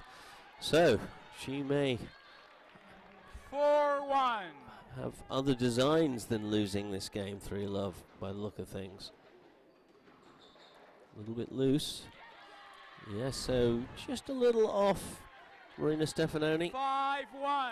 5-1. And contributed to by, of course, tremendous quality by Jana Safri. So yeah, just momentarily lost the plot. 6-1.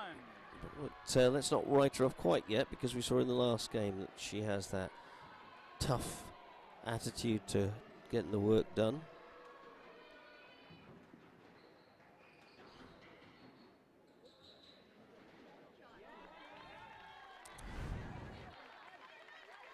Hand out 2-6.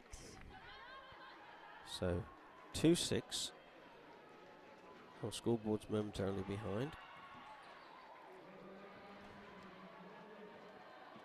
We had that yesterday. We lost control of the scoreboard. It's good width. No let.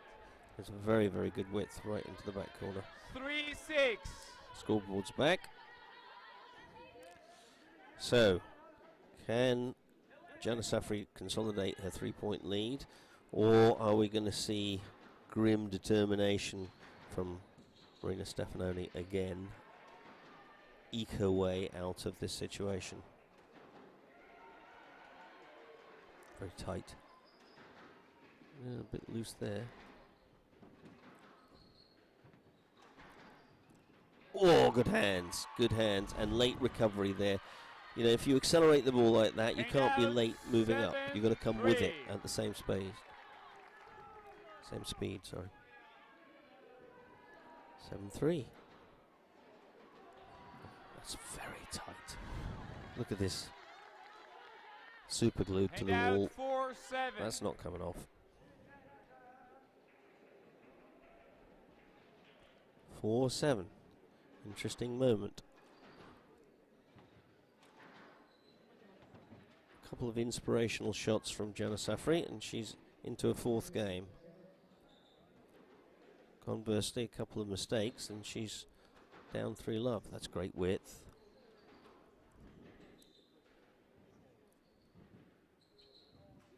Oh my word. I hate to be prophetic, but I was prophetic. 5-7. That's one. If she gives her another one, there'll be no stopping Marina.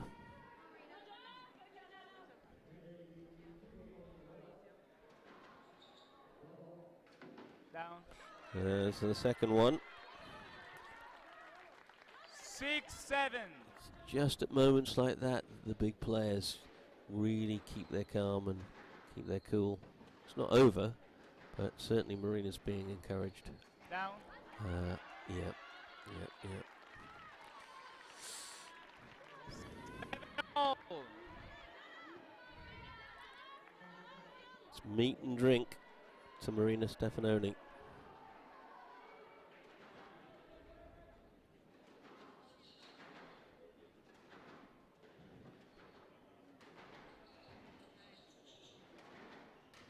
Oh, that's tight. That's tight. She's not done and dusted yet. Hand out. 8-7. But we have to remember that's 3 errors to 1 beautiful winner. It's not a good ratio if it's what she maintains. Such a good shot. Such a good shot.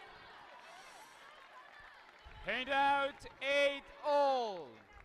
Inexorably, the Stefanoni machine continues.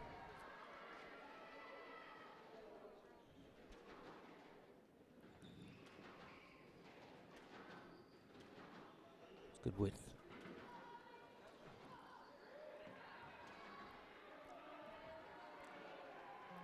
Oh my word.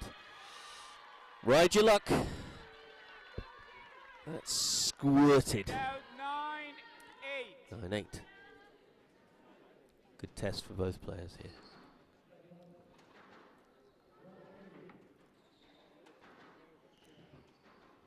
Sensible balls to the back of the court from Sana Jaffrey. Ooh, oh my word, I did not expect that little ball there. My goodness. Hand out. 9-all. There's a little chutzpah for you, ladies and gentlemen. That was tough, mental toughness.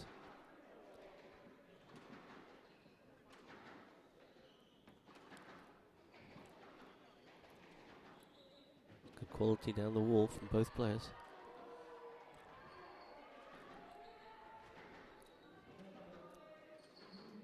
Good early volley there to a quality width and length. Ooh. Good pickup, great athleticism. Ooh. Down. Key moment given away. As I said earlier, the ratios are not working in her favour. 1 brilliance to 3 mistakes.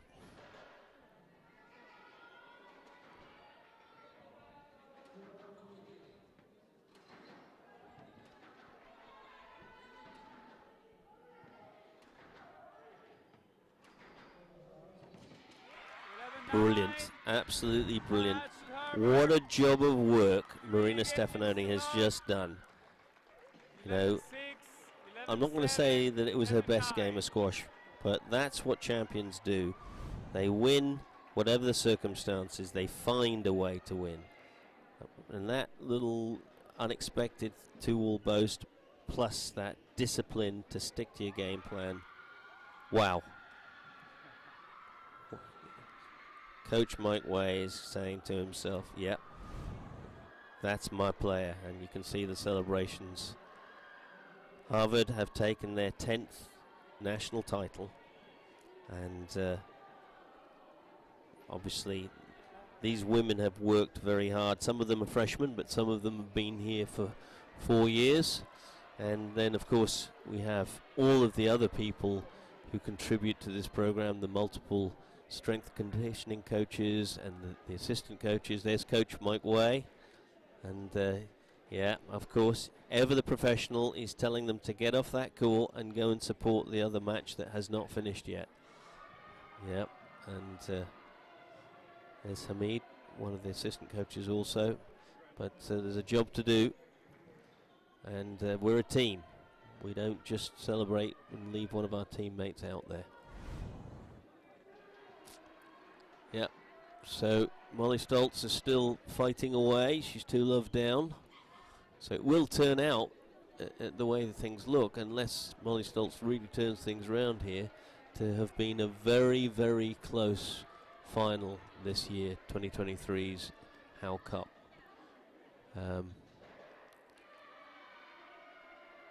Yeah, well, perhaps while Molly Stoltz is still fighting there, I'll make my closing remarks, and then we'll leave you with the presentations in a few minutes' time when this final match is stopped. So we'll just come back to me for a moment, and I want to thank you so much for joining us today for this wonderful final. You know, Trinity, what a great performance. You know, they worked so hard, but in the end you can see that the discipline of the Harvard players, and that has to be a culture, has come through, both, you know, with obviously Marina Stefanoni, you know, wonderful working performance there, and then Saran and Guillaume really enjoyed her working performance, and then the inspirational genius of Habiba El Dafraoui. You know, I just can't wait to see. I don't know if she's going to go on to the world tour, but certainly if she does, and certainly if she puts some strength and conditioning time in, I hope you realise that you've just had that, as I say, crystal ball vision of the future of world squash, not just CSA squash, but world squash. Commiserations to Trinity team, wonderful players.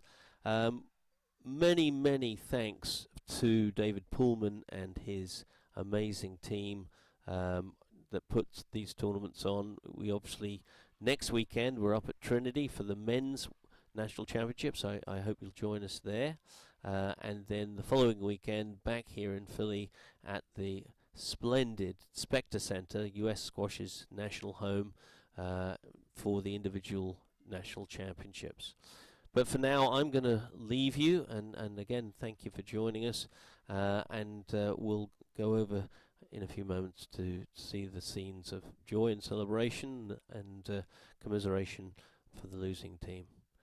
Thanks a lot, and Richard Millman signing off. Bye-bye.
Okay, folks, although I've officially signed off, I just wanted to make a couple of comments about Coach Mike Way and his victorious Harvard team. You may have seen at the end of our coverage earlier the Harvard team, or some of the Harvard team, celebrating their victory, and then Coach Mike Way and his staff came on call and broke up the celebration because one of their players, their number 9, was still in a battle and she was too loved down, and I think it speaks volumes to the fact that he made sure that the whole team went and supported their number 9, and she came back with that support and took it to a 5th game. She did go down in the end, but just the team spirit, the team culture, I think has been typified throughout the weekend by the disciplined manner that the Harvard team has conducted themselves. So many congratulations to the Harvard team, all the people associated with Harvard, because it is a big operation, and of course not to forget the incredible alumni group who are still so supportive of this team. But you know, hard work brings its own rewards, and I think it's important to remember that during a rally and during a season and during an entire tenure, and I think that's what Mike Way has managed to achieve. Not to take anything away from the Trinity team, but today Harvard stuck to their game plan, and the Trinity players, inspirational though many of them are, just strayed away from the discipline that was required.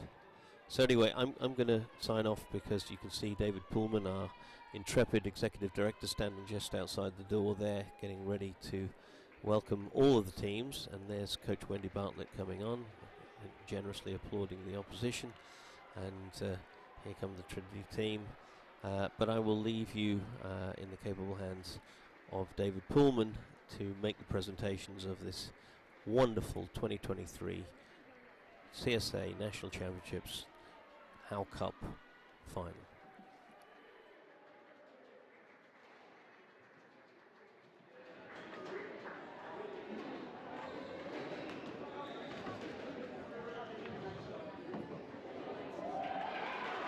Thank you all for being here. Again, my name is David Pullman. It's great to be here on a fantastic occasion here at the 2023 National Collegiate Women's Team Championships.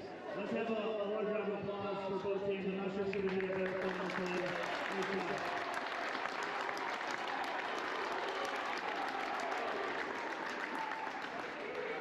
Before we get to the trophy ceremony, I just want to say a few thank yous. First to the University of Pennsylvania for their hospitality and support this weekend. I hope you all experienced this great venue. It's a perfect venue for college squash and the championship. So thank you very much to the University of Pennsylvania for hosting us.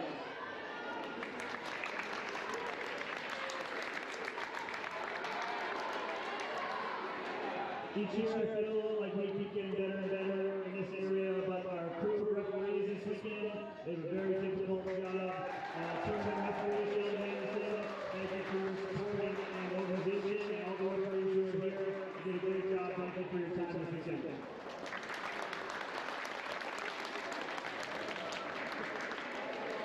I want to thank my one colleague, Abby Weird, our assistant commissioner, and the coaches, and all our support network. Abby and I are the only two CSA employees, and we do our best, but it really takes the whole team. So thank you, Abby, and thank you, coaches, for all the hard work.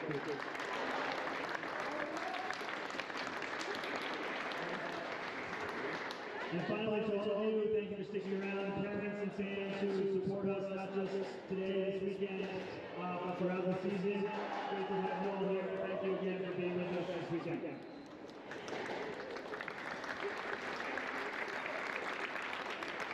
Last night we had a Hall of Fame reception and highlighted 2 milestones that we're hitting this weekend.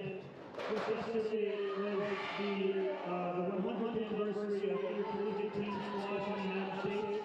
The first match was played on February 18th, 1923, and yesterday was February 18th, 2023. So we've just embarked on our 100th season of college squash.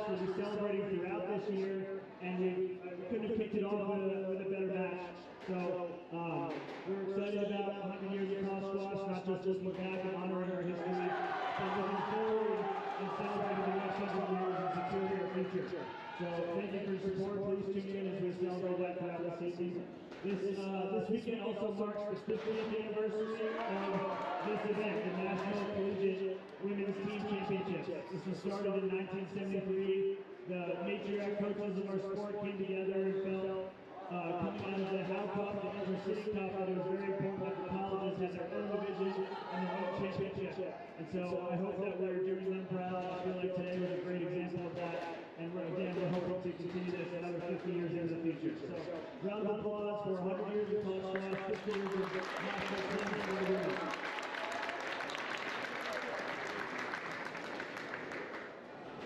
So let's get started. First, I want to recognize our finalists today. They had a phenomenal undefeated season. It was a pleasure to watch. Abby and I had a chance to follow you all year long.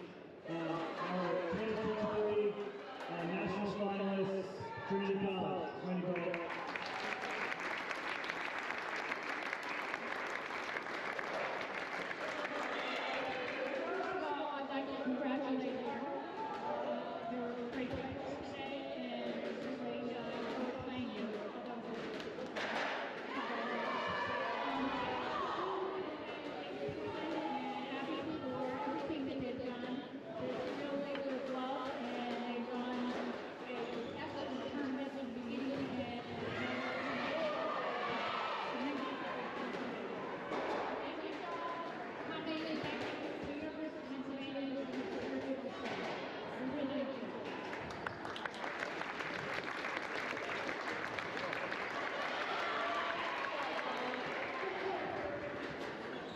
Now our 2023 Howe Cup champions, national champions for the 8th year in a row, 9 seasons running, very impressive.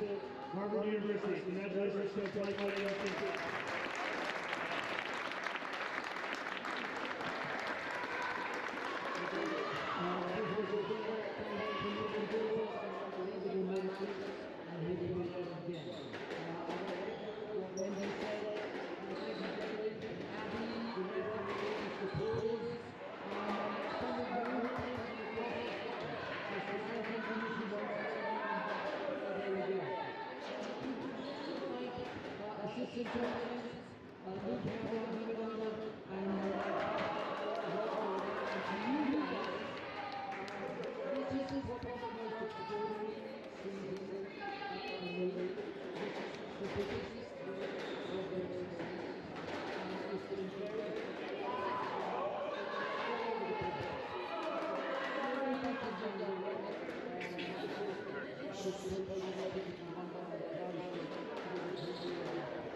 Thank you all again for being here.